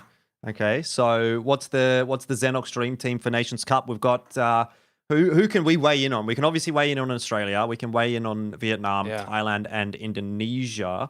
Is there any other regions from APAC that are represented? I think it's just those 4: Vietnam, Indonesia, Thailand, and Australia. Yeah. So no like Philippines region or something like that. But Thailand, Nurans has actually got the spot, I think. So for me, Nurans and Flash probably definitely would have to be up there in the discussion. Well, it's the most difficult part about it is every single country has different selection methods, which I'm actually not a big fan of that. I feel like there needs to be almost like a global method that every country's kind of got the same standardized method of selection. You know, for example, Australia has the MVP for this particular PCS APAC event. From one of the Australian teams gets a spot, right? Which is there's nothing wrong with that inherently, but it just means that it does make it difficult, especially when we want to have these kind of fantasy talks about who should be in what, and then you're like, oh, but actually that can't happen because of the way the qualifications work for it. So, you know, obviously there's a lot of voting processes as well that do happen to go into it. So I guess you can kind of speculate a little bit. I know obviously Australia is one that's kind of difficult to sort of touch on because of it, right? Obviously everyone's going to have Tickleton in their roster. Who else do you really have from then onwards is not actually as cut and dry as I originally thought. Yeah, I think obviously if we're taking the MVP from the APAC region, I would probably give that to Monty. So I think that's probably the easy choice in that respect. But then it's like, is it Luke 12? Is it Flood? Is it Waikiki Mukau? Is it one of the other guys coming through from the APAC region? Couple of interesting questions around that. I haven't been watching a lot of the Americas region, mostly because I've been asleep. Well, it's like when it's been on. 5, 6 in the morning. So yeah, I can let you get away with that one, Jordan. Yeah, 100%. So I think it's actually a bit harder for me to sort of make a comment on the Australian region team than it is for the Thailand region. Let me get up the Vietnamese region. old Twire and let's have a look at some of the statistics here for the Americas region, just to get a bit of a glance, because why not? Obviously, Tiggleton smashing everything, no surprise. With that, as are the Sonics, doing very, very well at the moment. Waikiki Mukau, of course, doing very, very well in the old gas cans. After that, don't really see much else. I'd probably say Waikiki Mukau could definitely be in a position to maybe get that spot. I know originally before this PCS event, a lot of people would have had Luke 12, but you know, Loki is struggling a little bit this stage. Yeah, that's what I've heard as well, and I also heard Flood has struggled a little bit this stage as well. You know, I guess that's fair enough. But those were the 2 that like would have been auto locks almost. Like, well, 3 I guess. Tiggleton, Luke 12, and Flood you would have thought would be auto locks. But if Waikiki Mukau's performing a little bit better, in a bit of better form, maybe there's an argument for him. That's probably not something that I think, again, that I have a huge amount to sort of weigh in on. But I think if I was to choose the Thai team, I mean, Flash Nurans definitely get locked in straight away. And I'd probably give it to Rosita Jr. and Ranger X from Teraton 5. I think those 2 were the other most impressive players from the Thai region, in my opinion. You know, maybe... I don't think Magic Esport or Made in Thailand or Attack All Around really performed well enough to sort of make a particularly good argument for themselves or any of those players. There was moments for Janku, moments for Jayers, but aside from that, had to be players from Daytrade and Teraton 5, in my opinion. Yeah. So I don't know if you would agree with that. I think that's probably pretty cut and dry to me, to be honest. Yeah, certainly. I mean, Vietnam's another one as well to sort of look at.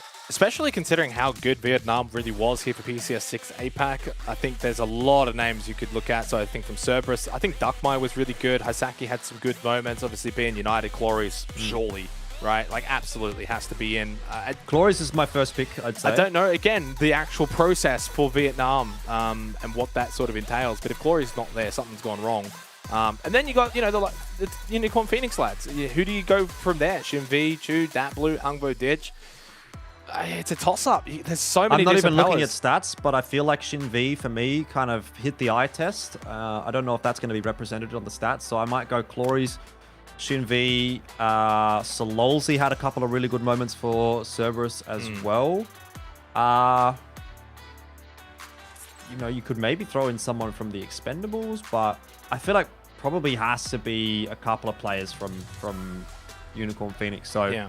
Well, maybe Chu. In terms of some of the statistics, Chu definitely did the best, kind of, in terms of overall stats, although Chu and Shinvi pretty much neck and neck in terms of kills, so if that's a big factor for you, then obviously there's that. But yeah, those actually, and yeah, Clories is straight up leading the way when it comes to the Vietnamese players. So I think, you know, you've got like Clories, maybe Chu, even Himas did pretty well for the most part from Cerberus. So there's a lot to choose from. I think the beauty of it as well is that because of the nature of PCS, especially here in APAC, all of these players have been able to play at a very high standard now. When we think back to PNC 2019, that wasn't the case. A lot more of it was very much regional. So you didn't really have that intercontinental battle of, like, you know, Vietnam and Thailand and Australia, etc. I mean, I know Vietnam and Thailand had you know, tournaments together, but still being able to also go and do things like PGC and to get extra experience globally, I think is going to be a big factor. I think teams like Vietnam, teams like Thailand are going to do very, very well at PUBG Nations Cup, maybe even more so than what they did in 2019. And obviously we know Australia is going to have a very stacked roster as well. So is there any other country that I'm missing? I guess you've got technically Indonesia. We can touch on as well, which I think is a little bit harder, right? The pickings are a bit slimmer. You've only got 2 teams to pick from when it comes to the APAC region in PCS to take a look at. I don't know if they're taking anything from, you know, a domestic competition. Some of the regions are doing that, of course, but for me, maybe Kid X and Trick from Team Extraordinaire, and today definitely from Alter Ego would be up there, and I think the fourth player probably could be anyone. It probably has to be from Alter Ego, right? If you have to take only 2 players from any given team. I don't. Well, Nile is already in apparently. Nile's in. Okay. Yeah. So that's. Oh well, I mean that makes it easy. So I guess Nile and Kid X for me, and then 2 players from Alter Ego. Yeah. I feel like that out of all of the APAC teams, that would probably be the weaker of the regions. So. But it would be very interesting to see how they play out. Of course, only the 16 teams overall, so it's nice that at least APAC's going to have a very large representation though, right? Australia, Indonesia, Vietnam, and Thailand. I mean, that's basically a quarter of the competition, right? So yeah. I think that's awesome for us from this region to have such a large representation. It's the beauty of the APAC region where you've got so many different countries for an event like this. You know, you think of North America and I mean, technically, you know, LATAM region as well, South America, you've got Brazil, the United States, so that whole Americas region, and Argentina, Canada, they've got 4. So it's a nice even share, and then obviously for Asia, you know, Japan, South Korea, so every kind of region has about 4, and I think that's beautiful. Yeah, that's really good. I mean, I would like to see the Philippines region represented there as well. I think obviously that's more difficult, right? Because then you'd have to probably take a team out or add another 3 on top of that just to make it even, and you know, then you get into weird situations where you have to have lobbies and blah, blah, blah, and this and that. And anyway, look, we've been feeling for a little while. Looks like we're ready to go. Here are the awards. Obviously, the series winner overall was Day Trade. They took first place. $80,000 picked up for them. It feels like such a long time ago we were actually talking about them, Xenox, but very much deserved victors. Far and away the best team in the region at the moment. And they really dominated in all facets, all across the weeks. And you know, there was maybe 1 or 2 days where they slowed down a little bit, but even in those slower days, they were able to have high placements, if not necessarily wins. Yeah, certainly so. We've pretty much spoken at length about them, of course, and deservedly so. They've been the best team in the region over the course of PCS6 APAC. The question will now be, can they, you know, repeat essentially, for PCS7. One of the biggest strengths of, the old Buram teams and the old Divine teams and the old Fury teams is the consistent nature of those teams and being able to go and do it again, again, and again. Kill leader Flash, obviously we were completely aware of that. Basically, as soon as the game finished, even the only competitor to him was Nuran's, his teammate, and it was like 7 or 8 kills behind. So $5,000 individually for Flash, and just continues the strength for day trade. I do wonder, have we ever had a kill leader that was not part of the team winner?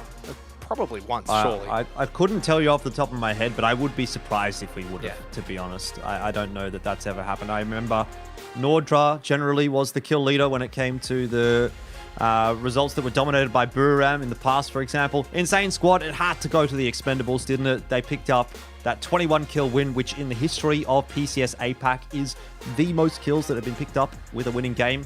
And in fact, actually globally in PCS, it's pretty close to the top amount as well, which I believe was 23 from Infantry over in Asia. So very, very exciting performance from the Expendables. I agree that they are the Insane Squad just in general as well, because, I mean, it is kind of insane to continue to hot drop for 15 games on Erangel, but they walk away with a pretty good result in the end. And this is the big one, the all PCS team.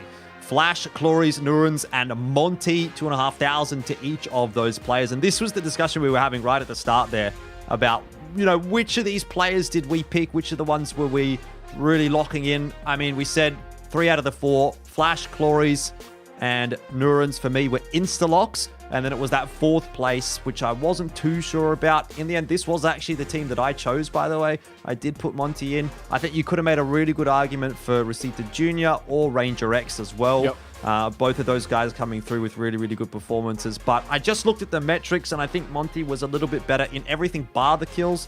He had more damage, more assists, better KD, etc., etc. So he got my vote, and he got a lot of other people's votes as well. Flash, 61 kills, 10k damage, almost 11k. Very impressive. Well, you mentioned that as well. The player out of the entire event that had the most, quote, lost kills, I think that's basically, when they knock them, but then they get killed by another team, was Monty. 11. The next best was 6. So there's a bit of fortune a lot of the times, or in this instance, a bit of unfortune as well. So really, when you do look at all of the statistics, Monty definitely deserves that position. And obviously for Team Bliss, it just came down to the last couple of games, right? The last 2-3 games, they could have easily finished second, and I don't think anyone would have really questioned it at all. But Flash, Cloris, Norins, 100% locks, no real questions there. And as you said, I agree. I had Ranger X and Rosita Jr.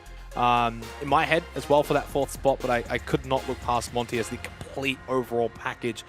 Those other 2 that I mentioned had kills, but there were some other areas that they sort of lacked in as well. But I will say I probably do regret maybe not having Theraton 5 have a player in there. If I could probably go back, I would maybe give it to Ranger X, just barely, simply to maybe reward the team a little bit. But also happy with the Expendables as the Insane Squad, right? Because they were absolutely amazing on Miramar. They had that 21 kill win. So if you're not giving it to Day Trade, which we were kind of like a little, told maybe not to quite give it to them because they were already the winners, and I think that's totally fair. The Expendables were by far and away the most insane. If they literally had have just been able to match Miramar, but on Erangel, they would have been competing for that top spot. So I think that's totally fair. They broke a record, they broke a couple of records, and that's basically the awards. Yeah, very much, very much. And I agree. I mean, I guess when it comes to the all PCS squad, missing out on any Theraton 5 or even Unicorn Phoenix players is a bit of an anomaly. Normally, you would see of the 4 players, probably all of them are represented by teams in the top 3. In this case, actually, only Day Trade sneaks their players through. Yeah. Obviously, Cloris could not be denied. He was just an absolute monster for being United. And yeah, I mean, Team Bliss looked pretty good coming into today. They were in the top 3 coming into today, so it was a pretty close thing anyway. Yeah, Cerberus kind of misses out, I guess, when it comes to the awards as well, but they probably just didn't quite do enough. They weren't as maybe quite exciting as the Expendables were. The individuals definitely did have their moments. Like I said, Sololzi definitely doing well for himself. Himas was pretty good too. So those guys could have been part of the discussion as well, but I don't think, yeah, again, they did quite enough, and that's just how it's played out. So consensus across the board from the vast majority, which was good to see. I was looking at the votes coming through from the Thai commentators and from the Vietnamese commentators as well, and they seem to, for the most part, be in agreement with the thought process that we're putting forward here. So always fun. It was quite enjoyable to be involved in that. Certainly was. Okay, well, that's PCS6 APAC done, of course. We will be back to PCS7 APAC later on in the year. Again, congratulations to Daytrade for taking home PCS6 APAC. It's all heading up for the road to PGC later on at the end of the year. We'll see you once again for PCS7.